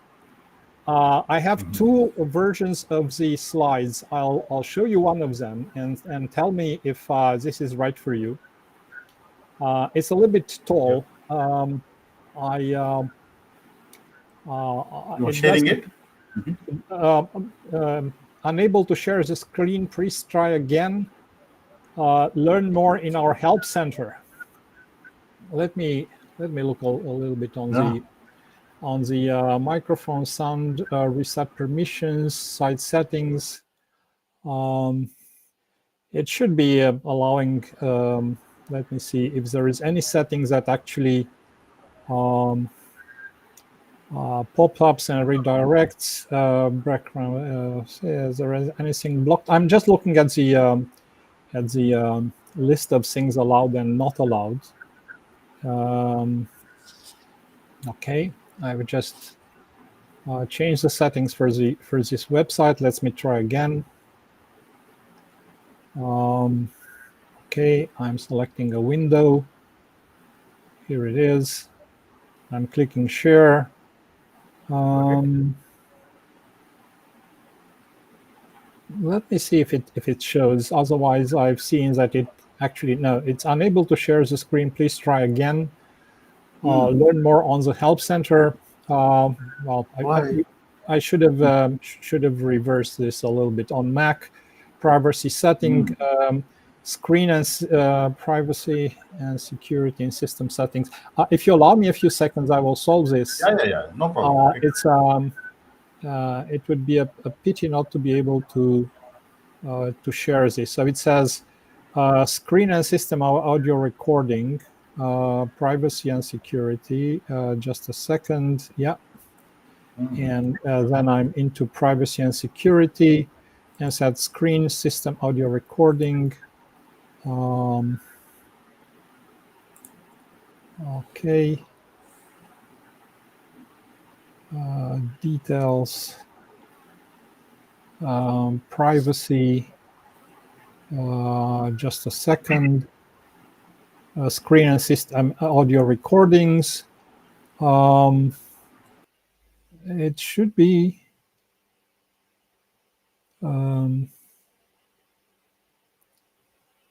It should be on. Okay, it says toggle your browser. You may need to quit and reopen the browser for changes to take effect. I was afraid of this. I'm very sorry. I'll do the following. I'll close the browser and open it again. I'll be back in a few seconds. Sorry, this is technology. Sometimes it's all over us. I'll be back in a second.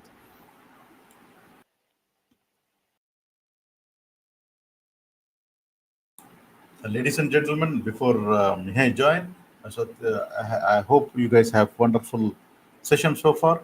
Please save your YouTube link, saved in the shared in the LinkedIn, because the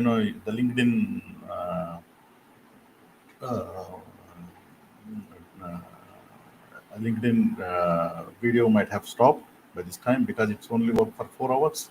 So please keep it with you. Yeah, please keep it YouTube channel with you, the link. So we'll share it once again in the LinkedIn also. So just in case if you miss it, you can use it. Okay.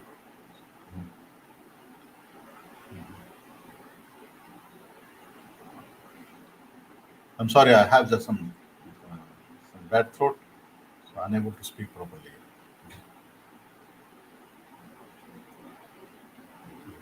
Let's wait for Mihai to join.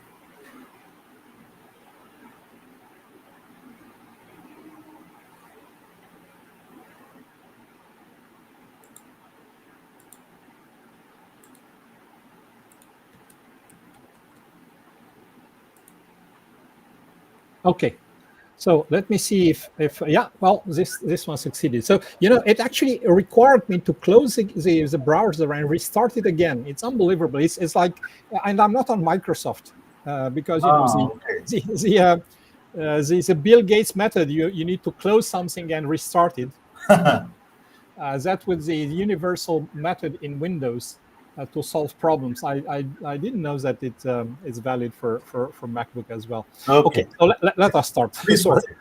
Yeah, please proceed. Yep. Okay, so let me go. First of all, let's put this a little bit aside. So I have control on this format.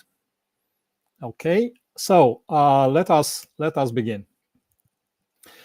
So because I want to set the plate straight in regards to the topic of my presentation, which is about alignment and execution, which is obviously part of the execution cycle, is not of the strategy formulation cycle. But to clarify how did we get to the execution part, I would like to review very briefly what we were supposed to do in strategy formulation. And I know that yesterday have been a lot of presentations, some very good ones, some not that good in my opinion, of course. And just to set the the stage for my presentation, I'll just very briefly go through the concept of the strategy model. And strategy doesn't start from winning aspirations or from mission, vision, value. Of where did the mission, vision, values came from? I mean, where did some gods download the mission, vision, values in our brains so that we can start formulating strategy from there? Not at all.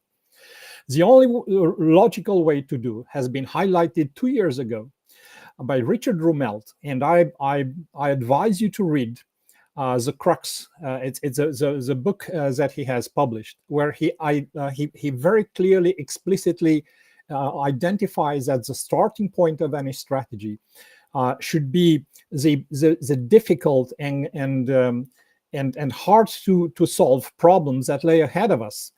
Typically, we associate them with opportunities and threats that we cannot deal with if we don't change anything. So we need to change something, especially in regards to the product market fit, the two dimensions of the strategy.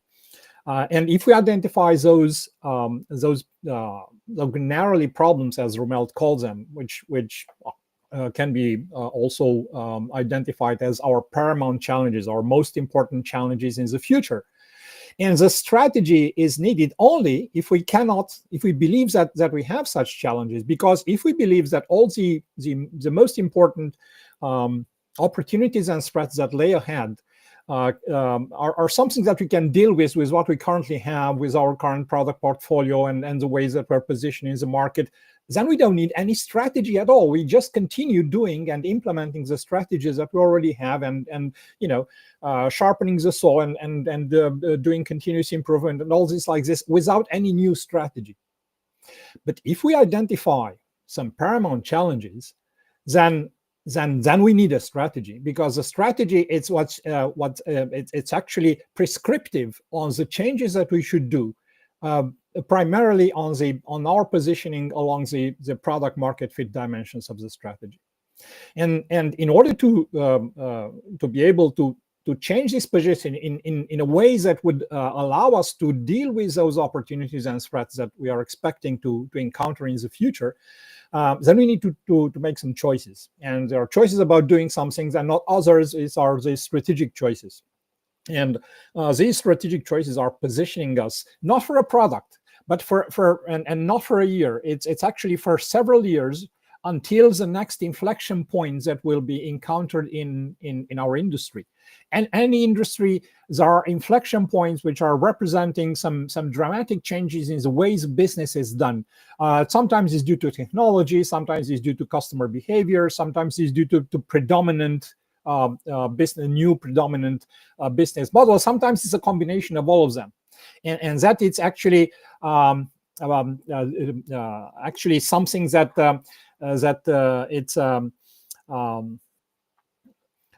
that we should make some clear decisions on. Now, paramount challenges go to any opportunities and threats in the future that you see for your company, and ask the question: can we deal with that opportunity and threat without changing anything? And if the answer is no, it's actually we don't believe that we will be able to deal with this opportunity or with this threat, so harvest that opportunity or defend against that threat, that becomes a challenge. Now, we can't just focus our strategy on a dozen or 2 dozen challenges. That's too much. Normally we should have 1, 2, 3, 4 paramount challenges. So we need to aggregate them, to group them into the most important areas of challenge for us.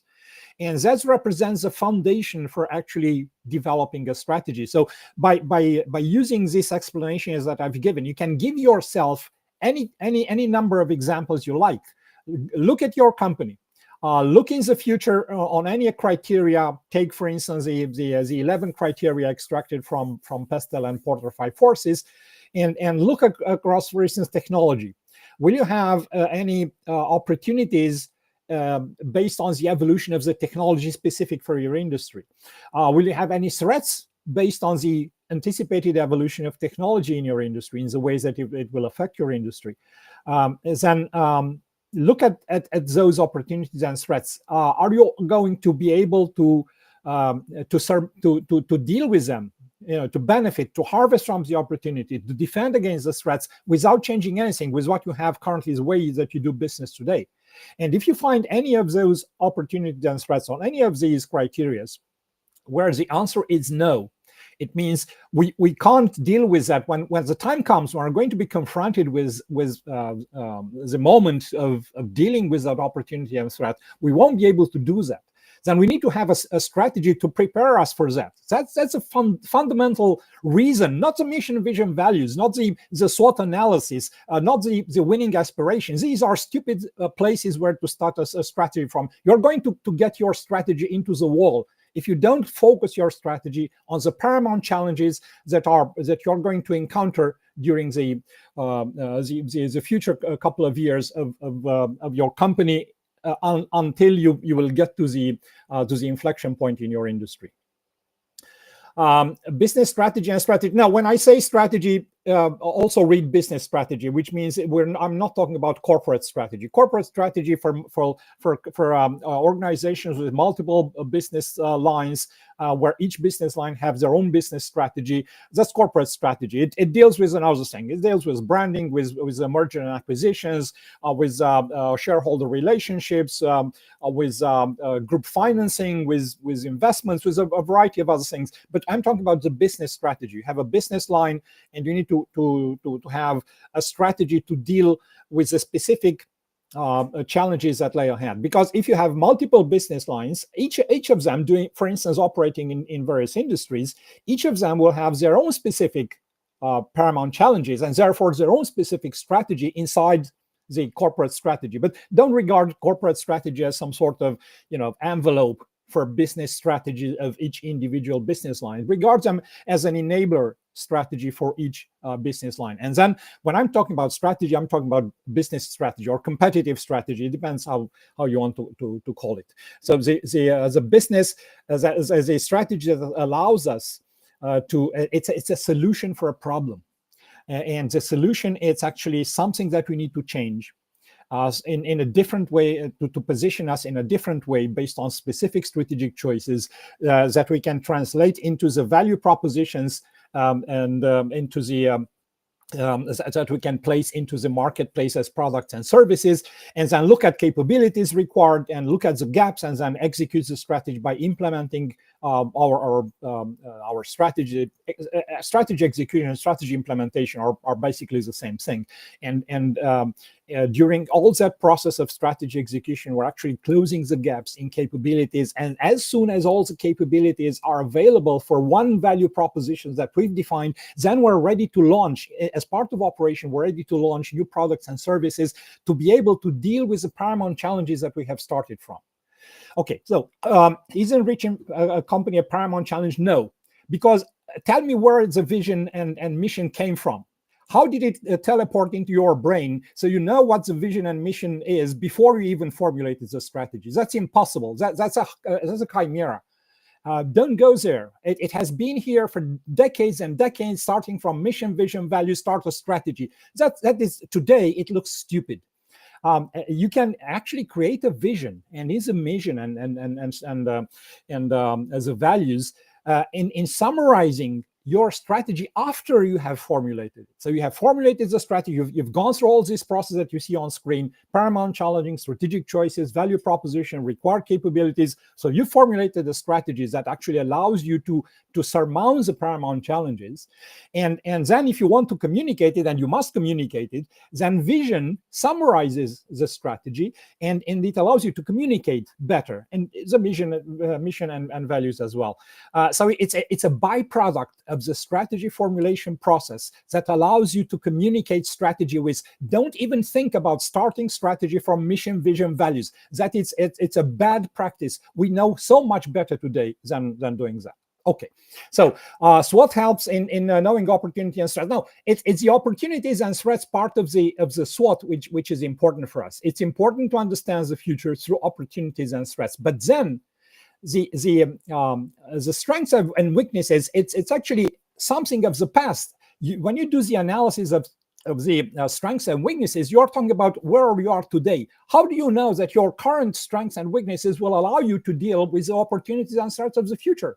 It's impossible, because the future is not an extrapolation, a linear continuation of the past. It comes with a variety of new things, of opportunities that you've never encountered before, with threats that you've never encountered before, and you can't really rely on dealing with that with what you've developed until today.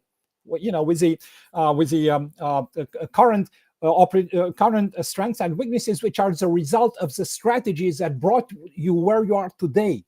But we are talking about the future, when you need to reassess what kind of capabilities will you need to have in order to be able to support the value propositions that actually translate your strategic choices into the reality of the market, and the strategic choices are your solution for dealing with the paramount challenges. That's how the logic of the strategy should work. At least this is the current place in 2025, when we have an understanding of how strategy should work based on all the elements that we have collected from all the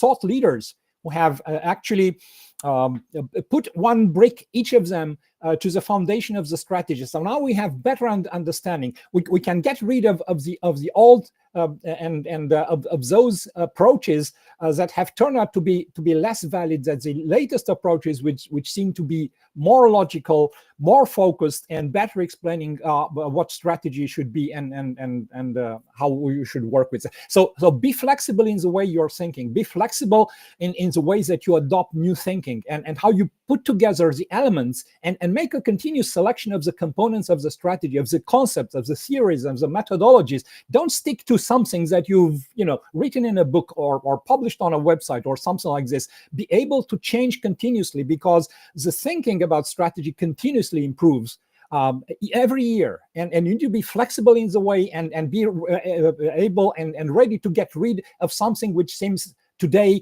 less appropriate than something new that came, and typically the new things that come after from people who have read everything that has been published until them. They have tested all those things and reached some conclusions which actually allows us to regard strategy in a better way. Have this open-minded about strategy, because otherwise there are so many people, there are millions of people which are stuck into the past, into the ways that a book has been published 10 years ago, and there is there hasn't been anything better published, until today on that specific topic, and that's fine. For instance, I'm talking about alignment. The alignment book published in 2006, I think, by Kaplan and Norton, it's still valid today from a variety of points of view. Now, of course, there are improvements resulting from practice, which actually brought us to a better understanding. But that is an example of a book that has been published so many years ago, but it is still valid today. And then we're talking about books that have been published only, I don't know, 5 or 8 years ago, and their topic has been discussed again by newer books, which are bringing some new ideas, some better ideas, some better fitted ideas.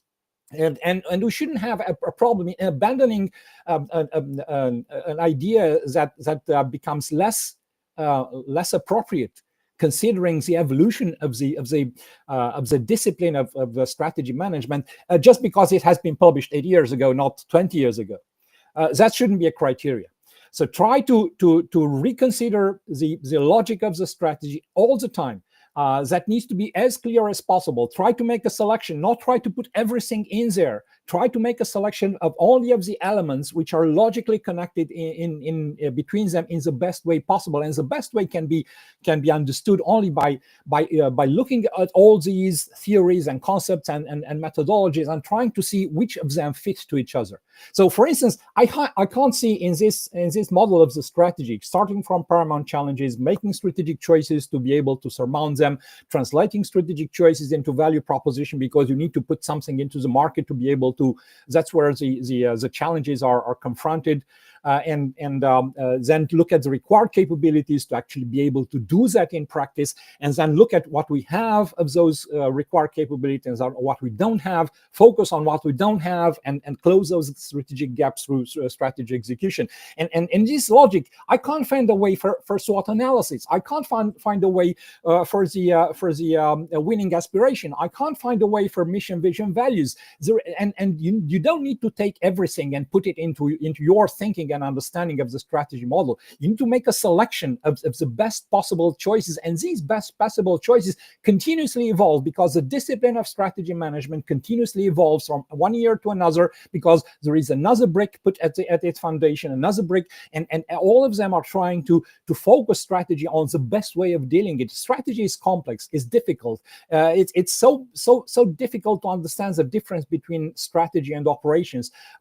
Strategy is a domain that was a magnet for so many writers who have actually flooded this domain with a lot of things, and it's so difficult to filter and to bring to the right concepts. You have still not understood the paramount challenge. Okay, let us do the following. Go and read the crux, and then come back and ask the question again after you have read that, because I can't replace with an answer to your question an entire book that actually deals with what it's called the challenge-based strategy. The paramount challenges are future opportunities and threats that we won't be able to deal with in the future if we change nothing. And in order to be able to do that, because if we are not able to deal with the opportunities and threats of the future, we're going to have some bad results. We're going to be taken off the market. We're going to die as a company. So we need to be able to do that, and we need to prepare ourselves in advance to be able to deal with those opportunities and threats.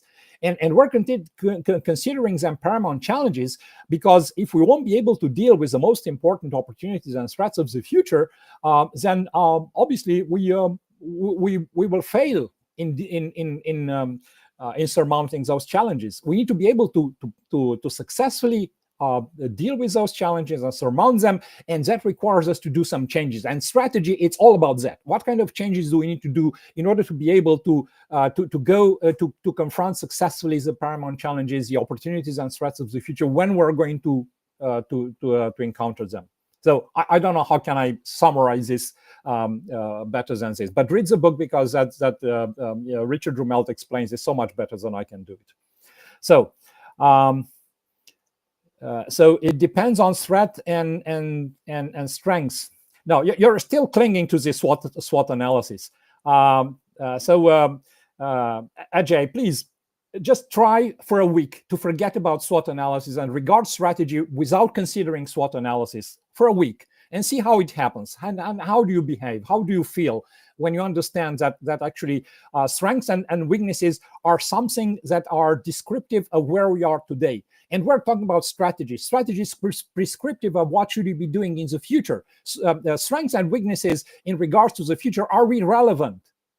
It's the only thing that counts if we have some capabilities required to do the changes that will allow us to deal with the opportunities and threats or not. If we don't have the capabilities, we need to set them in place. That's what we need a strategy finally to be able to do that. And executing the strategy means actually to closing the gap between the required capabilities and the existing ones. Business is built around current opportunities and threats in the market, needing the market anyway. Well, what about build on the future ones, not on the current ones? Because the current ones we're actually dealing with based on the strategies that we had until today, which brought us here.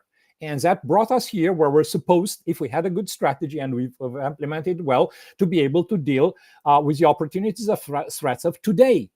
But our strategy, it's about the opportunities and threats of tomorrow, because then we will, when we are going to reach that point in the future, we'll need to be able to harvest those opportunities and defend about those threats. Those are future ones. That's why we need a strategy, because we need to prepare us for that moment when we will need to say what choices will allow us to position us in a better way to deal with them in the future, in a couple of years, a year or 2 or 3, or how much will pass until we will meet that opportunity, until we will meet that threat. And that is what strategy does. It repositions us, transforms that positioning into value proposition to allow us to launch products and services, because the paramount challenges are going to be confronted in the marketplace. There is no other place where we can confront the opportunities and threats except in the marketplace, in the fight between supply and demand. And that's how we are positioning us to be able to build a strategy. You don't agree? Okay, it's your right not to agree. But if you haven't read the book and you don't agree with me, then you don't have the right to disagree. So agree or disagree with me after you read the crux, and then you have the right to disagree with my point about paramount challenges. Okay, so. And about the SWOT analysis, I'm so tired about. Don't you understand? The opportunities and threats are about the future. The strengths and weaknesses are about the past. It doesn't make any sense. You should see strengths and weaknesses of the future, which is no longer about strengths and weaknesses in the ways that you analyze them in the SWOT analysis. So try to forget about SWOT analysis. Do this effort. It will be good for you as a strategist or wannabe strategist. Okay, if you're trying to understand, first of all, read the book. So after you read the book, then come back and you can challenge me as much as you like, because I don't have a problem with that. But not with me having read the book and you haven't been read the book. So how can we have the same understanding on this topic? So please do that. It's not an expensive book. Buy it download it on Amazon. Read it. It will take you half a day to read it, and then let's get back and discuss it if you like. And I'm sure that the discussion will go in differently after you have read it. Okay, so let me move forward, because otherwise we're going to hit some problems here. So the strategy journey, what's the strategy journey? We're actually starting from a strategic analysis on the bottom. We're analyzing the current position and the current value propositions. We need to do that because the question is, given the opportunities and threats of the future, our current position and our value propositions of today allow us to deal with those opportunities and threats? In other words, if we don't change anything, will we be able to deal with them? And if the answer is no, in some cases it will be yes, but in some cases it will be no. We won't be able to deal with them. We identify them or we group them into paramount challenges. Some of the paramount challenges are about the current way of doing business, and some others, probably more distant ones, are about how are we going to need to do business in the future beyond a next inflection point. And inflection point always exists. Just to take a very quick reference, the most popular one, think of 2007 for the mobile phone industry. So that was an inflection point. What happened after 2007, after the iPhone was launched, represented a significant change in the way people use the mobile phones, and also how the vendors of mobile phones had to build their business models and technology adopted and everything. So every industry has inflection points from time to time. And you need to understand when the next inflection point will be. Typically, that's associated with some more dramatic opportunities and threats along the evolution of some of the driving forces that are going to influence our industry, or even to influence ourselves inside our industry. So it might be macroeconomic or microeconomic driving forces.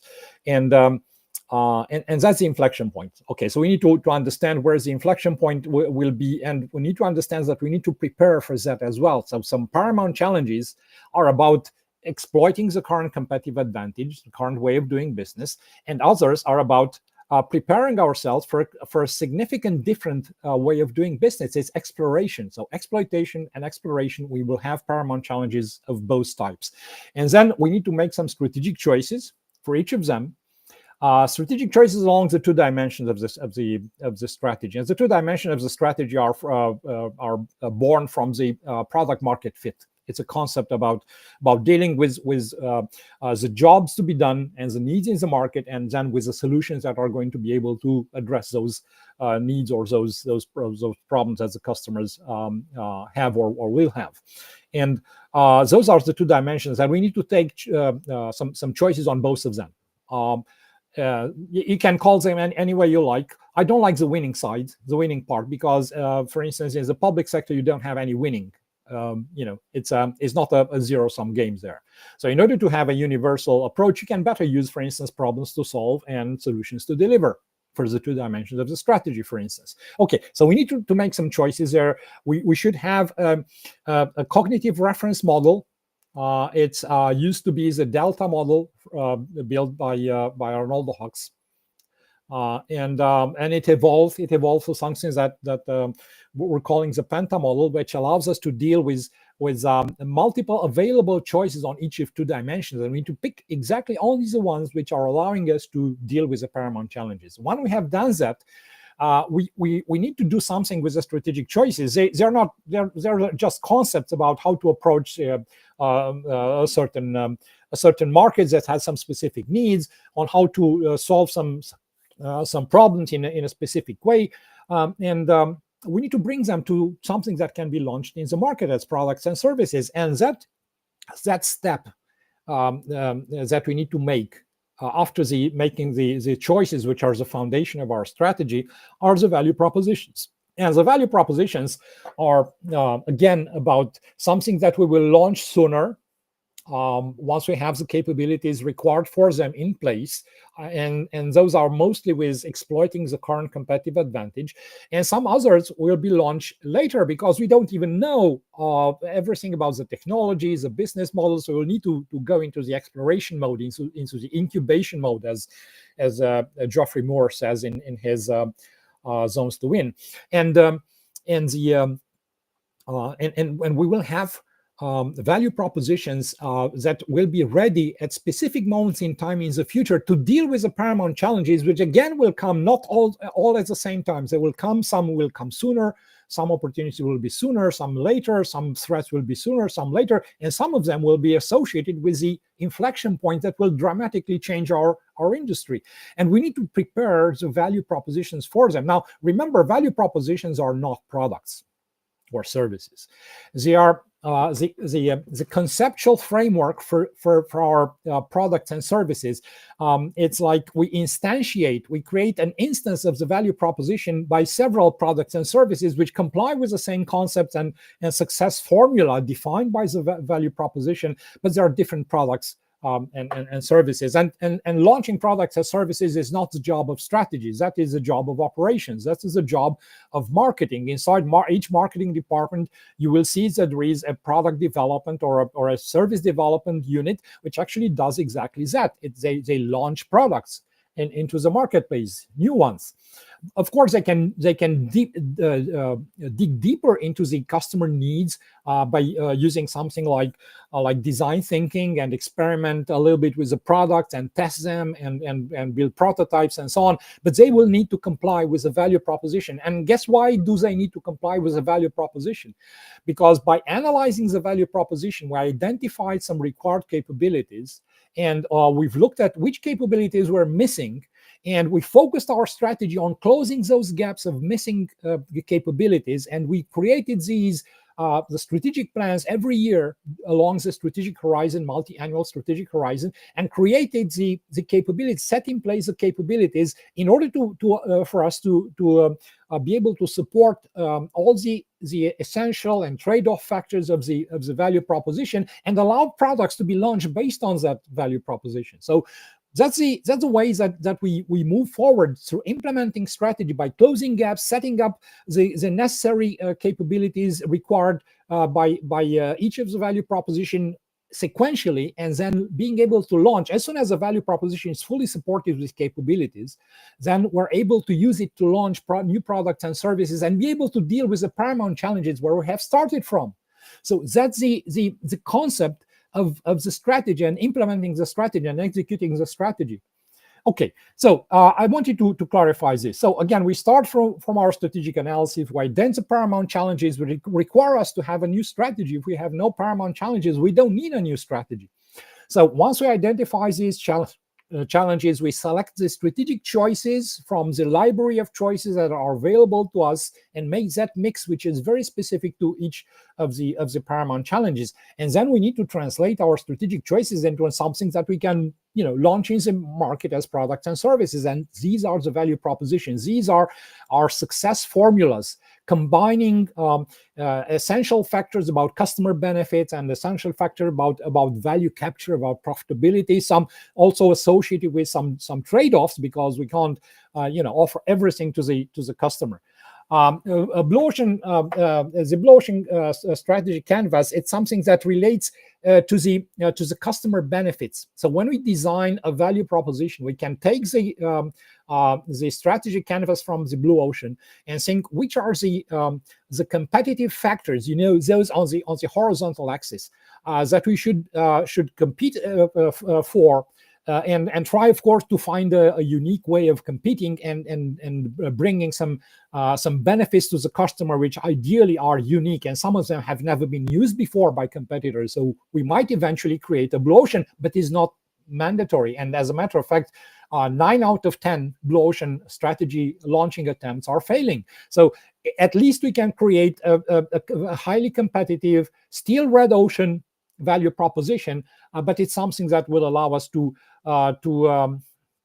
satisfy some customers and get profit from that, and be able, in doing that, as we launch them as products and services, to be able to deal with some of the paramount challenges that we have started from.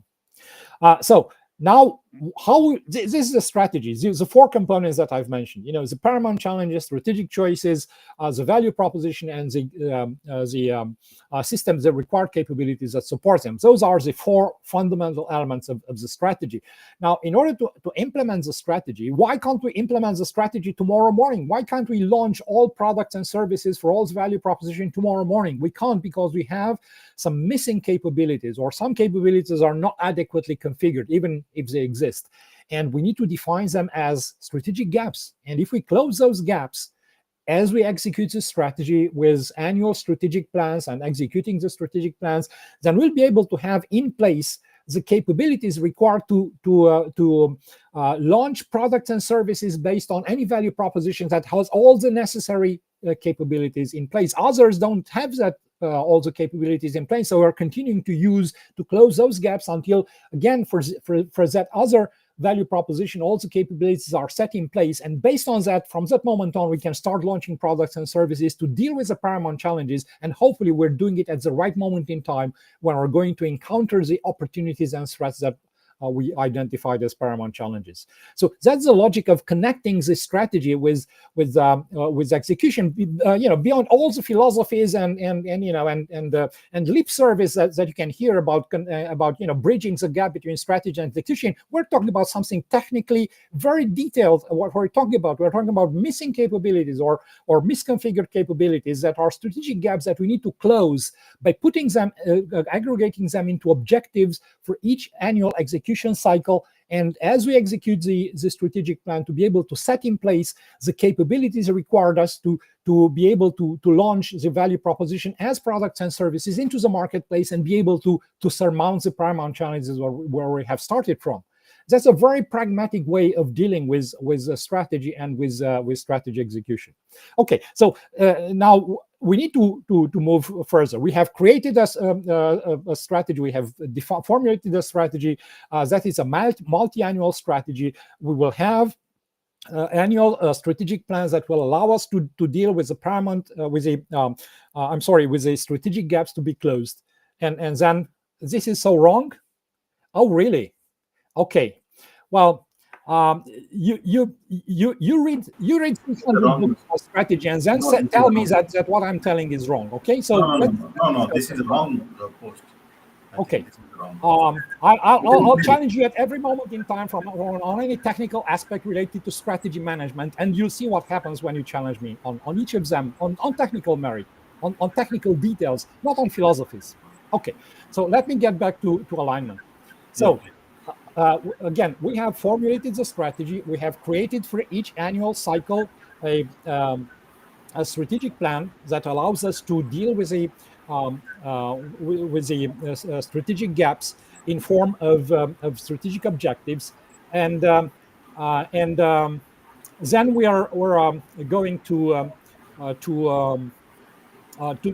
close those strategic gaps by achieving the strategic objectives based on the strategic initiatives that we associate with each strategic objective, typically associating the strategic initiative with each of the strategic gaps. So we have that now, a strategic plan at organizational level. Now, nothing happens at organizational level. Nothing happens at organizational level. It needs to go further down into the organization to be executed. I'm talking about the strategic plan. So the fact is like this: we have a multi-annual strategy. What do you align? Do you align it and create a strategy for marketing, a strategy for IT, a strategy for HR, a strategy for finance? No. Those strategies do not make sense. Strategy is about how all the parts and components are working together in order to be able to accomplish something which is obviously the surmounting of the paramount challenges, and that's the way to approach this. And that's why the alignment, it's about the strategic plans. We create the strategic plan at company level, and then we take each strategic plan and say, okay, now who contributes to the achievement of the objectives, which in other words also means to closing the strategic gaps within each objective, and who doesn't in terms of function. So we will have a vertical alignment, and vertical alignment means going to the strategic objectives that we have in the strategy map of the organization, and asking ourselves which of those objectives can be something that we as a department can contribute to achieve them. Will we have people in our department, in our business unit, who are going to participate in the strategic initiatives that are related to those objectives? If yes, we can influence the achievement of that objective. So therefore, we can actually bring that objective by this vertical alignment process into our strategy map at departmental level, in a business unit or in a department. And we do this exercise again and again until all the business units or departments are vertically aligned to the strategy. Now, there is something very important. In some cases, although the selection tells us that we don't really see a clear way of contributing to one of the company strategic objectives, and we just leave it out of our strategy map, then we have an internal customer. And inside every company, we have we have internal customers and internal suppliers. These are, for instance, we're sales and we're internal customer for marketing, who's internal supplier for us because they need to fill the pipelines with leads, and then we transform the lead into sales. And that's a relationship. That's an example. There are many other cases. And if you look on the process map of any organization, you'll see all those swim lanes that are telling us that in various processes, various departments, various functions are in this relationship, an internal customer and an internal supplier. And that is what generates the need for horizontal alignment. That's an essential concept of the Kaplan and Orton execution premium process. And our entire execution cycle is actually based on the execution premium process. And they highlighted how important the horizontal alignment is. And it happens like this. Let me tell you the story. So we are one of the departments, and we believe that we can't contribute to a certain strategic objective at company level. And I said, okay, that's fine. We'll only select the others or several others objectives, not this one.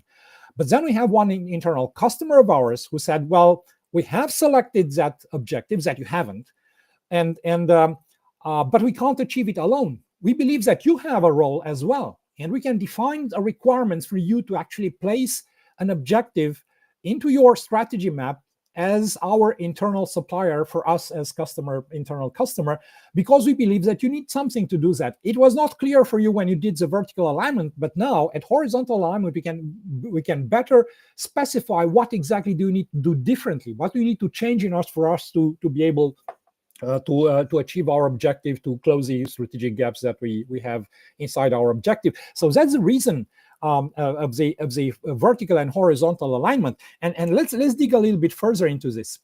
Now, why do we do this? So we understand what do we align? We align the strategic plans. So if we're talking about aligning strategy, it's a shorthand for telling we're aligning the strategic plans, because that's what we're aligning. We're not aligning the strategy. Because I've told you what aligning the strategy means. Is to have a strategy for HR and a strategy for marketing and a strategy for sales. It doesn't make sense. Strategy is always about the entire company, how all the departments and functions are working together with the changes that they will need to contribute to in order to be able to surmount the paramount challenges where this strategy came from. And that means that what we need to align, we need to align the strategic plans. Now, why do we need to do the alignment? Why all this problem? Because we need to arrive to the only place where strategy is executed, and that is executed at individual level. It's not executed at departmental level, it's not executed at company level, it's executed at individual level. And until we have an accountability for the employees of our company to be able to contribute directly by actually being involved in the strategic initiatives and in the changes produced in the outcomes resulting from that in terms of achieving objectives, or closing strategic gaps, being able to launch new products. So they have the role of actually doing the strategy, of executing the strategic plan. And that's why we need to bring the strategy to individual level. So if you go into an organization, and do you have balanced scorecard? Yeah, we do. Do you have individual scorecards for a number of people in various departments? And say, well, we don't have that. Well, if you don't have that, your strategy will never be executed, or at least not be executed as expected. It will be some sort of middle ground of half execution or something like this, because you don't have individual accountability. That's extremely important. And let me tell you what actually David Norton in this knowledge economy said about this. Strategy is executed from the bottom of the organization. It's the truck drivers at UPS, it's the call center operators, it's the consultants at IBM. These are the people who interface with the customer. And if they don't understand what the new strategy is, you have no chance of executing it. Okay, so strategy needs to get to the individual level. So that's I won't enter into more details about there. Now let's talk a little bit about this vertical and horizontal alignment. So it works like this. You have this example with several departments, sales, marketing, customer support, and you have also some objectives, and that are aligned not to everybody. Because, for instance, when we did vertical alignment and we looked at this increased sales to existing customers, marketing said, well, we can't find a way to contribute to that. We can't identify a way to contribute to that. So we won't pick that objective into our strategy map. Same with customer support. They said, well, we won't pick define contributions that we have on the increasing of sales to existing customers. But then sales had to pick this because they have a very strong contribution to achieving that objective at company level, and said, wait a minute, we can't achieve it on our own. We also need marketing to help us, because to achieve this objective, we'll need to change something. We need to create a new process, target a new market segment, and have something that would allow us to make sales to existing customers. Well, typically, we're talking about existing customer, we're not targeting different segments, but we might be targeting different let's say, customer needs, and have and occupy a larger share of the customer wallet, and have get into adjacents that will allow us to, from existing customers, to extract more value, and that would be a change that us as a sales department will need to achieve. And we said, wait a minute, we can't do that because we don't have the necessary leads for these new industries which are adjacent to us but target the same existing customers. We need marketing to do something about that. And they asked their internal supplier, which is marketing, to do something about their objective. I said, you need to get into these new industries that we would need to create as adjacents to be able to target with a more complex value proposition our existing customers, and get leads and get leads about customer needs from there, and identify competitors in those new industries, and a variety of other things. So it can be very specific on marketing of what kind of objectives they need to adopt in their strategy map. And they can go to customer support and say, well, wait a minute, we can't achieve this objective in terms of changing the ways that we're going to deal with existing customers unless customer support changes something in their way. Our customer support asking our existing customers about their needs in the other industries where we would like to enter into as adjacent business development first. And they haven't. So therefore, please, customer support creates this objective in your strategy map and scorecard, dealing with collecting information about the new ways of doing business with our existing customers. And you need to do that in order to help us achieve this objective. So therefore, marketing and customer support get their objective, even if they haven't vertically aligned objective or one from the company level. They get the objective from their internal customers, which in this case it's sales. So that's vertical and horizontal alignment. And you can again ask the question, why don't we vertically align the objective to marketing? I mean, why didn't they pick that objective when they did the vertical alignment? And there are at least two reasons. And one reason is that the ways that it can contribute to that objective, it's unclear. So if it's unclear, they haven't adopted it into their strategy map. And then it might be a very small contribution. I said, well, that's not very significant for us. So let's focus only on the objectives that we can have a significant contribution. So they haven't vertically aligned that objective. But then it comes sales when they align the objective. I said, wait a minute, we need you to also have an objective about it. You need to do some things differently as part of our new strategy, and customer support also. And even if you haven't vertically aligned, you need now to horizontally align. And the reason is that I can be very specific and horizontal alignment about what do you need to change, which was not clear to you when you looked at company level and didn't understood what do you need to change to be able to contribute to something. You're my internal supplier.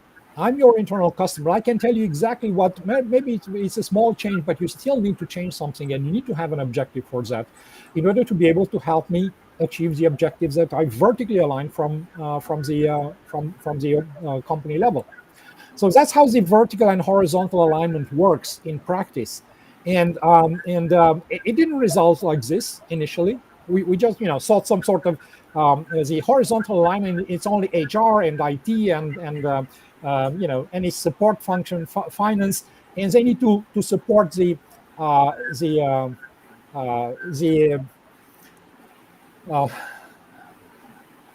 You need to be able to support those that are vertically aligning to the company level. Okay, so let's move next. So how do Mihai, we have a few minutes, huh? I'm trying to finish as fast as I can. Please. I'm just mentioning it, and you have the slide pack, and you can look into more detail. So this is a diagram that shows us how do we do the vertical alignment. It's some of the objectives are the same for across the organization. Some are contributive. So as the examples that I've given.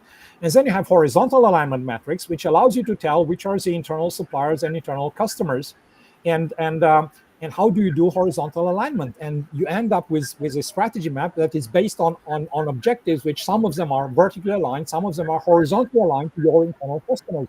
That's how you have a departmental strategy map. Okay, individual alignment. Strategy is executed based on a strategic plan. We need to execute the strategic plan by bringing it to the individual level. But those people which are members in the project teams for our strategic initiatives are only a small part of the people in our company. Are typically 10-15% of the company. Now look at your department. How many of them are participating in project teams on a daily basis?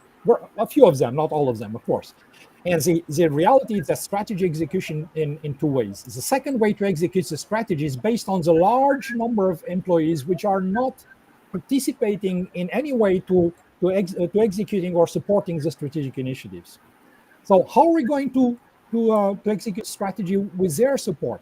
And that is done by using strategy communication. We need to have a strategy communication plan that it defines who receives what information based on through which channel at what time interval and things like this. And once they understand the strategies, they will be able to do some micro changes within their things that they're doing on the daily basis that can be convergent with the strategy. So we have a two-way of executing the strategy. And then we have the KPIs and the strategic initiatives. I think that this diagram that you will find in the slide pack, it's self-explanatory. It talks about how do we combine the lead KPIs related to the strategic initiatives and the lag KPIs related to the strategic gaps and to the final success of being able to launch products and services in the marketplace. And that's why we have, at any moment in time, a strategic objective calculated in terms of status based on initially only on lead KPIs, then on combination of lead and lag KPIs, because also we start to collect some output. And finally, only on lag KPIs, of course, considering hopefully the output related to the success or failure of launching a product in the marketplace, whereas it's where we are confronting the paramount challenges that we have started from. And then this is the about execution, because the presentation was about execution. I think that you can understand this yourself very well by just looking at it. It means how do we do the strategy review meetings? We do them typically on a monthly basis, and we do them first at departmental level. People there need to reach some conclusion about corrective actions and changes that they need to do, adaptation of the strategy, potential candidates, and then they are bubbling up to the company level in 2-3 days, and then at company level the strategy review meeting has on the table all the proposal from departments about what kind of corrective actions to make and what to do about them.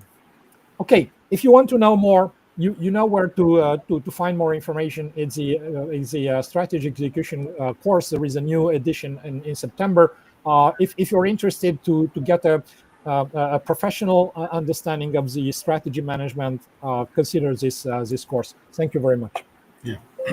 So thank you, Mihai. Thank you, sir. It's really this deck what you shared earlier. I read through, and it is perfect actually. Okay, and it explains everything about the alignment, and you have nicely explained. Okay, so sorry for any glitches here and there. No. There are no glitches. People are entitled to their opinions. They might be different. The only problem is that the level of documentation on the subject needs to be somehow equivalent, because between the people who are talking or have a divergence. If one of them read 10 books and the other one read 600 books, it's very difficult to have a conversation between the two. You need to bring the level of proficiency to a similar level to be able to have a decent conversation, even if the opinions are different.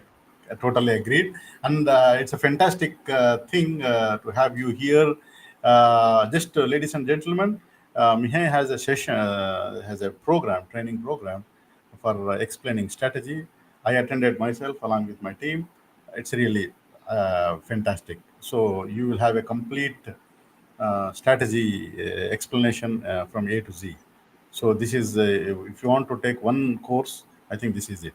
Okay. So please learn more about Mihai's certification, so you can enjoy. Thank you very much. Thank you. Thank you, Mihai. Thank you very much. And thank you everybody for watching or listening the presentation. Illinois, it's okay. You send the messages, no problem. It's a mistake. No problem. Okay. So thank you, Mihai. I would like to welcome our friend and Khalid Noor for the session today. And yeah, it is really a wonderful day. I hear so different point of views. Assalamu alaikum, Khalid Saab. Thank you. Walaikum assalam. How are you doing? Nice to see you again. Great. So thank you again for joining the session today. So it's fantastic to see you again. Okay, so let me give a quick introduction. Mr. Khalid Noor he's talking about strategic capital allocation, maximizing shareholder value through disciplined investment in strategic priorities. Khalid Noor is a seasoned finance and basically he's a CFO. He's a CFO and a HR strategy leader with more than 3 decades, maybe 4 decades of experience. He worked as a CFO in Novartis, Unilever, and other large organizations. His experience spans finance, strategy, HR, and transformations. Okay. So, would like to hear more from you, Khalid Saab. Okay, so you can just give briefing about you, and then we are running late by 15 minutes, so take your time. Right. No. So I'll just share my screen and then start. Thank you very much.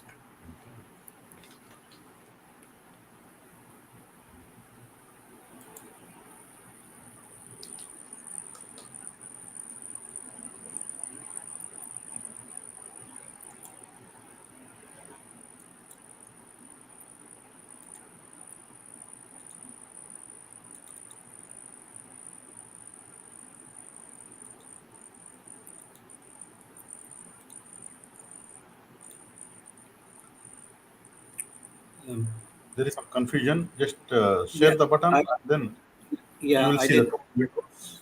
Yeah. And I've got the entire. I selected the entire screen. Entire selection has some problem. So select the first one and select appropriate one. That's better. Right.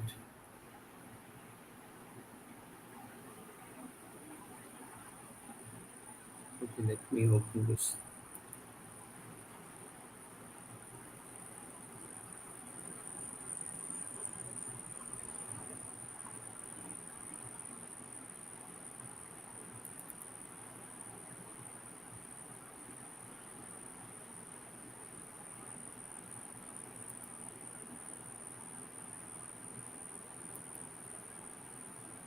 So if you put a presentation, your lecture, your PPT in a presentation mode, okay, and then you use Alt Tab if you are using Windows.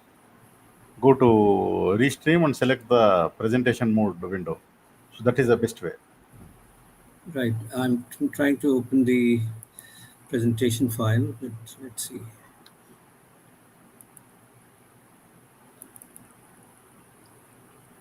I have the PDF. It's not displaying.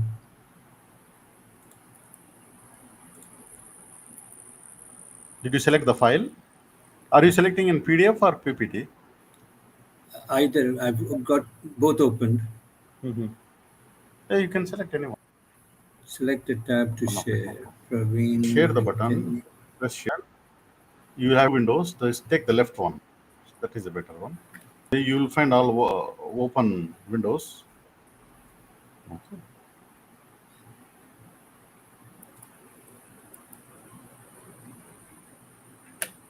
Are you in Mac or Windows? Windows. Okay, so it should work.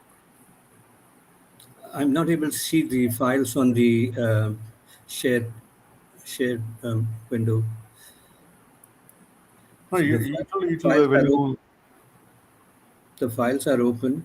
when you share it, okay, it will directly take you to your control to your laptop.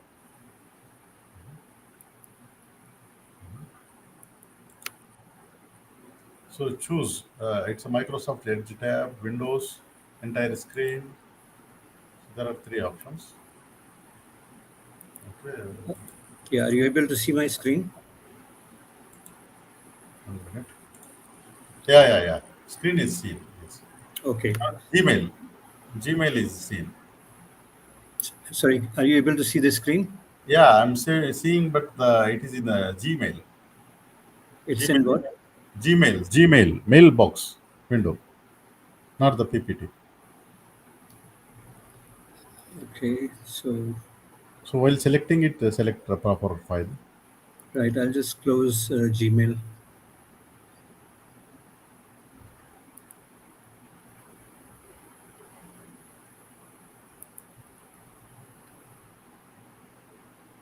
Is the file available? Are you able to see the screen? Not yet, sir. No? No. Okay, let me check again. You want me to share it for you if you want? Yes, please. So I have a PDF open. I can share it if you would like. All right. Okay.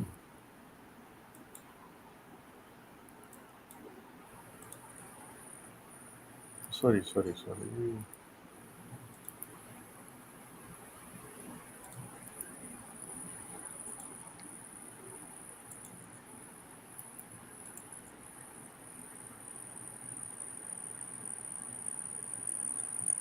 Share it.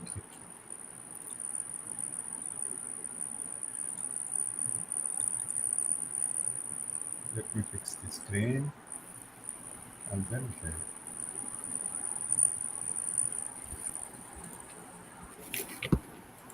It is not user friendly actually. So if you share it and see the window, so you can Okay, see. let me Yeah. try again. Try Let me if try. you want. Try you can try. It will come. Share it. Click on share. Go to window. Right. So if you see that file open, your file should be open by the way. Okay, can you see the screen now? No. If your file is open and in extended mode, then only you can see that. Yeah. Now I see the PPT, not in the presentation. Oh, it's gone again. Yeah. It's in I've got it in. Yeah, I've normal got it. mode. Yeah, but in my screen, it's in presentation mode. No, sir. No. So So this is a challenge. Click on it. Let us see. No. No, that window, you have to reshare the window. If you can go to Alt tab, just keep it right. in presentation mode. Okay, keep it in the presentation mode and use Alt and Tab. So you go to the restream window and then share it. Hang on. Where is that? Did you keep the presentation in? Okay, now once the moment you keep it presentation, you cannot see. Here.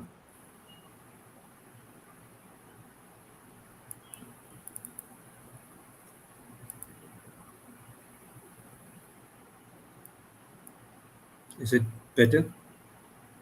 No, sir, not yet. Okay. So Now I see normal PPT in standard mode. right. In my screen, it's in presentation mode, but let me zoom it a bit then. If you want, I can share your PDF also. Okay, let's try the PDF file. Okay. The PDF file is open. You want me to share it? Yes, please. Yeah, I'll do that. Don't worry. I'll do that.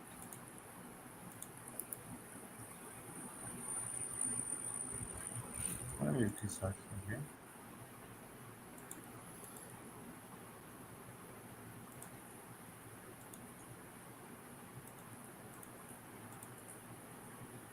Are you able to see the screen now?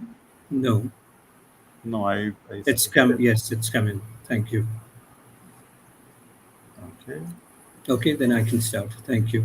Yeah, Praveen, let me know if the screen size is okay or not.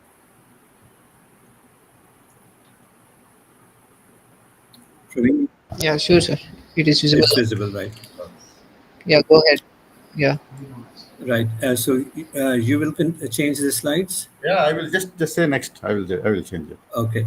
Thank you, Abdul Qadir. It's a great privilege to come and speak to you on this Global Summit platform. And congratulations to all the speakers who uh, have presented very good papers. I'm especially indebted to Mihai, who's just spoken. He's revised my entire course that I did it with him, and I thoroughly corrected my presentation um, so that I don't get. So it's great privilege. Thank you. So today's topic is all about strategic capital allocation. So you may have the best strategy, but if you are not to achieve, then the strategy will fail. So this is all about selecting the right strategic projects and then actually funding them, how to evaluate them, how to rank them. So this is today's agenda. Next slide, please. So today's the flow of the presentation is that I'm going to be talking about the strategic capital allocation. What are the methods for ranking and prioritizing strategic projects? What are the key project evaluation criteria? What are the various sources of financing? What is the role of board in approving the strategic capital allocation?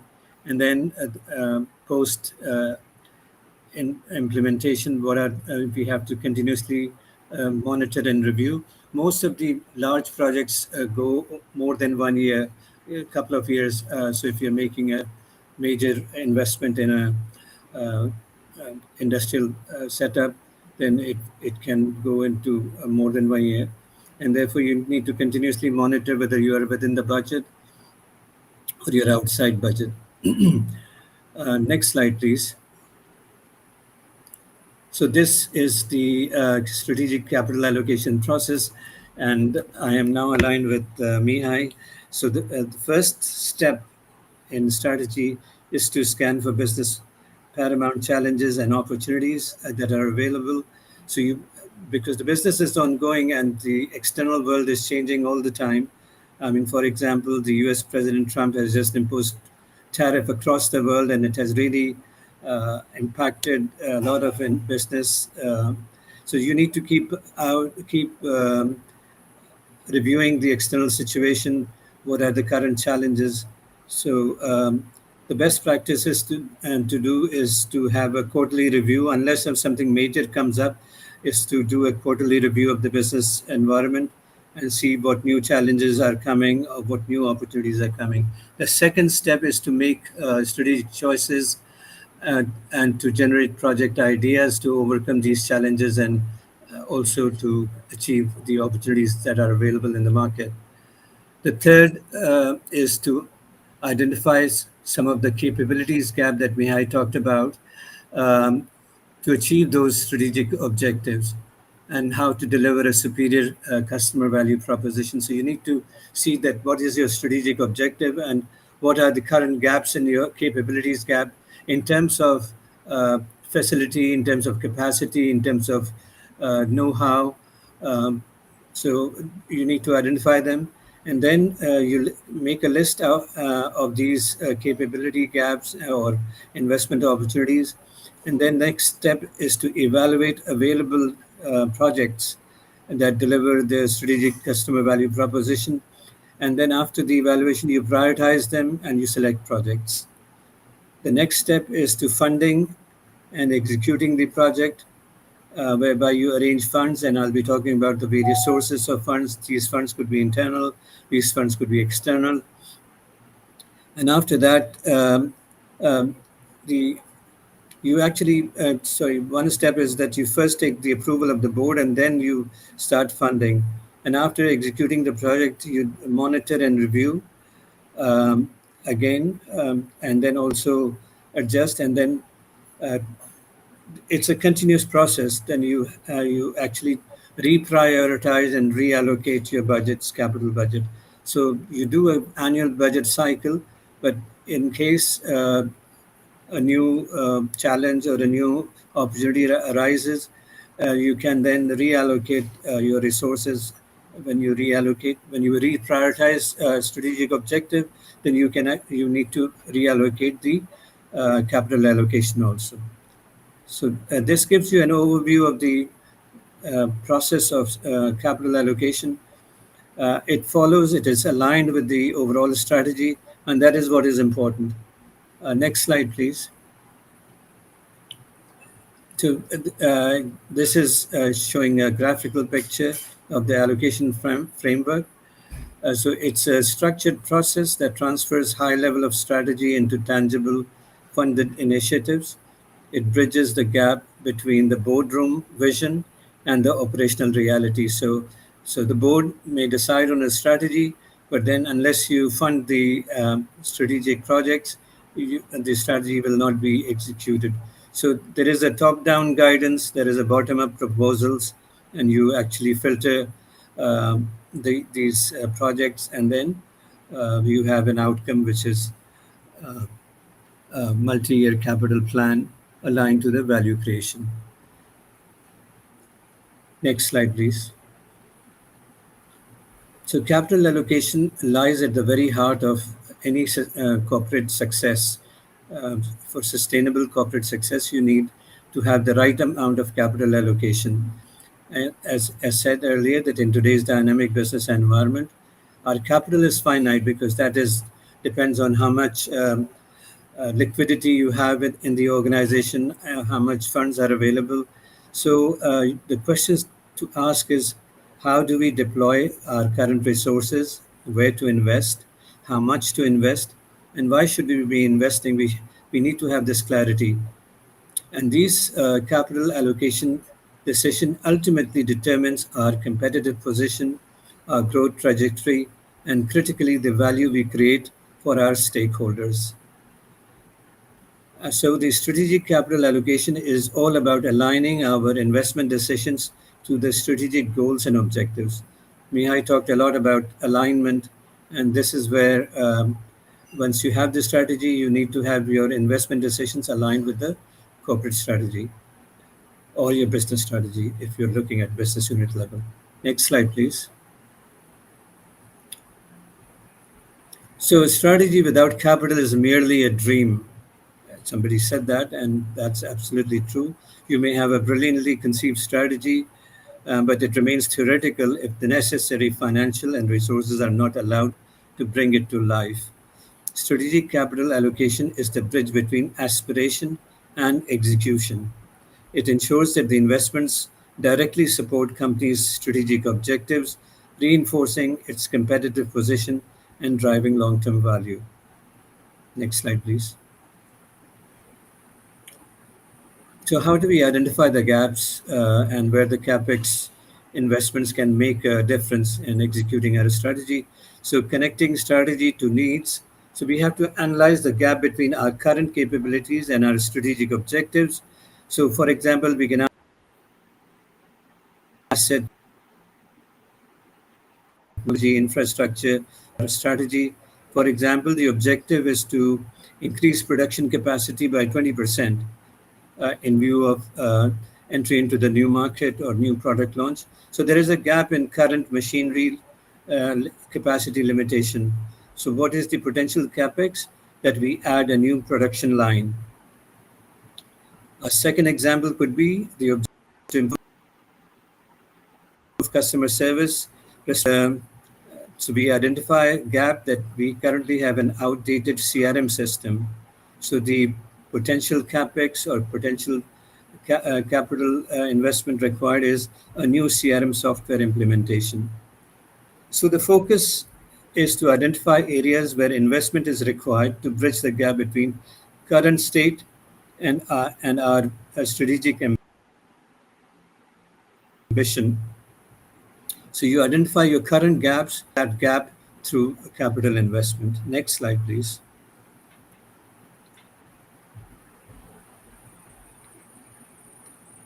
So what is the challenge here? So the challenge is that limited capital versus numerous potential projects. So typically in a boardroom, everybody has got a lot of ideas. So marketing people will say that we must invest in brand. The production guy will say that we must um, invest in a new plant, replacement of plant. The R&D person will be saying that I need to invest in the R&D capabilities. I need new equipments, etc. The HR guys will be saying I need to hire more capable people. The finance people will say we must implement working capital um, strategy to reduce the working capital exposure and look at opportunities to generate cash.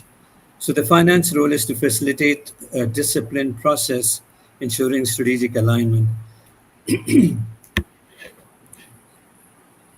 So there are various categories of potential investment. For example, that even to stay in the business, we have to have a maintenance uh, replacement capital. So the machinery after 5 or 10 years gets obsolete, then you need to replace it just to stay in the business. Then there are new regulatory requirements or compliance requirements that you need to comply, and therefore there is no choice but to invest. Um, then for efficiency improvement, although as per Mihai, it's not a strategy, but even for efficiency improvement, which can generate saving, you may be doing some investment. And lastly, but most importantly, strategic growth. So there would be strategic growth projects. So new entry into new market, entry into new product line, for example. And after identifying these various projects, you need to analyze these projects in terms of strategic fit, urgency, risk management, and expected financial returns. And overall, we need to set a capex budget based on the financial capacity of the organization and its strategic needs. Next slide, please. So why is it the strategic imperative and why the alignment matters?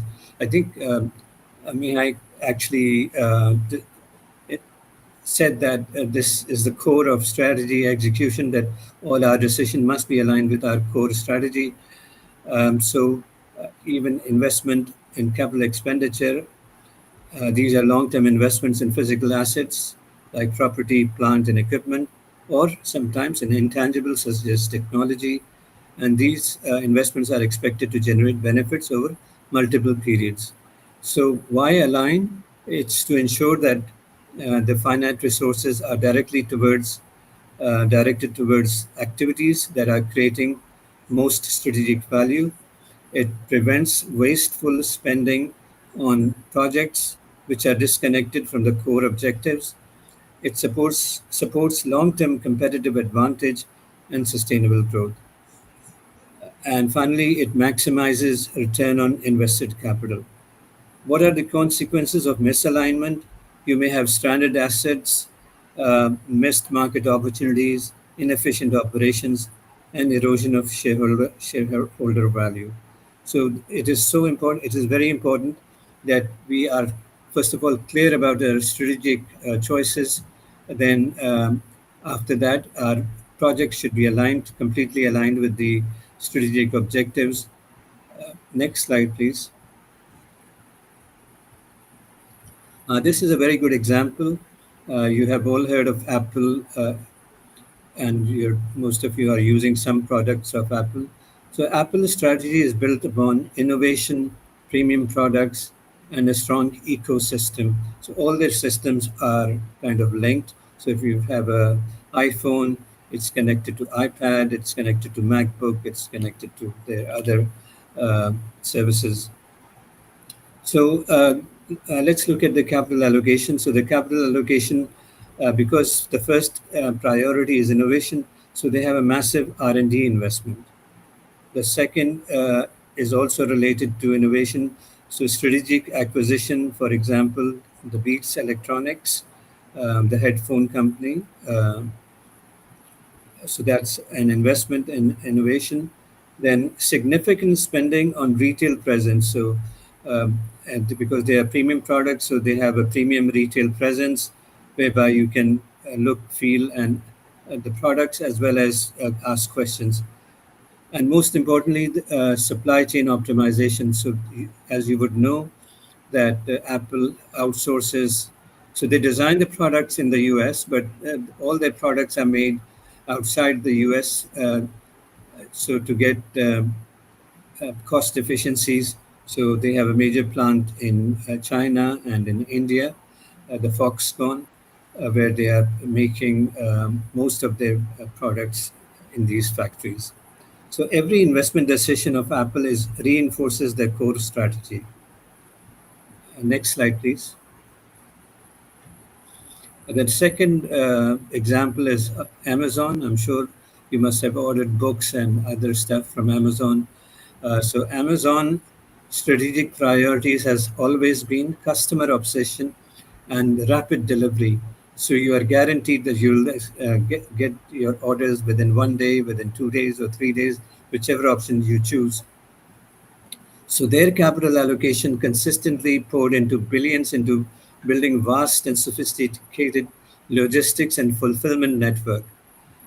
These included warehouses, delivery vehicles, and even drone technology.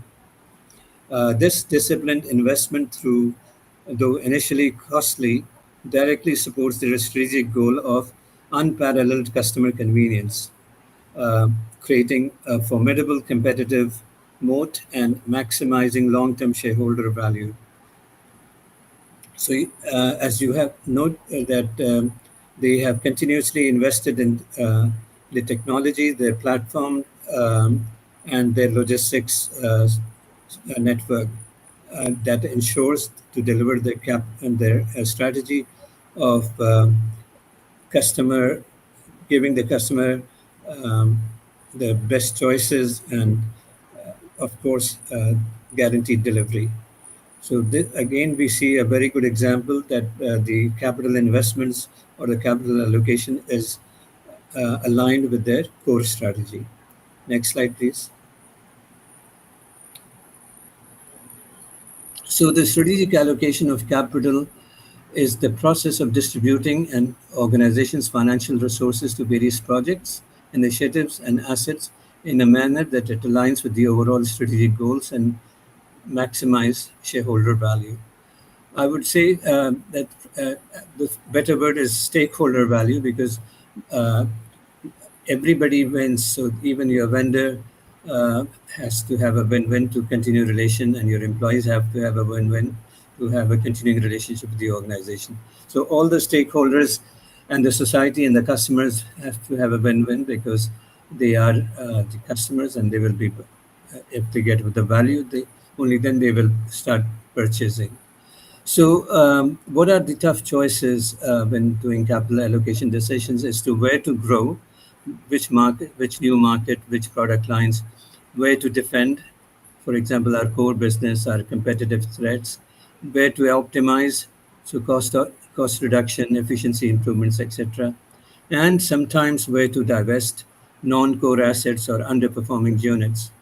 So you'll be surprised that Unilever, where I've worked very long time, they have divested their tea business, they have divested their margarine business, and now they are also considering to divest their ice cream business. So the strategy is changing. Similarly, in Novartis, where I worked, they first of all divested their OTC business, and then their generic business, and then their vaccine business, and now they're focusing on innovative drugs. So, depending on the this evolving strategy, your capital allocation is based on that, and sometimes well, these divestments are also generating a source of funds for future investments, as you'll see in my next slides. Next slide, please.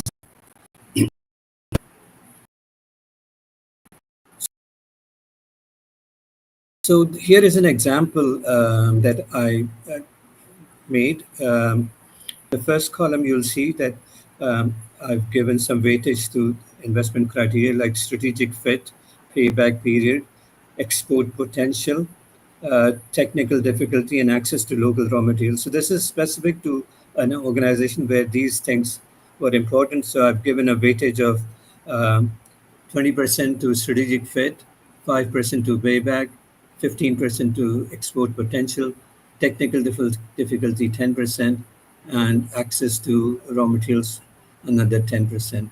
So that is 20 and 40 and 60.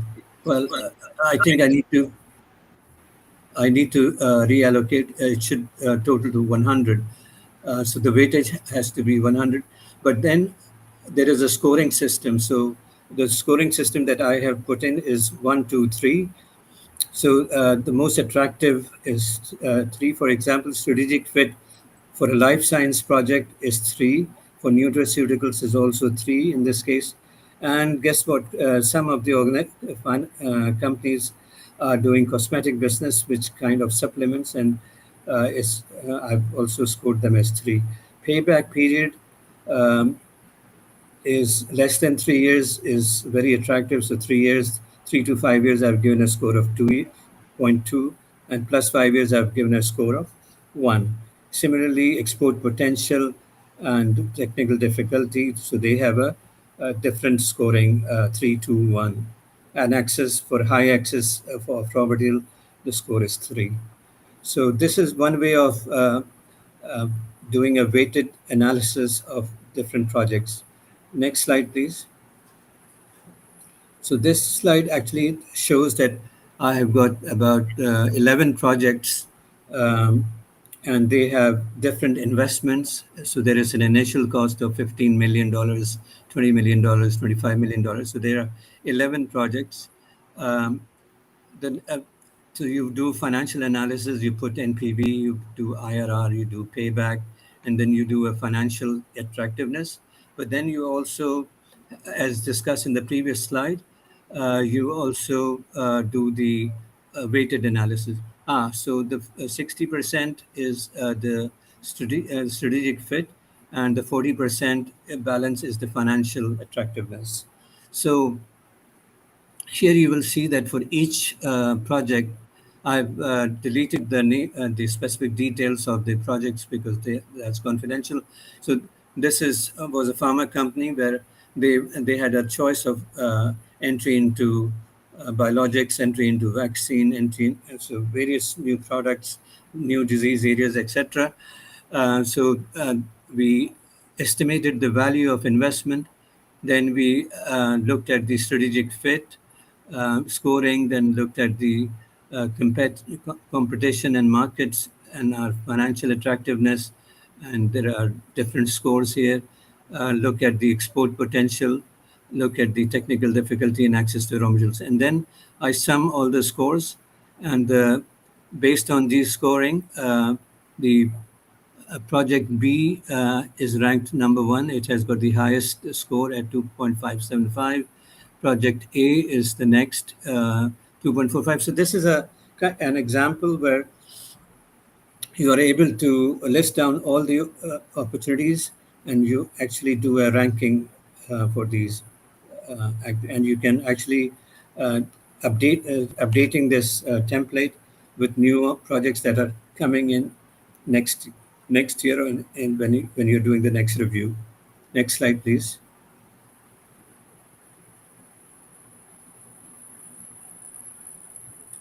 Next slide, please. Right. So why is it so important, the strategic allocation? We have discussed this a bit, but the first of all, why is it critical is the value creation, because it directs capital to high return opportunities. Number 2 is strategic alignment. It ensures investments support the company long-term vision. Risk management, it balances growth investments and risk mitigation. And competitive advantage, the funds initiatives that strengthen its company's market position. And finally, resource optimization, it prevents wasteful spending on non-strategic or low-return projects. Next slide.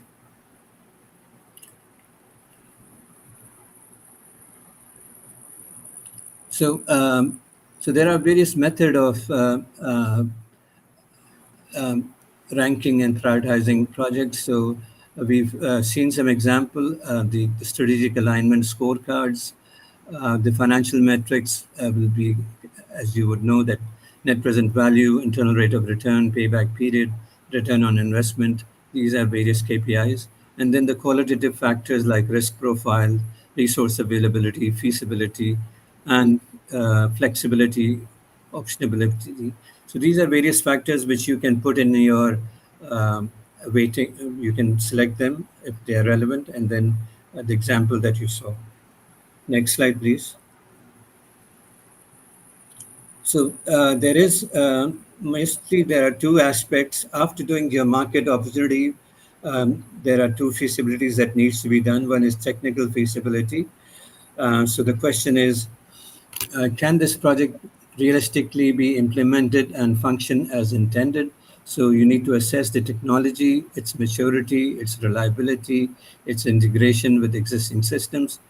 The engineering part, whether it's sound design, the site is suitable, infrastructure requirements, operational impact, is the scalability of the project, maintenance needs, and what are the skills required, and resource availability, what is the internal expertise, vendor capability, supply chain consideration, etc., and the timeline, whether project schedule is realistic or not.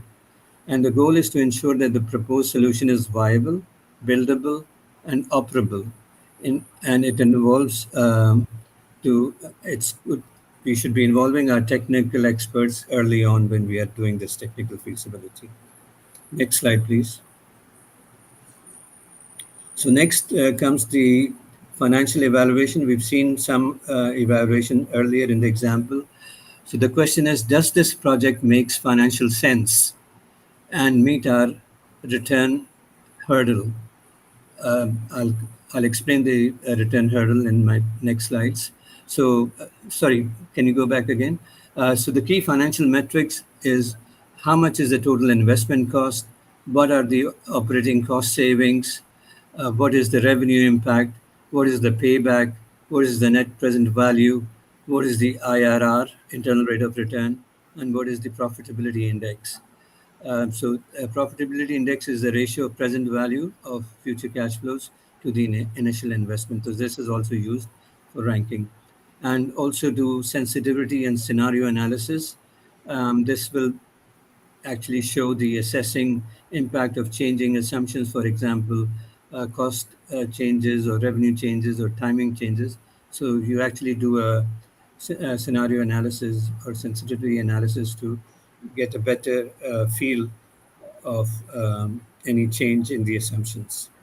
Next slide. So some of the tools and frameworks for alignment include the balanced scorecard, the strategic buckets. Strategic buckets is something that you actually allocate capital into a predefined pools of based on strategic themes.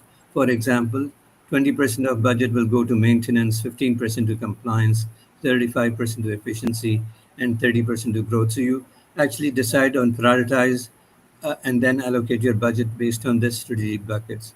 Then you have another method called stage gate or phase gate process, and this is a structured review of for major projects, revalidating strategic fit and feasibility as milestones before committing further funds. So normally in, for example, in pharma and in pharmaceutical companies, they have a lot of ideas and they call it innovation funnel, and there are various stages that the projects go through, and investment is in the last stage. So they do they collect all the projects, they do the feasibility, they do technical feasibility, financial feasibility, and then go to the approval. Then we have the capital expenditure request form. And these are standardized template ensuring that all proposals address all the strategic, rationale, technical aspects, and financial justification, risks, and alternatives. It's a best practice so as to standardize capex decision making, investment decision making, and to have a uniform standard for all the investments. So this typically contains all the financial parameters as well as strategic themes that the project is there. The next is a portfolio management approach, and this is looking at the investments, all the capex projects as a portfolio to be balanced according to the strategic risk and return. So portfolio could be that, say for example, in Unilever, 50% of the business was foods, but it was not a priority, so you will not be spending 50% of your capital budget there. So, for example, their priority is now personal care. So, a disproportionate amount. So, if supposing the business contribution of personal care is only 30%, they might be investing 50% of the capital budget because this is a strategic priority for them. Next slide, please. Some more examples. In scenario one, there is a growth strategy that we need to enter the South Asian market within next 3 years. And the aligned capex could include investment in a regional manufacturing facility in a strategic location after a thorough market, technical, and financial feasibility. So this is an aligned capex to the growth strategy.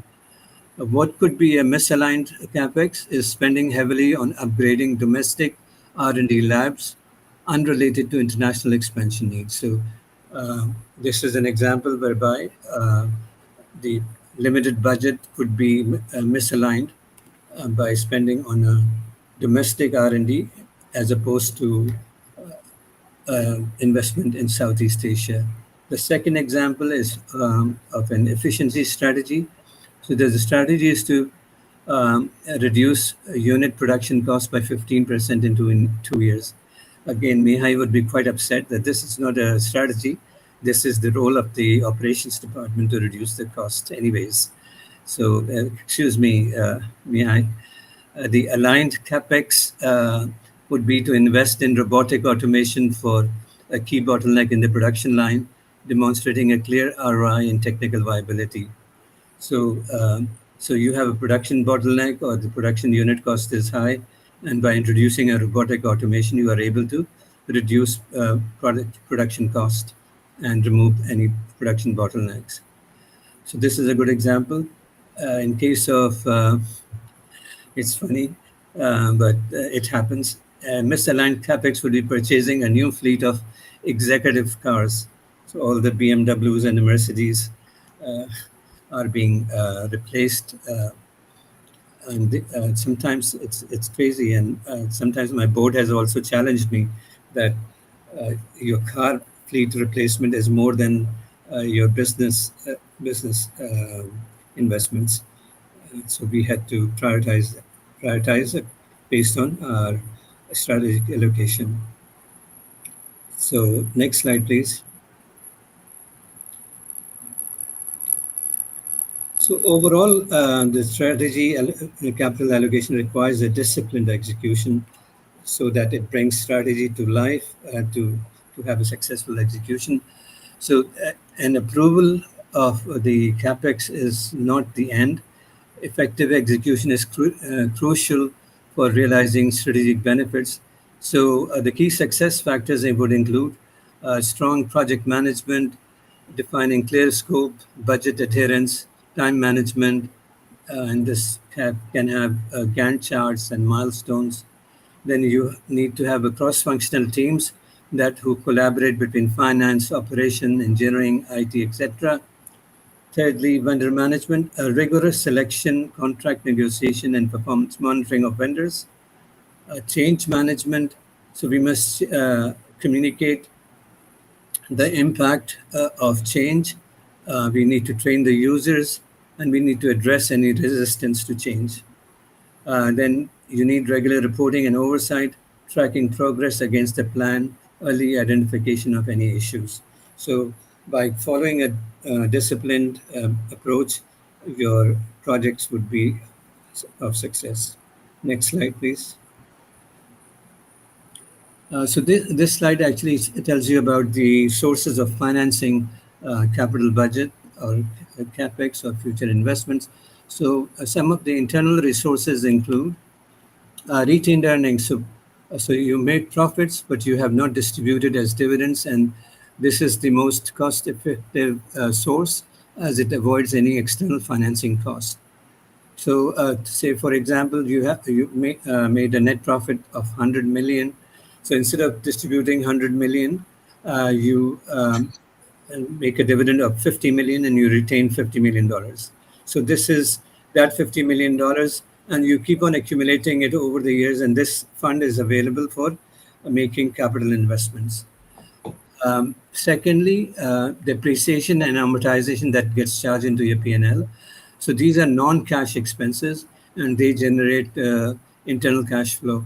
So, if you look at the cash flow statement, you'll say net profit, and then you add non-cash expenses, and that includes depreciation and amortization. So this releases another set of cash available for investment. And lastly, as mentioned, that divestments, sale of assets, and divestments of non-core or underperforming assets can also generate internal cash. So the Unilever sale of tea business or margarine business, or the Novartis sale of OTC business generated cash for the group, which they can deploy in their next projects. What are the external sources? Number one is debt financing. That includes bank loans, which is like fixed term loans, or there are lines of credit. Then secondly, bonds. So issuing debt securities to public or private investors. These can be a fixed period. The advantage is that the interest is tax deductible, and there is no dilution of ownership. So okay. So disadvantage is that regardless of company's performance, you have to make fixed payment obligation, and this increases the financial risk. Another source, it's external. It says equity financing, and this could be by issuing new shares and selling ownership stakes to investors through public offerings or even private placement. The advantage is that there is no fixed payment obligation, and it strengthens the balance sheet. The disadvantage is that it dilutes the existing ownership. The cost is higher, as equity cost of equity is higher than the debt finance. So that is because there is more risk in it. Therefore the cost is higher.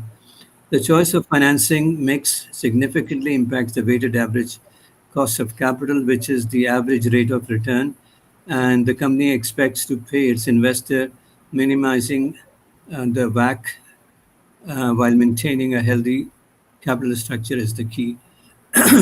So this weighted average capital is the average of cost of equity and cost of debt, and this is used as the discount rate for calculating the NPV investments.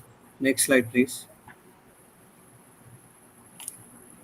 Next slide is all about, so after you've done the ranking and you've looked at your capital budget, so you present to the board the capital budget proposal. So for all the significant strategic investment, board approval is required. The board of directors provide an oversight, ensure alignment with the shareholders' interest, and holds management accountable. Their roles include reviewing the strategic rationale and the financial projections, assessing the risk involved, ensuring appropriate governance and control are in place, and approving the capital expenditure budget. So they look at, from overall point of view, from corporate point of view, whether these investments are aligned with the corporate strategy, that this is a good strategic fit, and whether the investments are within their risk appetite. So this is the last stage of approval. Next slide, please. So post CapEx, what are the controls and monitoring to ensure that we are getting our strategic advantage? So the way to do it is to check whether the investments deliver the intended strategic and financial benefits. And how we can do it? that we can do a post-implementation review conducted 6 to 18 months after the project completion and compare the actual cost and benefits versus the original business case, assess if strategic objectives are met, and capture any lessons learned for future projects.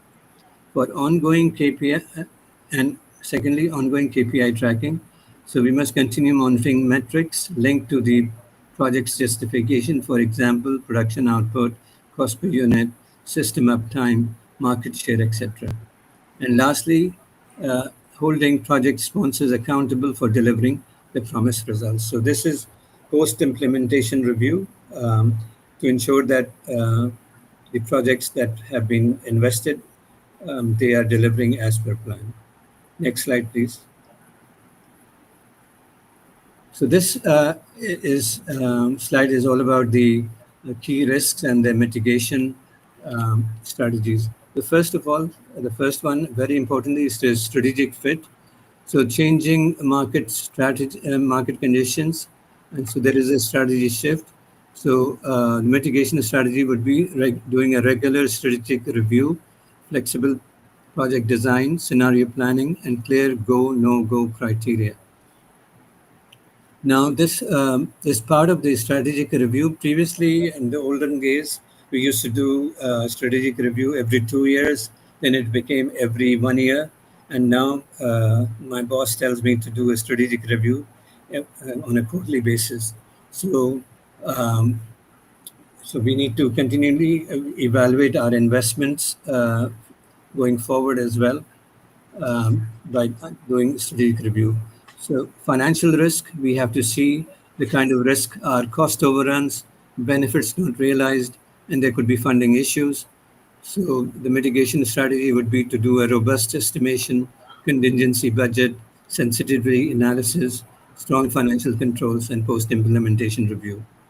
Technical and operational risk, there could be technology failure, integration issues, and there could be delays. So the mitigation would be doing a thorough due diligence, pilot projects, skilled project teams, and expert consultation. Execution risk, there could be poor project management, scope, or a vendor, vendor failure, and strong PMO. So the mitigation would be to have a strong project management office, clear scope, change control process, robust vendor selection. Lastly, external risk could include regulatory changes or the economic downturn. So the mitigating risk could be environmental scanning, and as I said, do quarterly, flexible planning, and contractual protection. So these are some of the key risks when doing capital budgets and how we can mitigate these risks. Next slide, please. So my last slide, actually. So what are the key takeaways from my presentation today? Is that strategic alignment is paramount. CapEx must be directly support and enable the achievement of business strategy. Next, it's a continuous cycle. You do strategy, you identify capability gaps, you allocate budget, you evaluate, you execute the project, you monitor, you feedback into strategy. Thirdly, this entire process requires discipline. We must have robust process, rigorous analysis, technical and financial, and strong governance are essential. Fourthly, cross-functional efforts. So every large project has a cross-functional impact. So the success depends upon the collaboration across the organization. And lastly, the finance role is to be a strategic partner, facilitator, guardian of financial prudence, and a validator of value creation. So these are the key takeaways from my today's presentation. Next slide, please. It's a thank you for your time and attention. I welcome your questions. Okay.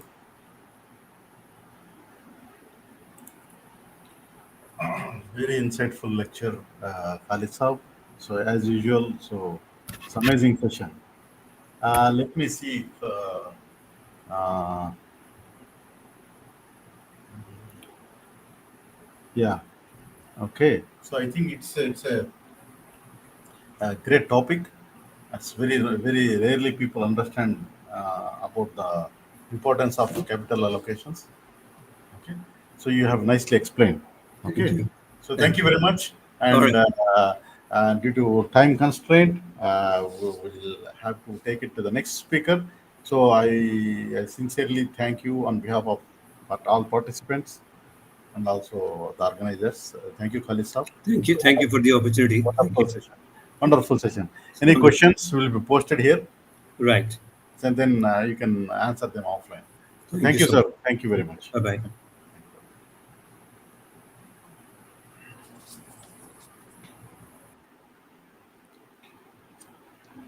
Good morning, Mr. Salahdine. Nice to see you again. Yeah, good morning. So how are you doing? So what time is it there in Canada? Please. What time is it? What time is it? It is 10 to 7 Okay, so 7 o'clock in the morning. in the morning. So good morning to you. Thank you. So let me do some quick. We are running late by 15 minutes, so you can take time accordingly. Okay. So I would like to welcome Mr. Salahdine Ourzik. The topic we are talking is business transformation. Is your organization really ready? So this is the topic we can hear from Salahdine. Salahdine is a recognized strategy, change and transformation expert with over 30 years of experience across public and private sectors. He has led major organizational transformations, strategy planning initiatives, and capital building programs in sectors like telecom, energy, banking, government, spanning in Africa and the Middle East, Europe, and North America. So he is a founder of Gulf Stream Management Consulting, specialized in integrating strategy execution with culture and political realities to drive sustainable change. So thank you, sir. Thank you for joining the session today. So hope we can enjoy. Okay. Thank you, Sheikh, for this So presentation. there is some complexity in sharing the screen. Let's try. I will click on share screen. So you keep the presentation open. Okay. So you Yeah, keep it's the open. presentation open before you share. If you can make it in So, a PowerPoint presentation mode, it is much better actually.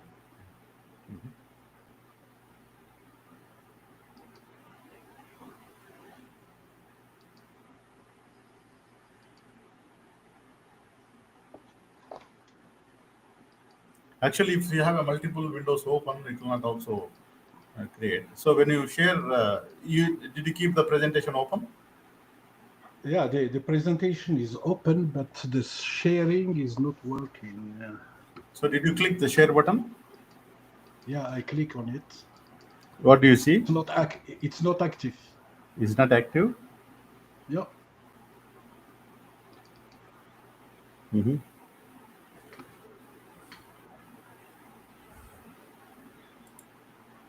Are you in Windows or Mac? Mac. Okay.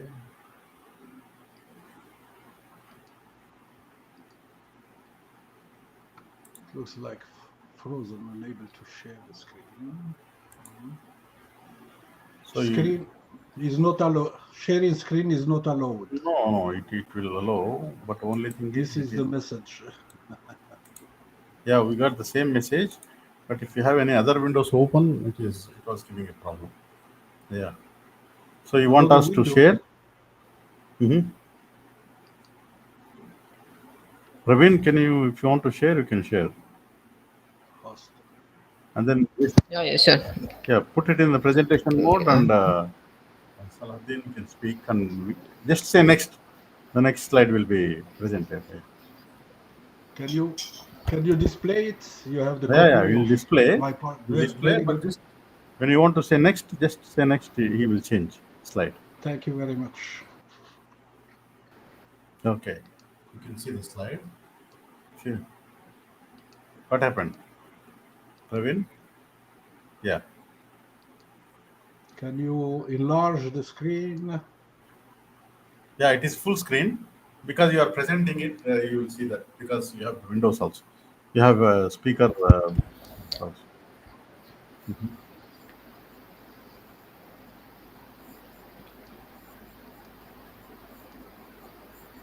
Yeah, you can start. It is for the viewers. Okay. Let's go. So first of all, hello for everyone, and thank you for being here. We are about to dive in the fascinating organizational world of change and business transformation.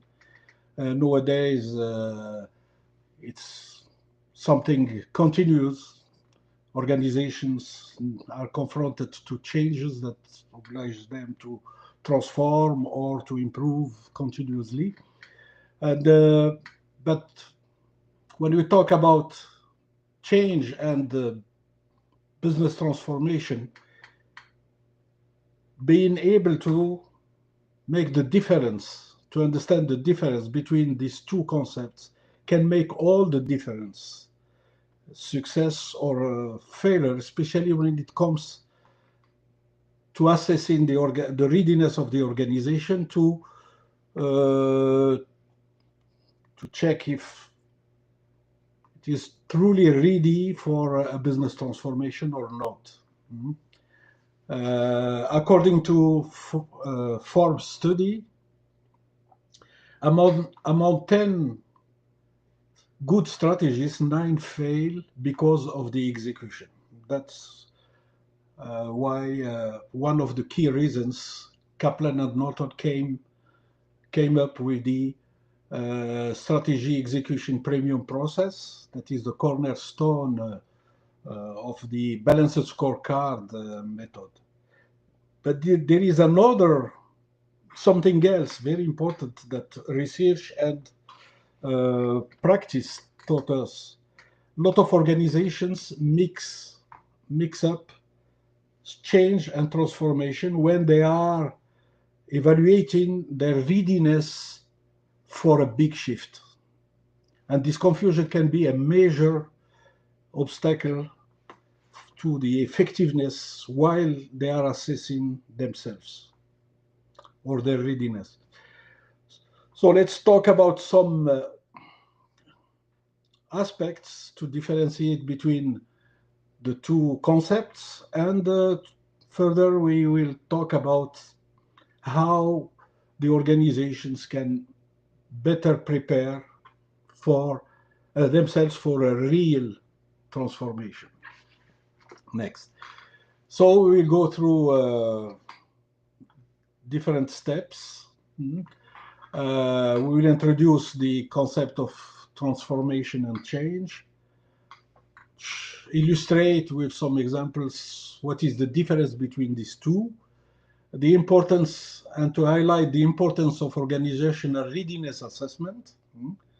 Well, we are talking about when the organization is thinking to go for transformation and has to assess if it has the capabilities to do it before going through the process of strategic planning. So we will see some statistics or some hard facts that explain or confirm that it's very important for the organization to assess in the right way its readiness. And having that in mind, we will introduce a framework for an effective organizational readiness assessment. And next, please. Next, so understanding the difference between change and business transformation is very important, as I said. But when you are preparing yourself to go for a big shift, but these two concepts are very often misunderstood. This confusion is very common.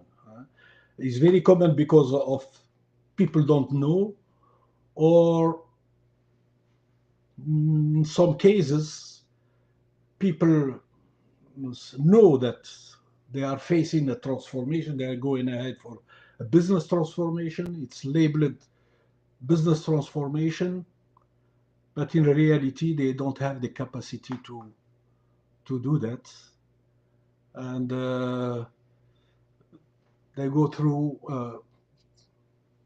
what they know, change, continuous improvement, or change for changing what they are doing or already in a better way.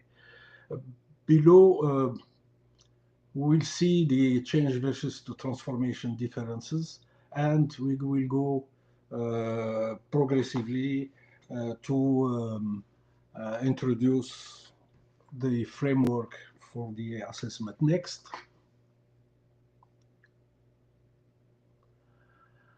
So at high level, typically change refers to modifications in processes, in systems, in practices, and the focus or the scope is limited to a department, for example, or an area introducing a new application, IT application, or changing some key processes.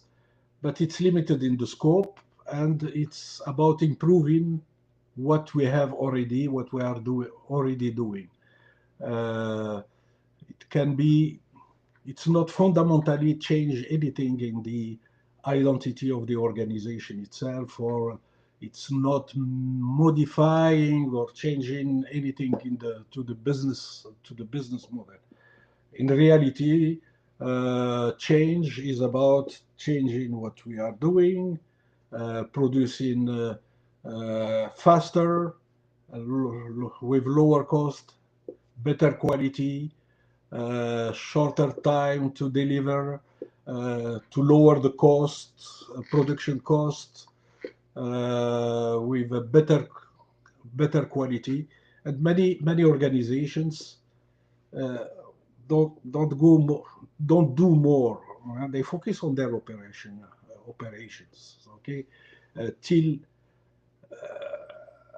in this, if the sector, if they saturate all the improvements in the operations and so on, and it's a sectorial problem, then they will go for more strategic things like business transformation to make the difference, because the improvement in the operations, for example, don't bring any differentiation in terms of competitiveness. Everybody is adopting the same applications, the same approaches for production or customers experience. When it comes time to be more strategic, they have to transform their business. And this involves significant shifts in how the organization as a whole, not the department or sections or divisions. Hello?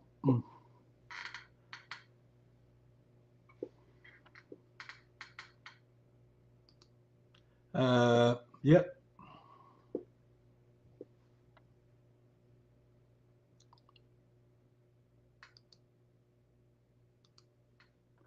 Hello. Can you share the screen, please? Hello. Yeah, go back, please.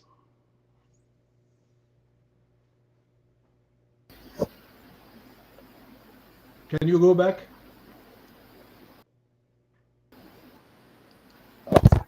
Hello. Yes. So it's about business, changing the business model. It requires the change of business culture that is very strategic, and potentially it touches the digital capabilities. For example, when a multinational is talking about the concept of one company, it means that the digital environment has to be completely transformed. This may include adopting the new technologies, entering the new markets, redefining customer relations. Next.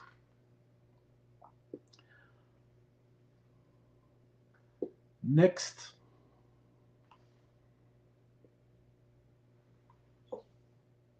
Hello. So this slide is just to illustrate the difference. In the left side, you have a snake, and as you know, snakes, when they grow,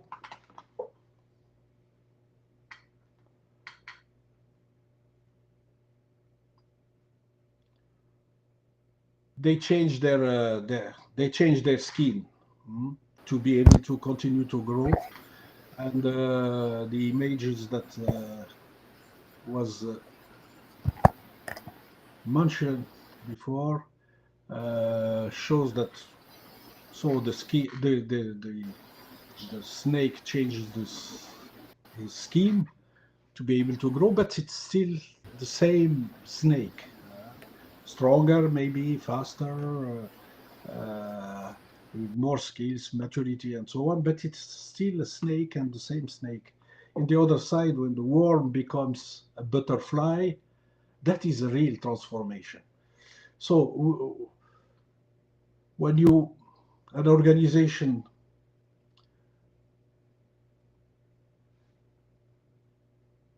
want to go for transformation, it's crucial to conduct a real an effective assessment. If the assessment is not done well, the organizational assessment is not done well, you can have a mismatches that lead for failure. Mismatch in the capabilities. You have capabilities to conduct a change because you will change what you know already. You have the capabilities and experience for that. You will just improve to be faster, less cost, and so on.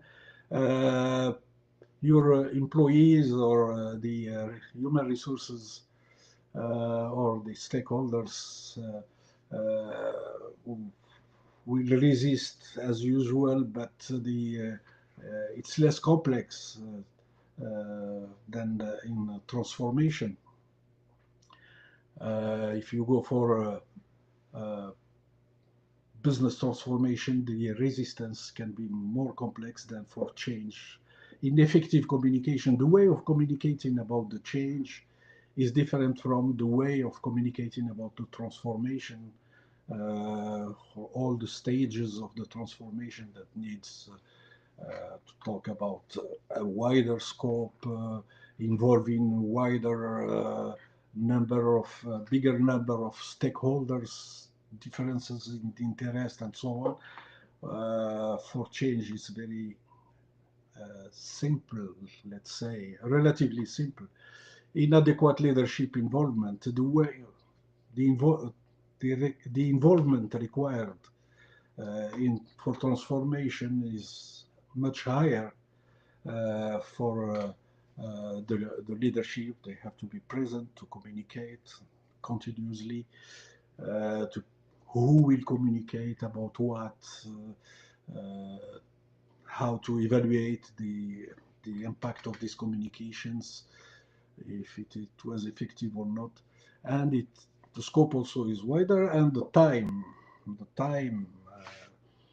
to complete the transformation is longer than change that can take 1 year, 2 years maximum. Next.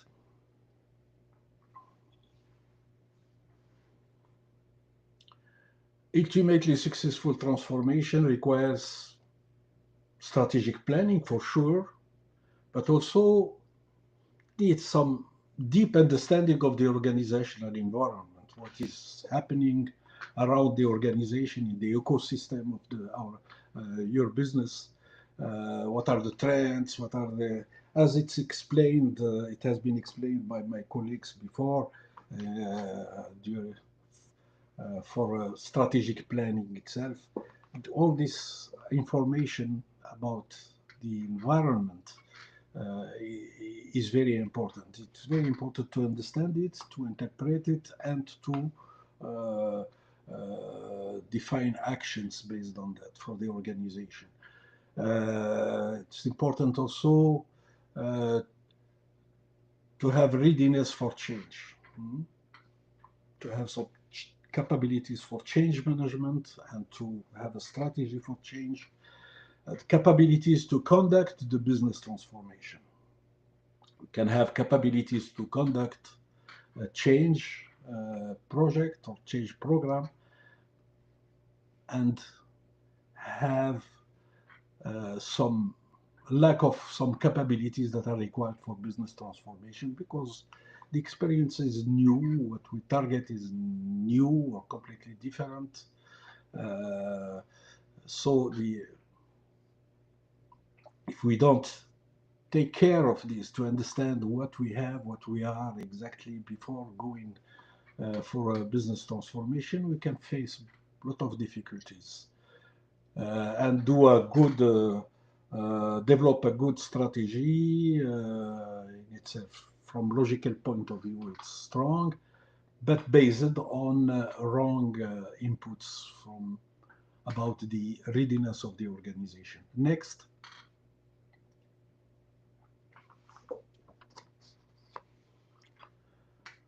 Next.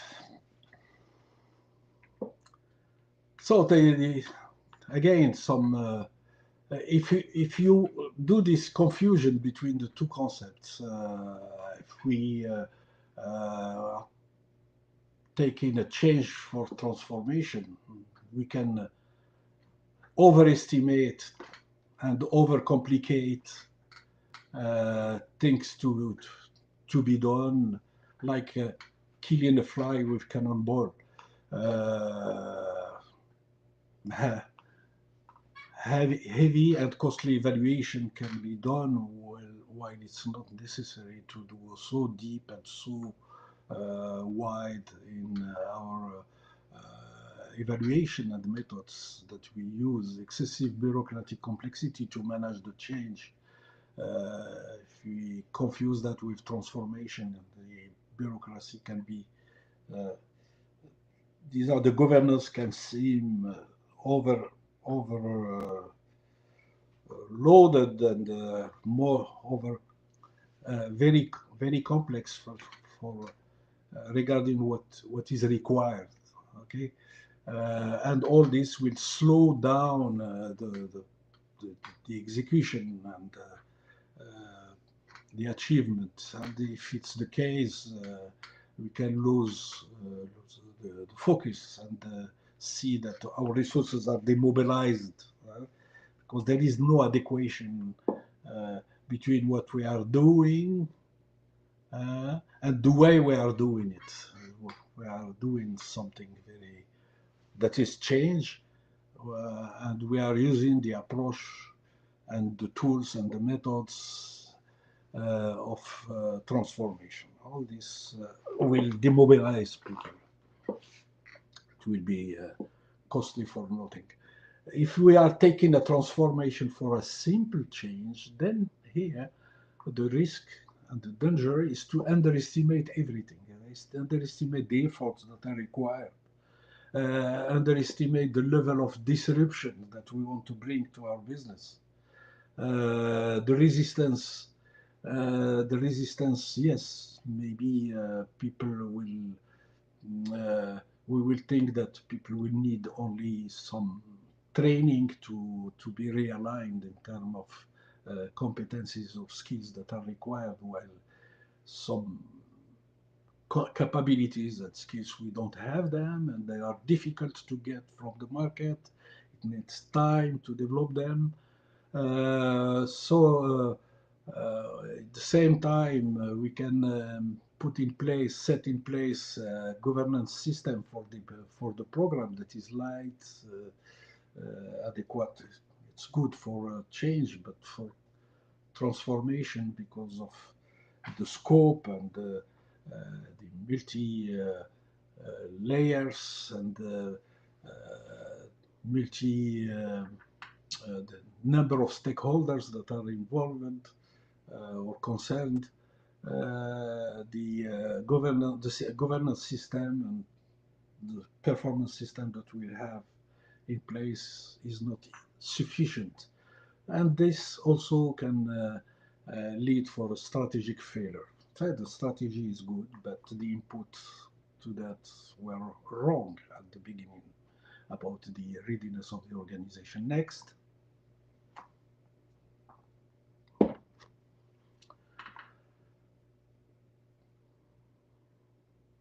So this confusion, as I told you at the beginning, is very important.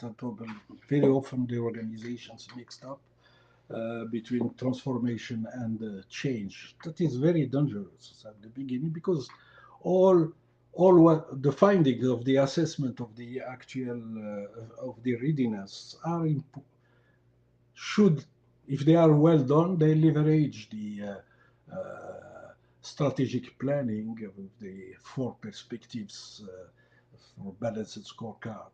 But the context, the input, the capacity of the organization are not well assessed. So the strategy is based on wrong inputs. McKinsey and Company report, according to a study they have done, 70% of large-scale initiatives fail to achieve their goals. 70% of large-scale change initiatives fail to achieve their goals due to resistance from employees and lack of support from leadership. And they suggest in their study that a significant gap in organizational readiness for transformation. This indicates for them, as conclusion, a gap in organizational readiness for transformation. So maybe they were ready for change, big change, because managing change is very important also, but they were not ready for a big shift like business transformation.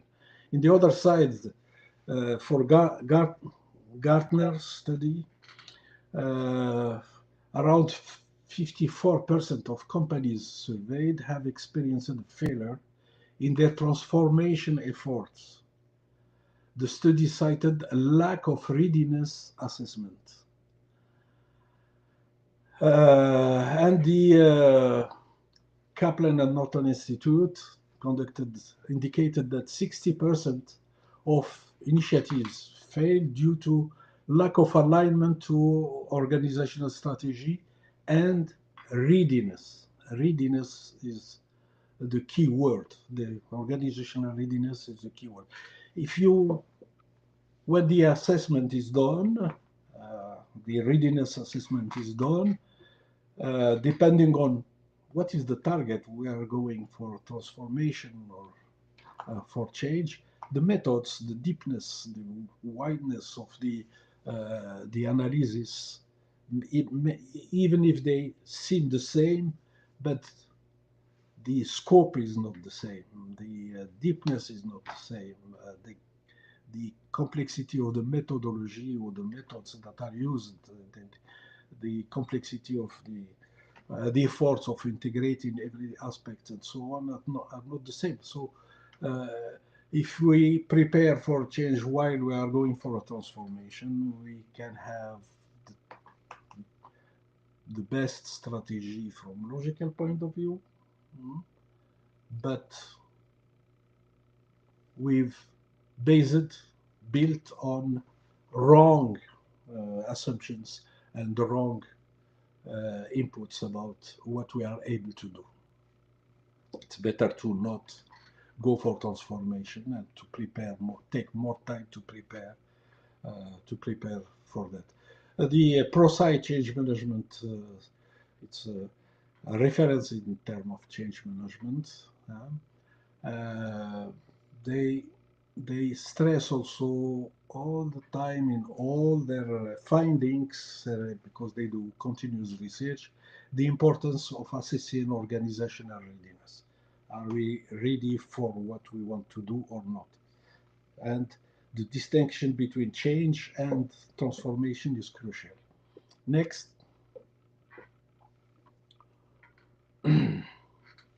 So it is necessary to institutionalize the organizational readiness assessment in your organization. It has to be something continue. It's a process supported by methods, by tools, and policy to be able to continuously know where we are, what are our weaknesses, what are our strengths, ready to adapt. Are we ready to adapt to any disruption or change in the environment? To understand in continuous way what are our weaknesses and strengths. We confront that to the signals that we have from the environment, the signals that are strong trends or weak trends, and it helps to adapt to change and to have some the necessary agility, organizational agility to anticipate, to be proactive, and to eventually to react in by being able to rapidly replan and execute to adapt to the environmental changes. And to prevent, it's important to prevent transformation failures, because when we decide to go for transformation, it's not just a luxury, because we like to have challenges. Many times it's results, the decision results from threats from the environment or opportunities that we have to capture or to catch as soon as possible. If not, we will be away from with our competitiveness in the market. Next.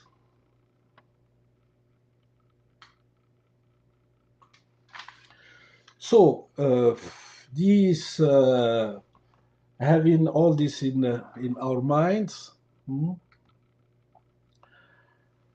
and having knowing that it's necessary, it's to institutionalize this organizational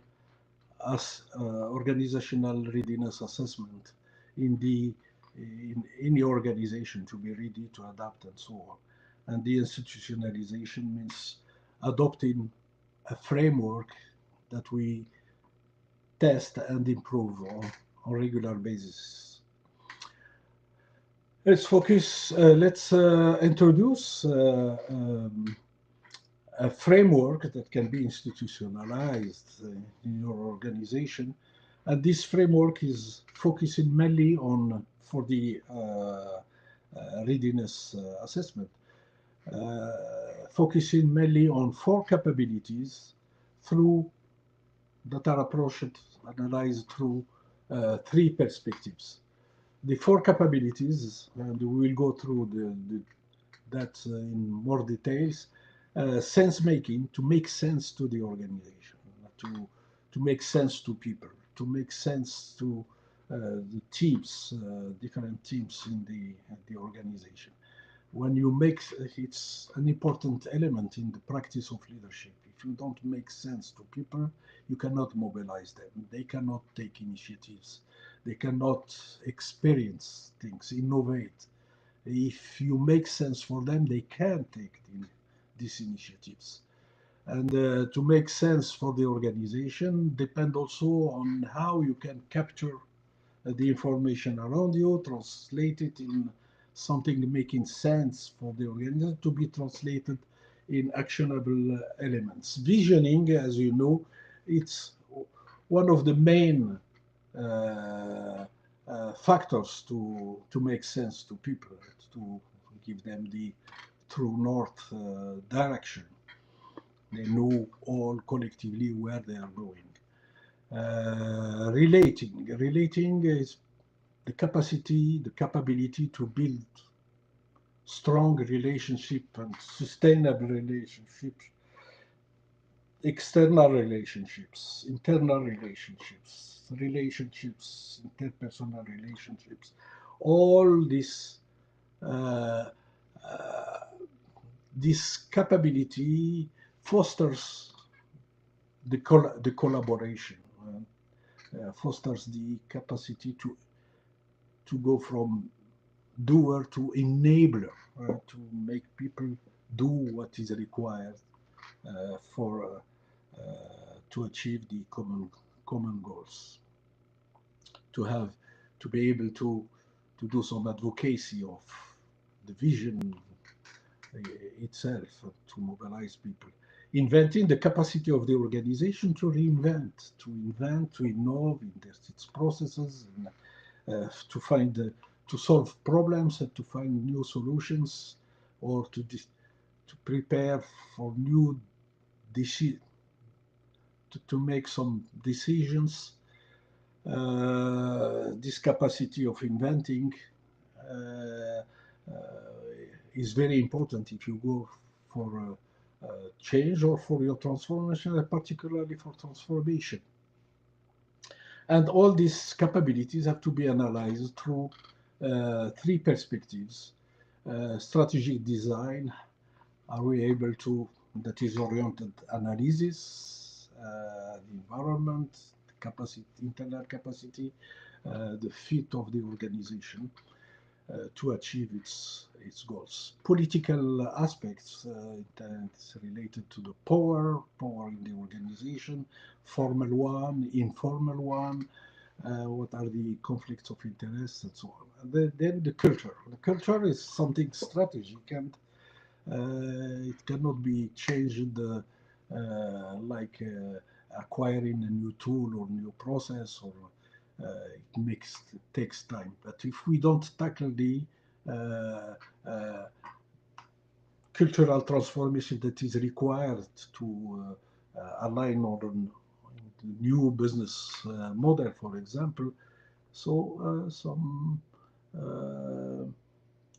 it will not work, and it will hinder the results of our efforts in transforming ourselves. Next.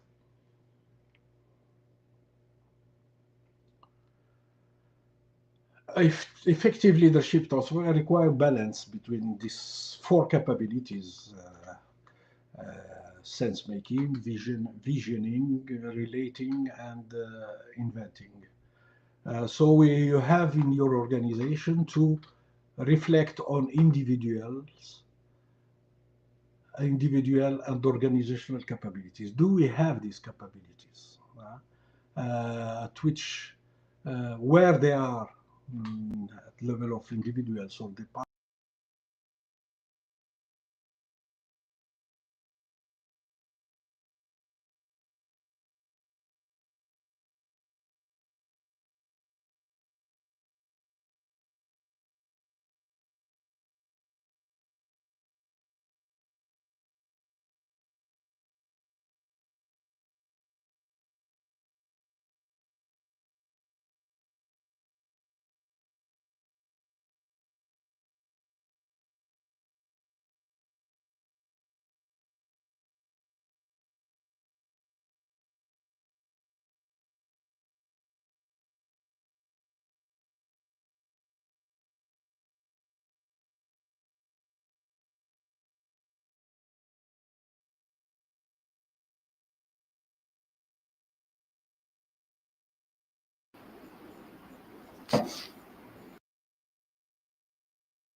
Go to the slide before, please.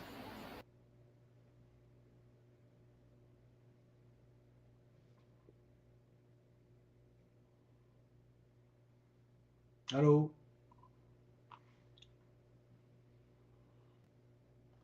So sense making, the organization has to have.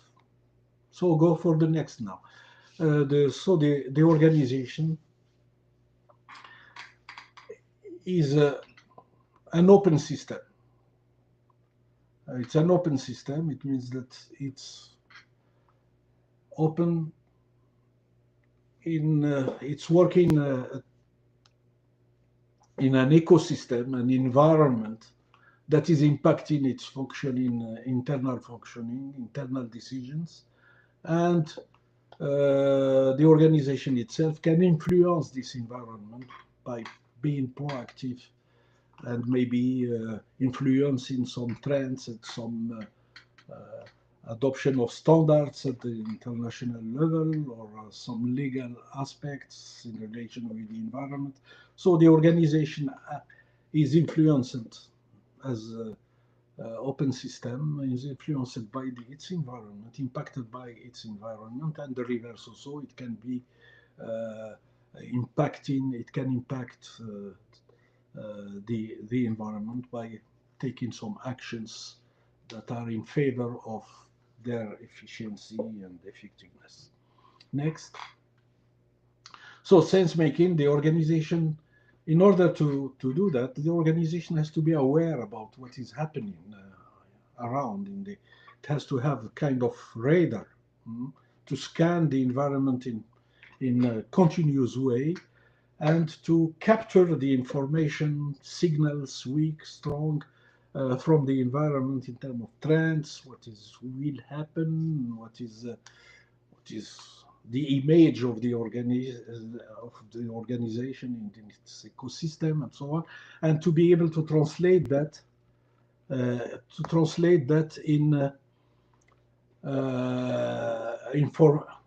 to transform this data in information that can be comprehensible inside the organization, and to translate that in actionable elements for the organization to be able to make decisions, to adapt, to anticipate these changes. If this radar and this capability to make sense of what is happening in the environment, and also what is happening in the organization in consequence, and to translate that in actionable elements to make decision and to adjust, to adapt. This capability is very, very important. If not, many organizations were not able to anticipate because they don't read. They were not capable to read the environment. The example of a company who was the leader in manufacturing glasses, content of glass to used by chemical laboratories, biological research, and so on. And they were the leaders, and their financial results were good. Everything was, all financial indicators were good.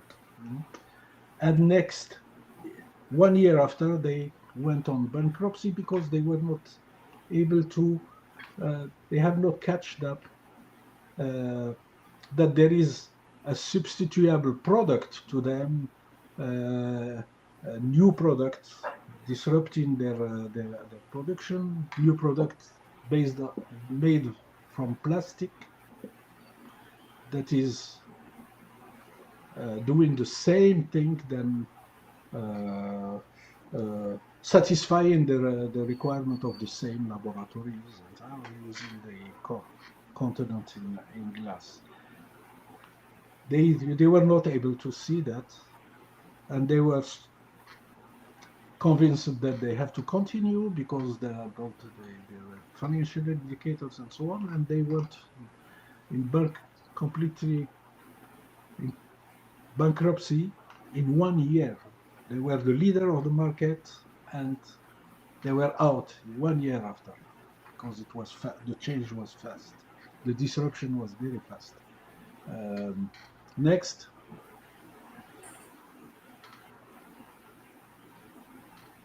So from this sense of making, as I told you, they have to make that comprehensive and actionable for the organization. CEO, and they have to map things, map the stakeholders, map the forces in the market, map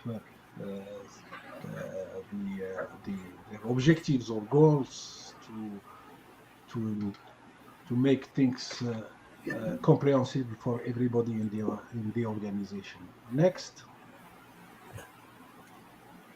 You need to speed up a little, Salahdine. Please mind the time. Please. Yeah, you need to speed it up a little so that we. Yeah. Sense making also, as I told you, you have to have the to be connected to your environment, to know exactly what is the present of your business, while you are thinking also to the future in the same time. What we call the two speeds organization. You have to get rid of the past, things that are not working anymore, paradigms that you have to let go. Keep some from the past that is still useful because you have to continue the business, and in the same time you have to think to the future. This two speeds organization is very, very important if you want to make sense continuously to your organization and to your people to not be disrupted. Next.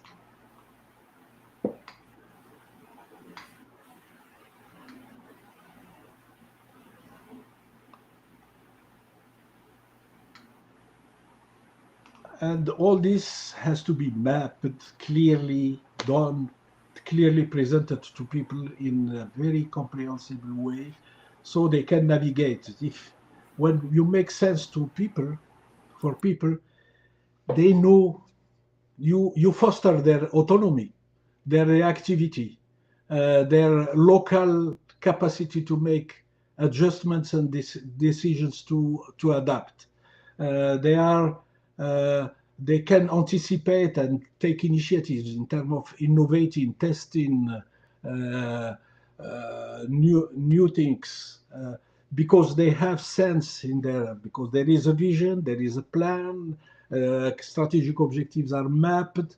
Everyone knows what is his contribution for the all, and everyone is enough autonomy in his area to make decisions and to adapt continuously and to develop his capacity and capabilities to thrive. Next.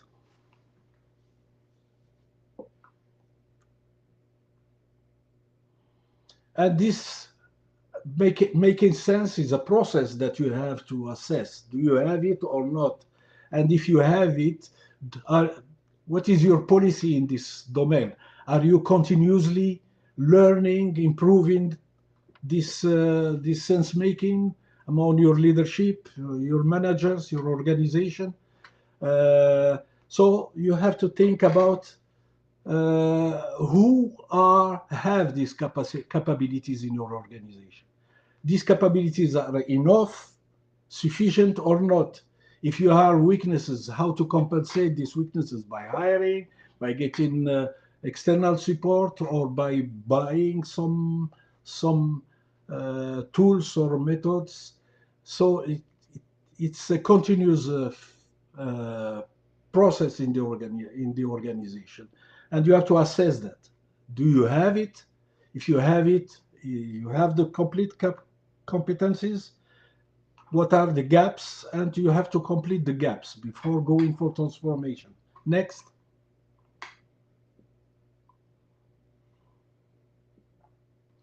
For visioning, everybody knows what is vision, that is required to have a vision.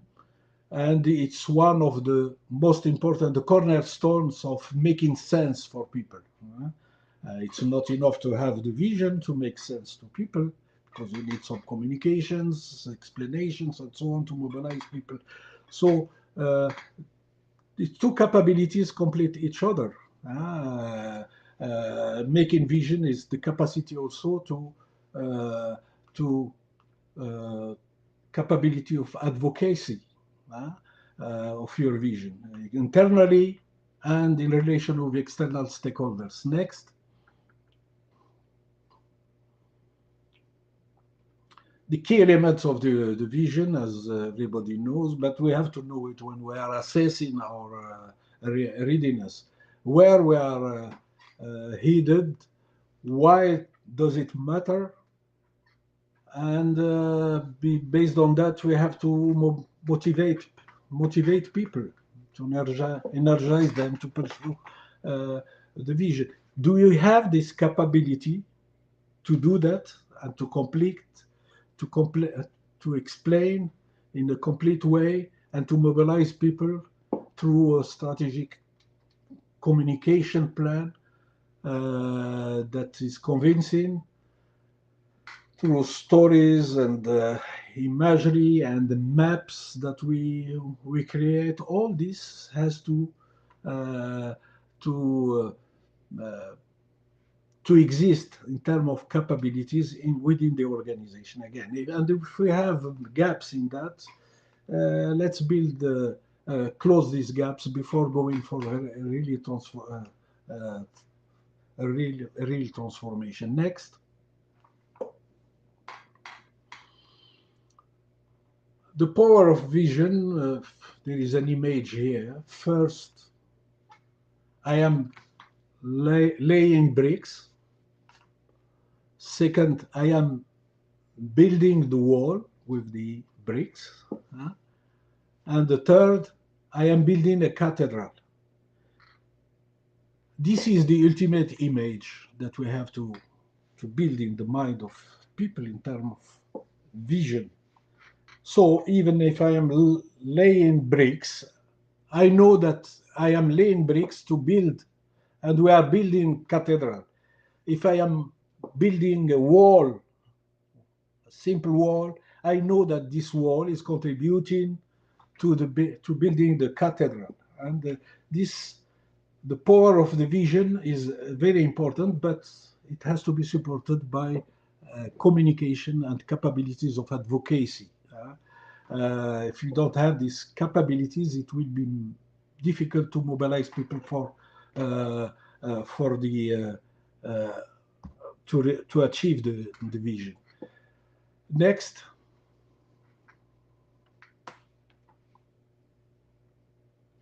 And we have to check for when we talk about vision, we have to check and to assess the strength of this our visioning.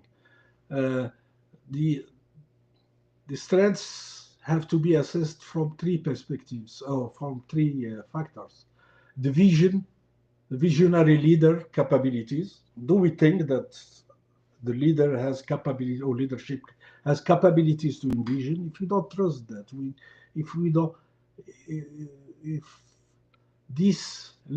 the actual leadership and managers leadership is not really capable to envision, to develop a vision, and to achieve potentially the vision, there is a problem, because the vision is not a dream only. It's something quantifiable that has to be achieved. If it's the case, yes. Does this leadership have the management team that has the capabilities to achieve this vision? And also you have the factor of the market, because what we do is in relation with a market where we have to deliver value and so on.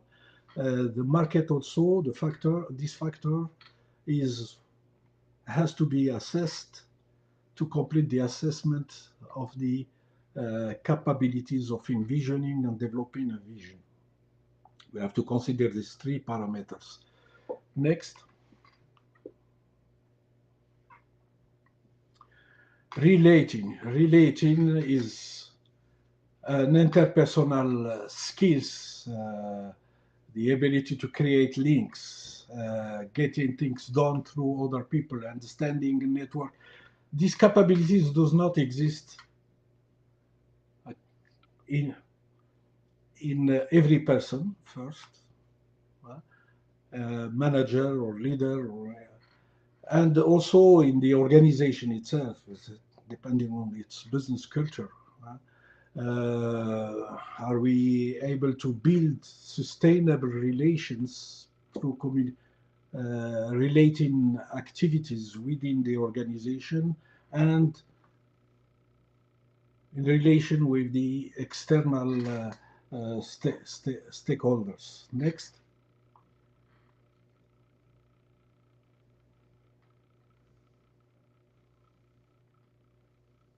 Next. So the characteristic of relating,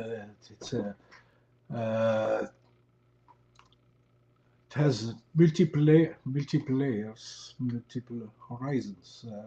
My group relating internally in my group, relating my group with other groups in the organization, our organization as whole.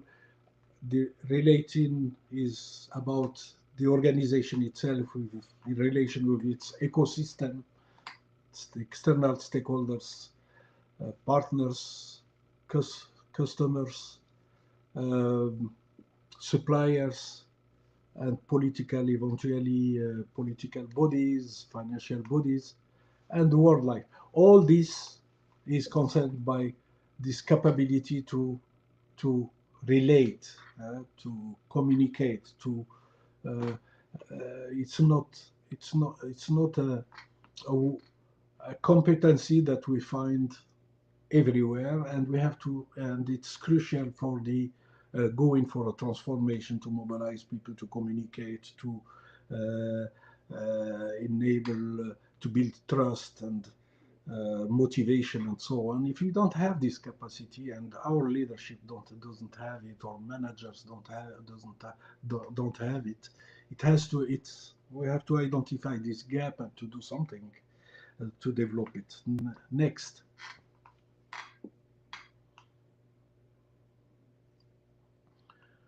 If we have clumsy relationships, limited contacts, the making sense will be poor. You have the interactions between relating, making sense, and envisioning. If we are not able to build relationships, to be informed, to inform, to share, to get feedbacks and so on, because we are limited in our contacts, we didn't have this capability in our business culture. Also, we can have problems in making sense to people, making sense from the environment, making sense to people, and communicating with people to mobilize them. Next, the Mintzberg is talking about 80% of their time of executives, 80% of their work day should be spent in relating. The principle, the concept is management by walking around, meeting people, talking to people, going around in the organization and listening, getting feedbacks, communicating, motivating, being visible permanently and communicating permanently. For Mintzberg, 80% of the time of workday has to be done for in relating activities. Next. Inventing is the capacity of the organization to build new, to innovate, to experiment, the capacity of problem solving, the capacity of developing new methodologies or adopting new methodologies and tools, and to develop their abilities based on new knowledge that they are acquiring, to be able to plan, to replan, if in case of change in the environment, to execute rapidly. Next.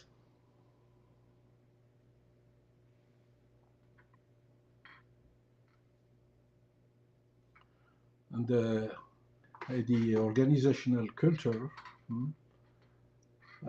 do they encourage the innovation or not? Do they encourage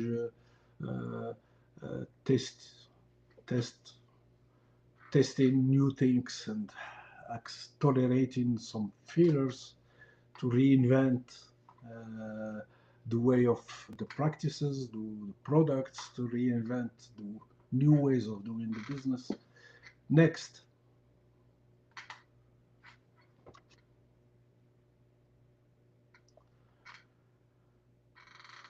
But inventing is about big innovations and also small improvements, but continuous improvement in the organization.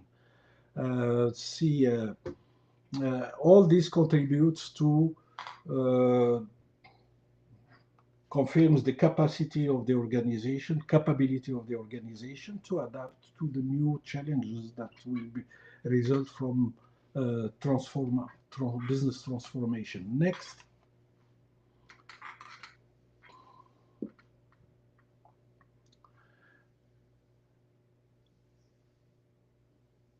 Next.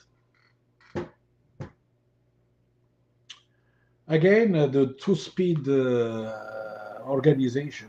Get rid of the past, analyze the past, last 5 years, get rid of paradigms that are not working anymore, practices that are obsolete, tools that are obsolete, focus on the present to continue the business, and invest in the future.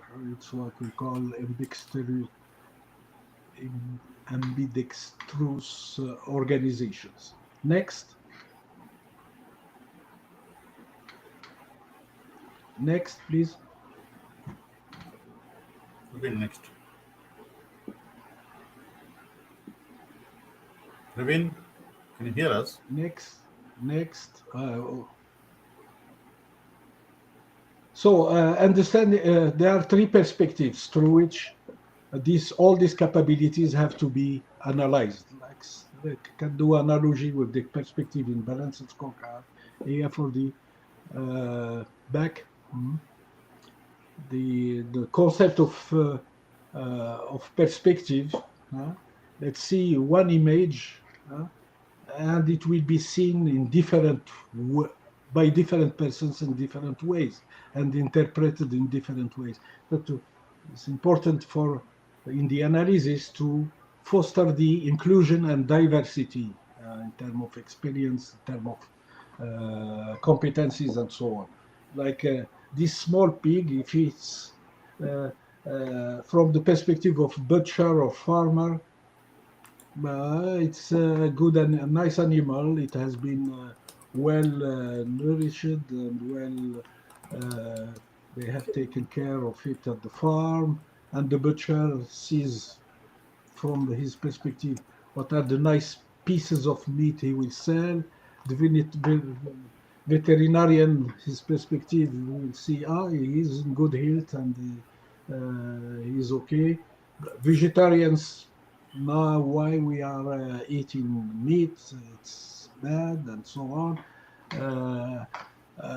Muslims and Jewish don't eat pork, don't touch pork, and so different perspectives bring different dimensions, and it enriches this diversity from perspectives, enrich the decision making, and so on.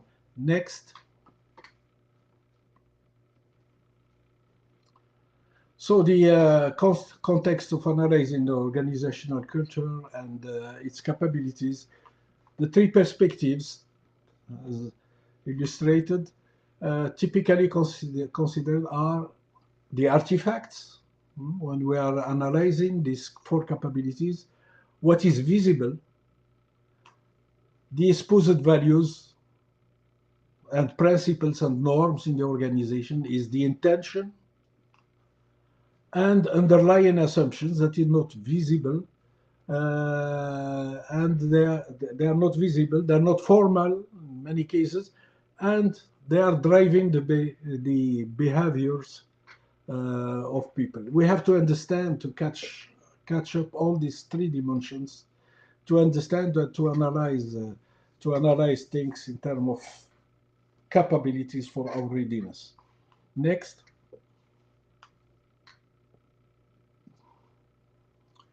When you are analyzing these four capabilities, the three perspectives together provide a comprehensive understanding of organizational culture. What you see, the artifacts, what is visible in terms of procedures, organizational structure, politics, policies, and so on. This, you can see them. You can see the behavior of people also. You can see if there are gaps between the artifacts, what is visible, and the behavior of people. The gap can come from the assumptions, cultural assumptions that are driving the behavior of people. By identifying this gap, you can go further and understand why this gap is there, and the gap can be rooted in the culture, the assumptions that people use to have, their beliefs, their identity, how they see themselves, how they see their organizations, and so on. And all this analysis of these capabilities through these three perspectives will help to identify more precisely the gaps from all these dimensions. So it's next. There is next. Yeah, we have a few minutes. Yeah. So all this is integrated. The four capabilities are interconnected. Sense making and vision, the capacity of inventing, relating, all these are integrated, and the perspectives help to have a holistic approach that is necessary for strategic approach, for readiness, because we are going for strategic transformation. Okay. Yeah. Fantastic. Sir, one question. Is this, whatever you explained, the organizational alignment, is it applicable only for government sector, or it can be applied for all other private sectors also? No, it's not. It's not specific. Like balanced scorecard. Balanced scorecard is not specific for a sector or public or private. It's a framework, and the way you use it, it's adapted. You adapt it to the environment where you are applying it. If it's government, you apply it like for government, private for private, and depending on the sector also, it's the same when you are assessing the readiness of the organization, governmental, private, or it's the same. And all what we have seen here for the readiness assessment, these capabilities that are key capabilities, and the perspectives through which we have to see them, are leveraging the four perspectives of balanced scorecard. Correct. Because they are preparing the input, but the real input, the right input for the strategic planning. It's complementarity. Because you can have a very nice strategy and strategic planning with balanced scorecard and so on, but if you don't care about what is the input, the organization itself, his capabilities, and is an input for the strategic planning and the achievement of the strategy. Correct. If you miss this, you missed your strategy. Correct. And people go too fast ahead, start planning, start defining strategic and planning without knowing where they are themselves. Correct. Fantastic. Excellent, sir. Thank you. Thank you very much. Because of time constraints, if there is any questions, we post you offline. Fantastic session. Thank you, Mr. Salahdine. Thank you very much Okay, for Sheikh. joining all the way in the morning. So thank you. Thank you. Thank you. Thank you very much. Thank you very much. So we'll keep you posted. Thank you. Any questions? Ladies and gentlemen, big thank you to Salahdine. Very nice presentation. If any questions, please post. We will connect to Mr. Salahdine to answer it offline. Thank you very much, sir. Yeah. So, good morning, sir. Gary Cokins. Apologies for you to keep you waiting. The schedule got delayed due to some technical issues from the speakers, and of course, it's a schedule. So apologies for. Please accept our apology. Okay. Yeah. So yeah, you have all your time, whatever specified. Just please feel free. Okay. I would like to invite Mr. Gary Cokins to give just a brief. Gary is talking on balance scorecard, bridging strategy and daily operations. It's very, very important topic where strategy and operations are connected. Okay. So Gary Cokins is a globally recognized expert in enterprise performance management, EPM, activity-based costing, and business analytics. With over 4 decades of experience, he has held senior roles at Deloitte, KPMG, EDS, and SAS, and now leads analytics-based performance management LLC. His work focuses on helping organizations implement strategy, balance scorecard, enterprise performance management, and customer profitability. So thank you, sir, for joining session today, and look forward to hear you the wonderful presentation. Over to you. Okay, Shaik. Well, thanks for inviting me. First, we need to get my screen, my PowerPoints up. So I'm hoping. Yeah. Let us try, sir. That I just hit the. That is a challenge. Yeah, let us try. If you're able to make it, you keep the presentation open so that you don't miss it. Then when you click share button in the below a picture, so there is a mic, there is a audio, and then there is in the middle there is a share button. Yeah. Now we can see the full screen. Full screen. We can see the full screen. I hit the wrong. We see the full screen from your. No, but just okay. I've got the PowerPoint open. I'm hitting share screen. There's Chrome tab, window. Yeah, we click on window. Yeah, well, there's. Click on window. So if the PowerPoint is in a presentation mode, you can select that. Yeah, but it's only. Oh shoot! No, it's not that one. You want to help Praveen? No, because this sharing is a little my tricky. PowerPoint is open. Mm-hmm. Oh, I hope we don't have to have it manually.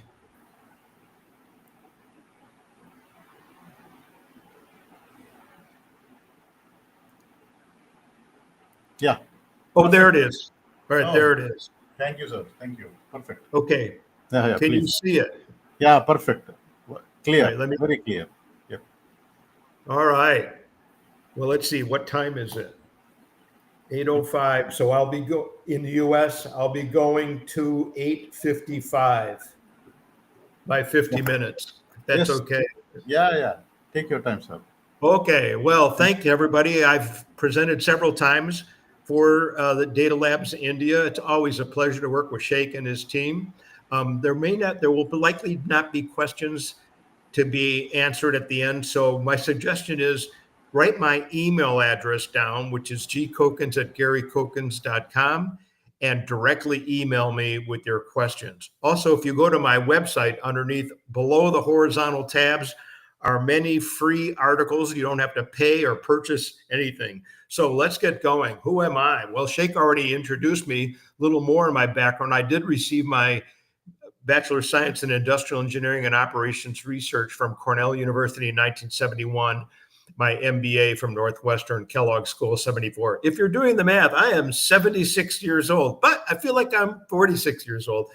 My career was pretty much in 3/3. My first decade was in industry with a large U.S. manufacturing conglomerate, and then many years in consulting, 7 years with Deloitte, 5 years with KPMG, 5 years with EDS.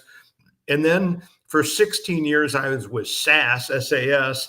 People don't, what's that? It's actually the world's largest privately owned software vendor, 15,000 employees that focuses on analytics.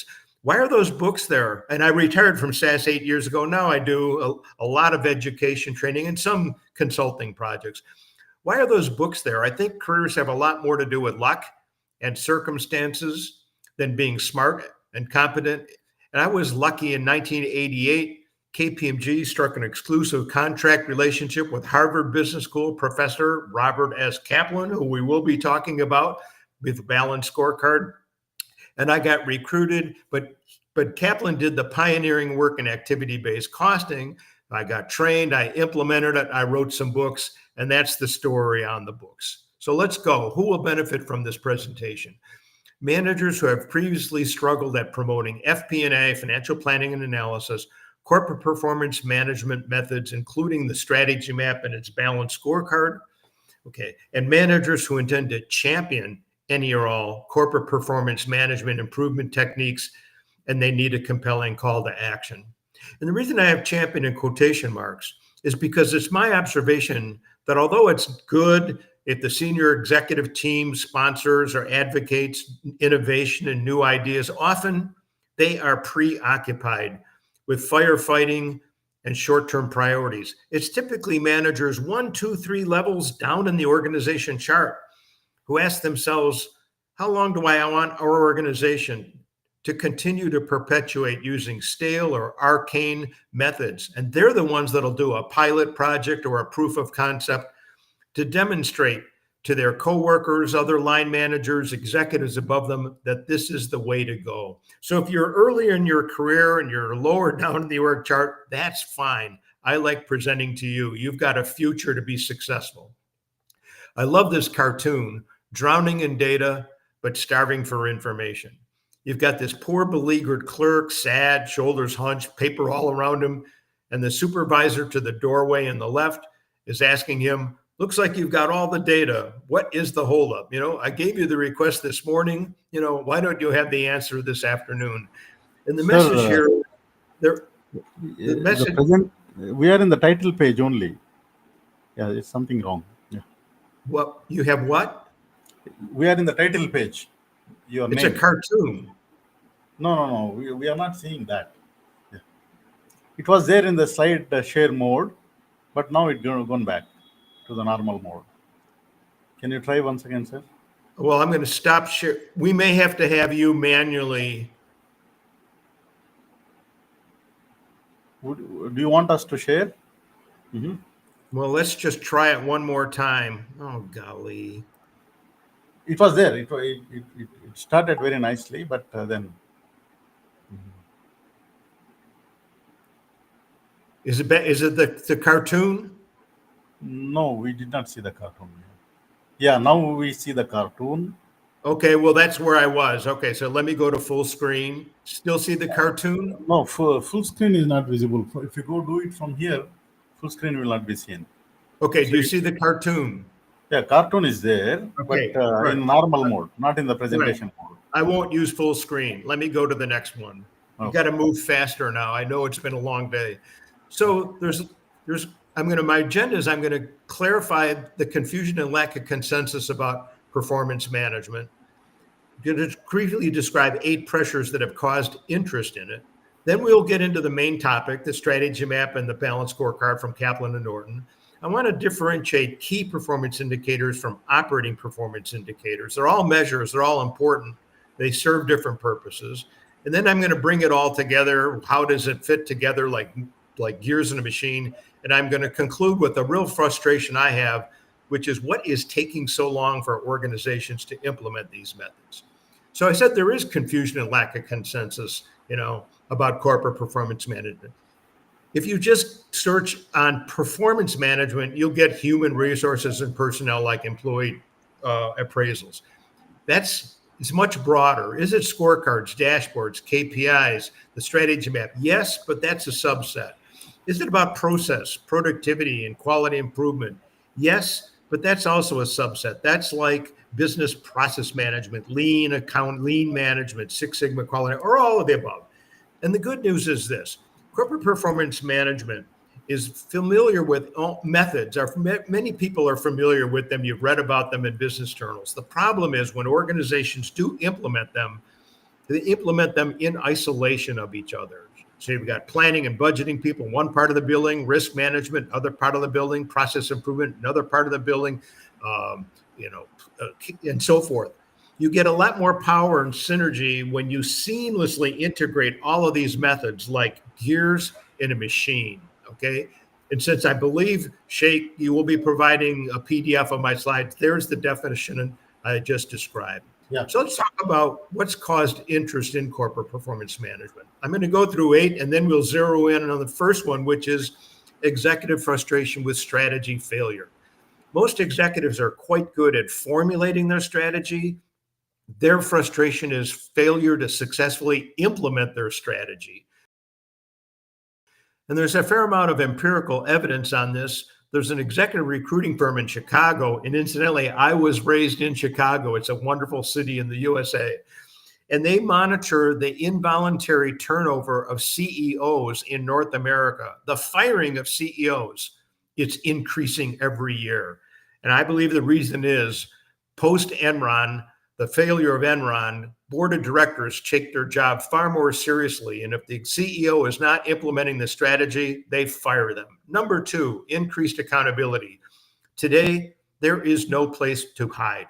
Managers and employee teams will be monitored. They will be measured. Doesn't necessarily mean their jobs are at risk, but it could adversely impact their salary increases and job promotions.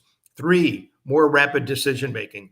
Unlike a few months ago or years ago when you could test and learn and have meetings in conference rooms, today people are on the phone. Go or no go. Yes or no. They have to make a decision in real time.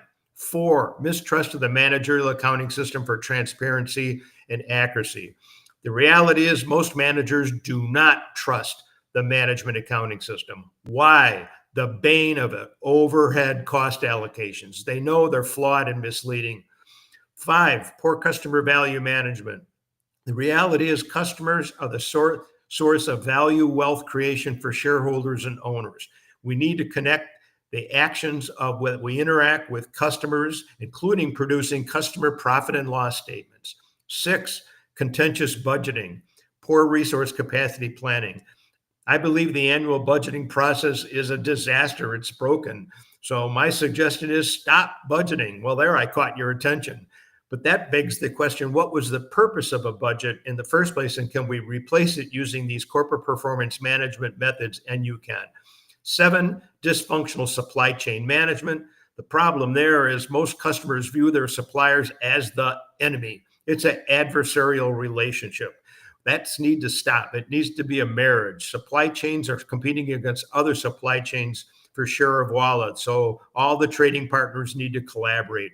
And finally, 8, unfulfilled return on investment promises from large IT systems like ERP systems. And the issue there is if you ask the IT director a couple of years after you've just completed implementing the large complex ERP system, you ask that IT director, how well do you believe the return on investment has met or exceeded what the ERP software salesman sold you on in the past? They'll say, I'm not sure. We put in a lot of time so far, and I don't see we've got the payback. That does not mean you don't implement the ERP system. You have to. All your competitors have it. But the problem is ERP systems produce a lot of data, but not necessarily information. And what the corporate performance management methods do is they create that information. Here's a quick picture of how it all fits together. We'll start with the big blue box. at the organization, that's your employees and your assets. Notice customer box, we want to basically serve our customers. We connect the customers all the way to shareholders. That's the key. But if we start with customer loyalty to the left, that's where the executives formulate the strategy. Then they communicate it down using scorecards and dashboards. And that provides feedback to the managers and the employee teams on how well they're doing. So it's like the heart and your lungs and your blood system with the veins. It's all connected. So let's get into the main topic of my presentation. As I mentioned, the first of the 8 causes was failure by executives to execute their well-formulated strategy. And to validate this, here's a survey from a group. Look at of the highest, most concerns of executives. Look at number 1 at the top, executing the strategy. Now, my talk will be based on the books that were created by Professor Kaplan, and I do continue to communicate with Bob Kaplan. I mean, he really helped my career 20 years ago. And people will always ask, which book should you get? I would get the 4th one on the right, the Execution Premium, because it's basically includes all of the stuff from the first 3 books. So let's talk about the balanced scorecard. Notice I have a strategy map ellipse going into the balanced scorecard, but above that is something arguably more important. It's the vision and mission statement. That must come from the CEO and the executives. That's their job. Their job is to set direction.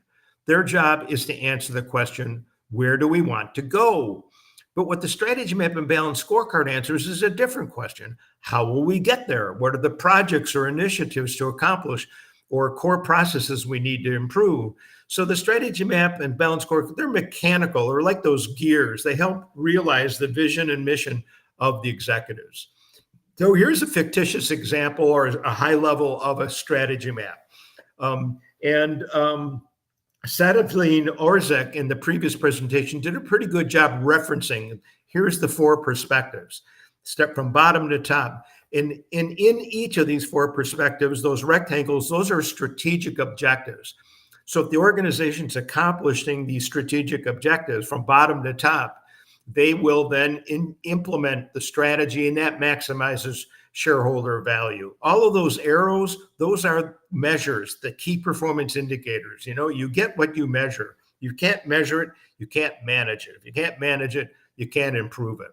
Now, here's a decomposition, an example with 2, 3, or 4 strategic objectives in each of the 4 perspectives.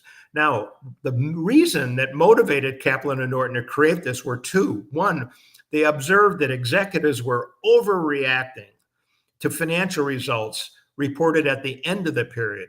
They said, you need to shift your attention to non-financial metrics caused and created during the period so that you could react to them. The other reason they basically created it is they observed that most managers and employee teams do not understand the executive team strategy.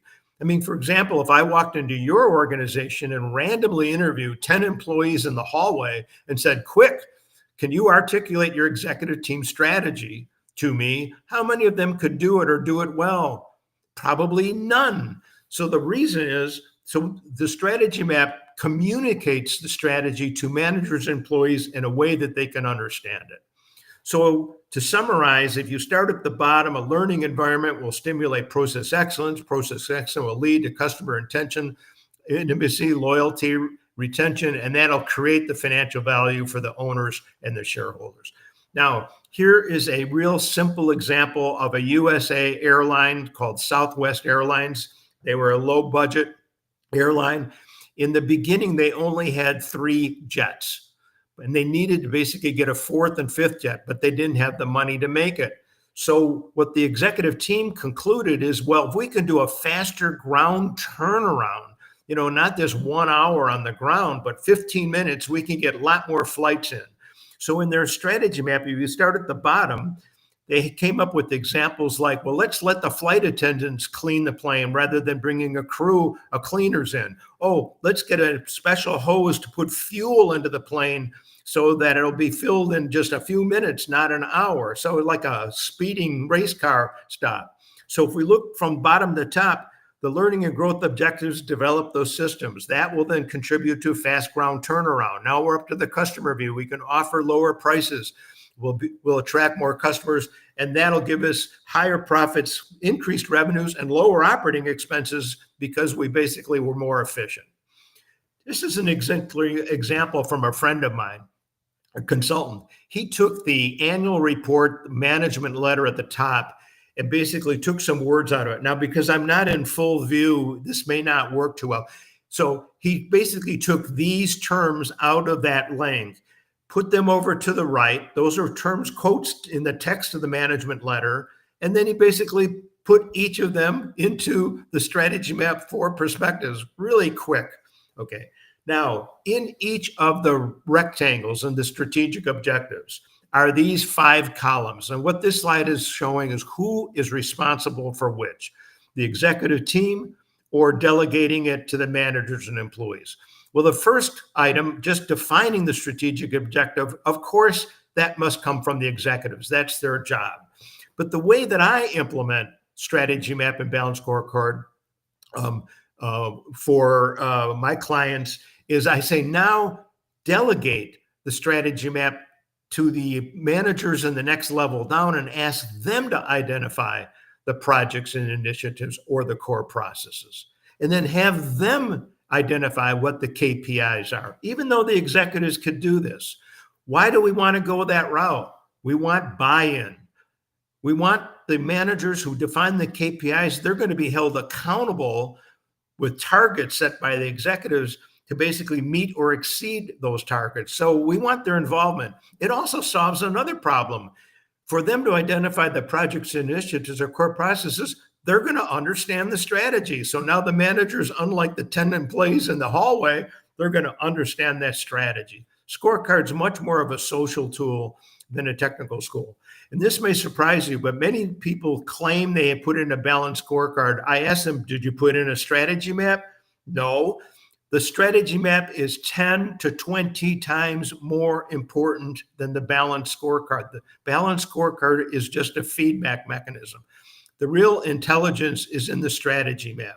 Now, strategy is not static. It's dynamic. It changes over time. And so I want to show you as we cascade down, notice at the top, X, Y, and Z. That's the 3 KPIs for the executive team, market share, increased profit. And then we cascade down. But when things change, notice what just happened. The executives now basically have to make changes. They may have the same 3 KPIs, but look what happened to the manager the next level down. Their KPIs before the change was E, F, and G. Now it's E, F, and Q. G is no longer a KPI. Q replaces it. So it's basically dynamic. That means the executives can fly the plane like a jet, if you will, to execute the strategy. A way to think about this whole question is, imagine if every employee every day could answer this single question: how am I doing on what is important? How am I doing on what is important? The first half of that question is easily answered. They come in the morning, they turn on their computer screen, they see 3 dials for their KPIs. Is the dial favorable or unfavorable to the target set by the executives? The real challenge is the second half of the question on what is important. How do we define the KPIs? I'll briefly talk about them. So the strategy map of the balanced scorecard provides this answer. The overriding purpose of a strategy map and its scorecard system is to make mission and strategy everyone's job. It's almost like making owners in the employees. Now, here's a problem. When I've talked to organizations that have put in their balanced scorecard, I ask, hey, how many KPIs are in your KPI? Oh, 120. 120, that's fabulous. But how can they all be a K? How can they all be a key? So I basically have investigated, and if you get these slides and you click on the link here, you're going to see this next slide that I'm going to show you that differentiates KPIs, key performance indicators, from operating performance indicators. So let me walk you through it. If we start at the top, the KPIs, they are strategic, okay? Now, key thing, they must have targets. If a KPI does not have a target, it does not qualify. And so they're displayed in the balanced scorecard, okay? Down in the bottom right, OPIs, they're operational. They can have targets, but they don't have to have targets. They could be trends or upper bound, lower. OPIs are displayed in dashboards where KPIs are displayed in balanced scorecard. Why? Because the balanced scorecard has cause and effect relationships. Remember, going up through the 4 perspectives. Dashboards, like in your automobile, they're not really connected, fuel, gas, and so forth, okay? So another thing, the KPIs must come from the strategy map, the strategy diagram. You first basically create that, and that's how you define the KPIs. Now, this may interest you. I have a technique to implement a strategy map and balanced scorecard for clients in 2 days. And it's based on the premise that managers learn by doing. They don't learn just by reading and having lectures like you're listening to me now. And my workshop is based on what's called a method called strength, weaknesses, opportunities, and threats. I think everybody's heard of this. The acronym is SWOT, SWOT. And what I do is the night before the workshop, I ask the 5, 6, or 7 executives, and the key line managers, there's 5 or 6 or 7 of them, fill out 20 yellow Post-its on SWOT. Now look at the photograph to the left. I then ask them, go to the wall, and I have the wall now left to right, the 4 perspectives, learning and growth, to process, to customer, to financial. I say, put your yellow Post-it under one of the 4 perspectives. It's pretty easy to do. Now I say, go back to the wall, and this takes about a half hour. I said, and do not talk to each other, although they get excited because they're now talking about their strategy. And I say, look at other yellow Post-its that are similar. And since they're on these sticky backs, move them tangent to another. And if you look at the middle picture, you can see that there are clusters of the yellow Post-its under the 4 perspectives, okay? So now I ask them, let's define that cluster as a strategic objective. So you can see the white sheets of paper now is each one of them was defined as a strategic objective. Now we're at lunchtime, so we've got that done. Now what do we do after lunch? The time for KPIs. We ask them, what would be a measure or metric to monitor the progress towards accomplishing the KPIs? And notice that's the definition of a KPI. Monitoring the progress towards accomplishing the strategic objectives. That's different than the definition for OPIs. OPIs are measuring a process, cycle time reduction, quality, and so forth. So now we're done. You can see the picture to the right. There I am with one of my clients. It's on the wall. Before I leave, I then ask them, you've got 2 paths that you can go. You can come back tomorrow in this room and do this more slowly because I took you through it very quickly. I just wanted to help you visualize what is a strategy map and balance scorecard for your organization. It's very engaging when it's themselves. I say, but the other path that you could take is now delegate the strategy map, just the strategy map, to your first line managers. Give them a week for them to define the projects and initiatives to accomplish the strategic objectives or the core processes to improve, and for them to define the KPIs. Why do we want to do that? It's the slide I showed earlier. One, by delegating it to them, they're going to get buy-in. They're going to be measured by those KPIs, so they're the ones that came up with it. When you put the targets on, the executive with the target, and more, they're going to understand the strategy. Now, I was involved with a task force with the American Society for Quality. If you want to look at their website, it's www.asq.org. They're the whole world of, total quality management, Six Sigma. And in our task force, we wrote a paper on 10 other types of strategic planning tools. Now, you notice number 1 and number 2 are the balance scorecard and the strategy map. But if you're interested, and if you go to that link, you'll be able to read about all of the other ones. I am going to basically describe a couple of them. The first one is Hoshin Conry. It's a comprehensive 1-page depiction of an organization's strategies, initiatives, tactics, and KPIs. It's a complex diagram. In the interest of time, I'm not going to walk you through it, but you get the idea, and you can do an internet search on Hoshin Conry and, walk your way through. You can see in that box, we've got tactics to the top, KPIs to the right, the year, the timing and level, and so forth. Another method is the business strategy canvas. This comes from a book, fairly popular book called The Blue Ocean Theory. And again, because I'm going through this quickly, if you do an internet search on the Blue Ocean Theory, you'll see the book. You can read summaries of the book, in books, Amazon. If some of you want to buy the book, go ahead. The canvas has two purposes. It captures the current state of the known market space, and it propels action by reorienting the focus from competitors to alternatives. Now, let me start concluding by bringing it all together. Here's the same slide that I showed you earlier, but let me now revisit it. Your assets and your employees are in the big purple box at the bottom, the organization's resources.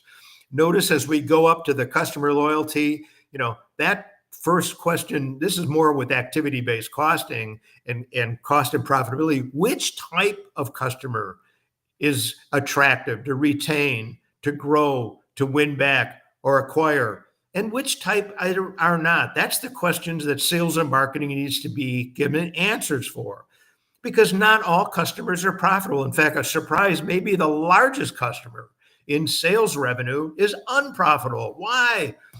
Because they're such high maintenance, always changing delivery schedule, never buying standard, always special, always returning goods, always calling help desk, and so on and so forth. So we need activity-based costing to solve that.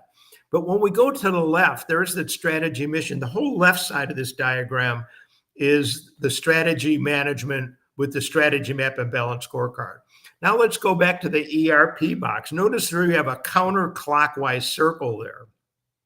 What's happening there is that's the most universal core process in any organization. Customer order, taking a customer order, completing the order. And so that's where we want to focus on better, faster, cheaper, cost reduction, cost management. That's for the process improvement people, lean management, Six Sigma, and what have you. But where's my management, accounting, and analytics in my diagram? I deliberately did not have it in there because the output of management, accounting, and analytics is pervasive. It goes everywhere. I'm going to go back to the upper screen.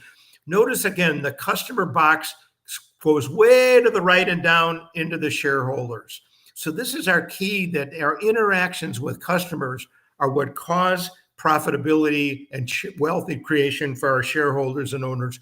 One really needs activity-based costing to not only get rid of that overhead butter spreading, which is so flawed and misleading, but use the techniques of activity-based costing to trace and assign resource expenses through the end-to-end processes and the activities into products, service lines, channels, and customers. You get a profit and loss statement for each customer. And here, basically, I put a little more text on the diagram. Notice the strategy and mission is going to be defined by the executives on the needs of the customers. They'll communicate it down with scorecards, dashboards. That gives us that KPI feedback. Remember, if every employee can answer, how am I doing on what's important, and then we've got the rest of it. I don't know whether the bubbles are flowing. Maybe it is working. I'm not going to ask you, Shaik, but these are like the veins in your system. So, but if any of these veins is restricted, I call it arteriosclerosis of the corporate performance management, then the money doesn't all flow to the shareholders. It leaks into the sewer. So, we have inefficient processes. We're targeting the wrong customers. So this diagram should be a vision of where you want your organization to be in the next few years. Now, what's really happening is there's a shift in the return on investment to organizations, financial investment, from tangible assets to an intangible asset like information. And you'll notice in this diagram, the return on investment from information, from left to right, as we go from data to information to knowledge to insights, decisions, as we go left to right, it increases exponentially. The problem is many organizations are stuck and restricted only to the first two red bubbles to the left. All they have is raw data and standard reports. All that they can answer is what happened. And in some cases, the IT director has given some of the managers what's called business intelligence software, like Tableau or Click. My employer, SAS, it allows one to drill down, like if there's an anomaly, a different purchase order is out of a whack, why drill into it? But the managers are still restricted to only answering what happened. Corporate performance management methods start, and someone's online, so if you could mute yourself, please. As we move, the first blue bubble is where corporate performance management starts. It's modeling. Strategy map is basically a model of the executive team strategy. Activity-based costing, when you get into it, is really modeling through a multi-stage cost assignment network, resource expenses to activities to cost objects. It's not T accounts and journal entries, it's modeling. So now managers not only know what happened, why did it happen? Because we've got cause and effect. Now, when we move to the next bubble, now we're talking about the future view coming at us, predictive modeling. So that's where we get into driver-based budgeting, rolling financial forecasts, what-if scenarios, and so forth. At the very top, the highest level, I call it Mount Everest, is prescriptive analytics. Basically, it's optimization. So I'm going to conclude with my big frustration. Why the buy-in for corporate performance? Why has the adoption rate for all of these methods, including the balanced scorecard and strategy map, been so slow? Well, here are three reasons or barrier categories. The first one is IT related. It's technical barriers. It's dirty data, meaning people put in the wrong information into the system at the beginning. Let me give an example. Let's say that you're a large conglomerate and you want to basically negotiate lower prices with your big suppliers. But you've got multiple divisions. So let's say one division and the supplier we want to focus is General Electric, they put in their vendor master file, General Electric, they spell it out.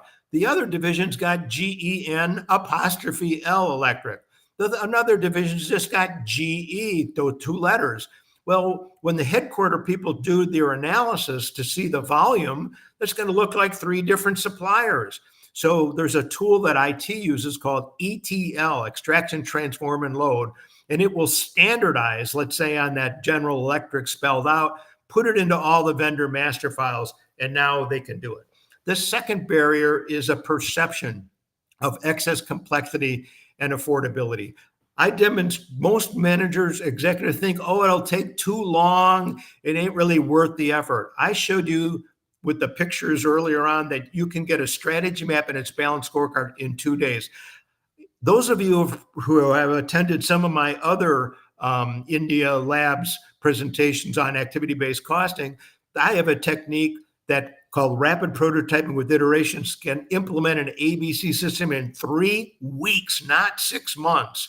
And those of you who are consultants that are basically doing these work jobs for your clients, please directly communicate with me because I can share with you, transfer my knowledge to you on how you can better serve your clients. But the biggest complication and barrier is really the third one. It's got nothing to do with software, nothing to do with technology, nothing to do with systems. It's all about with people. And it starts with resistance to change. It's human nature. People like the status quo, don't rock my boat, but other concerns, fear of knowing the truth, fear of other departments knowing the truth. I don't want the other departments to know what my costs and expenses are. Fear of being measured, fear of being held accountable, weak leadership. There, I said it. Not every executive team has got the highest IQ. So the real issue is basically requires soft skills of behavioral change management. Salahdine, Ourzik, who basically did the summit presentation just before me, his presentation, and I listened to all of it, was excellent, was all about soft skills, readiness for change, not about the hard skills about measuring and cost accounting and so forth. So what really is needed is people, managers like you listening to me, need those soft skills. Many of you are what I call Newtonian managers, like Isaac Newton, the physicist. To you, the world's a big machine. Give me the levers, the pulleys, and dials. What you need to transcend into is more Darwinian, like Charles Darwin, the biologist. It's an organization, sense and respond. So you've got to basically take care of getting buy-in and overcoming resistance. I will conclude with this slide. One of my corporate performance management books to the left, I asked my publisher, which is John Wiley, they're WILE.com, and you can go to their website. And every one of my books, chapter 1 is a free download, so you don't need to buy the book.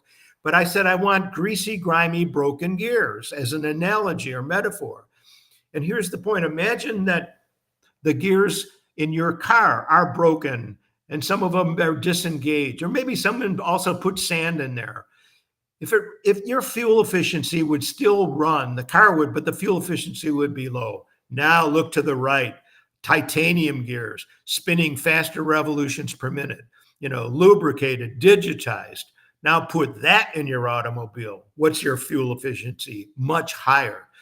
Now replace the analogy or metaphor of fuel efficiency in an automobile with rate of shareholder and owner wealth creation.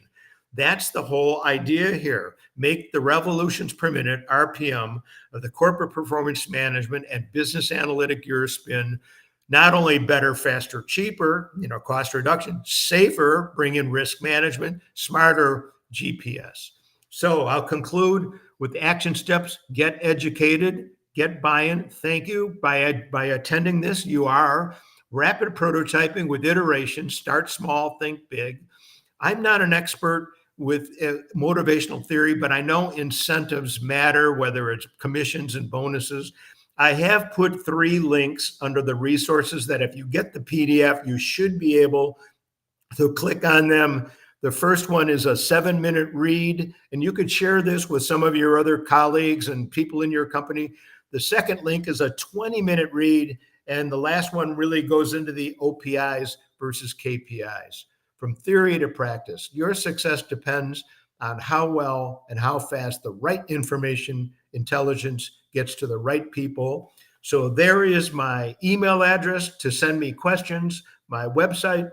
You're welcome to invite me to connect in LinkedIn, but if you do, please put the optional message.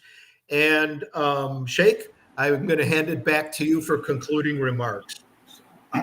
So thank you, Gary. Thank you very much for excellent presentation and explanation how the balance scorecard is connected to the operations, and also the overview of the performance management. I really enjoyed and learn every time I hear you.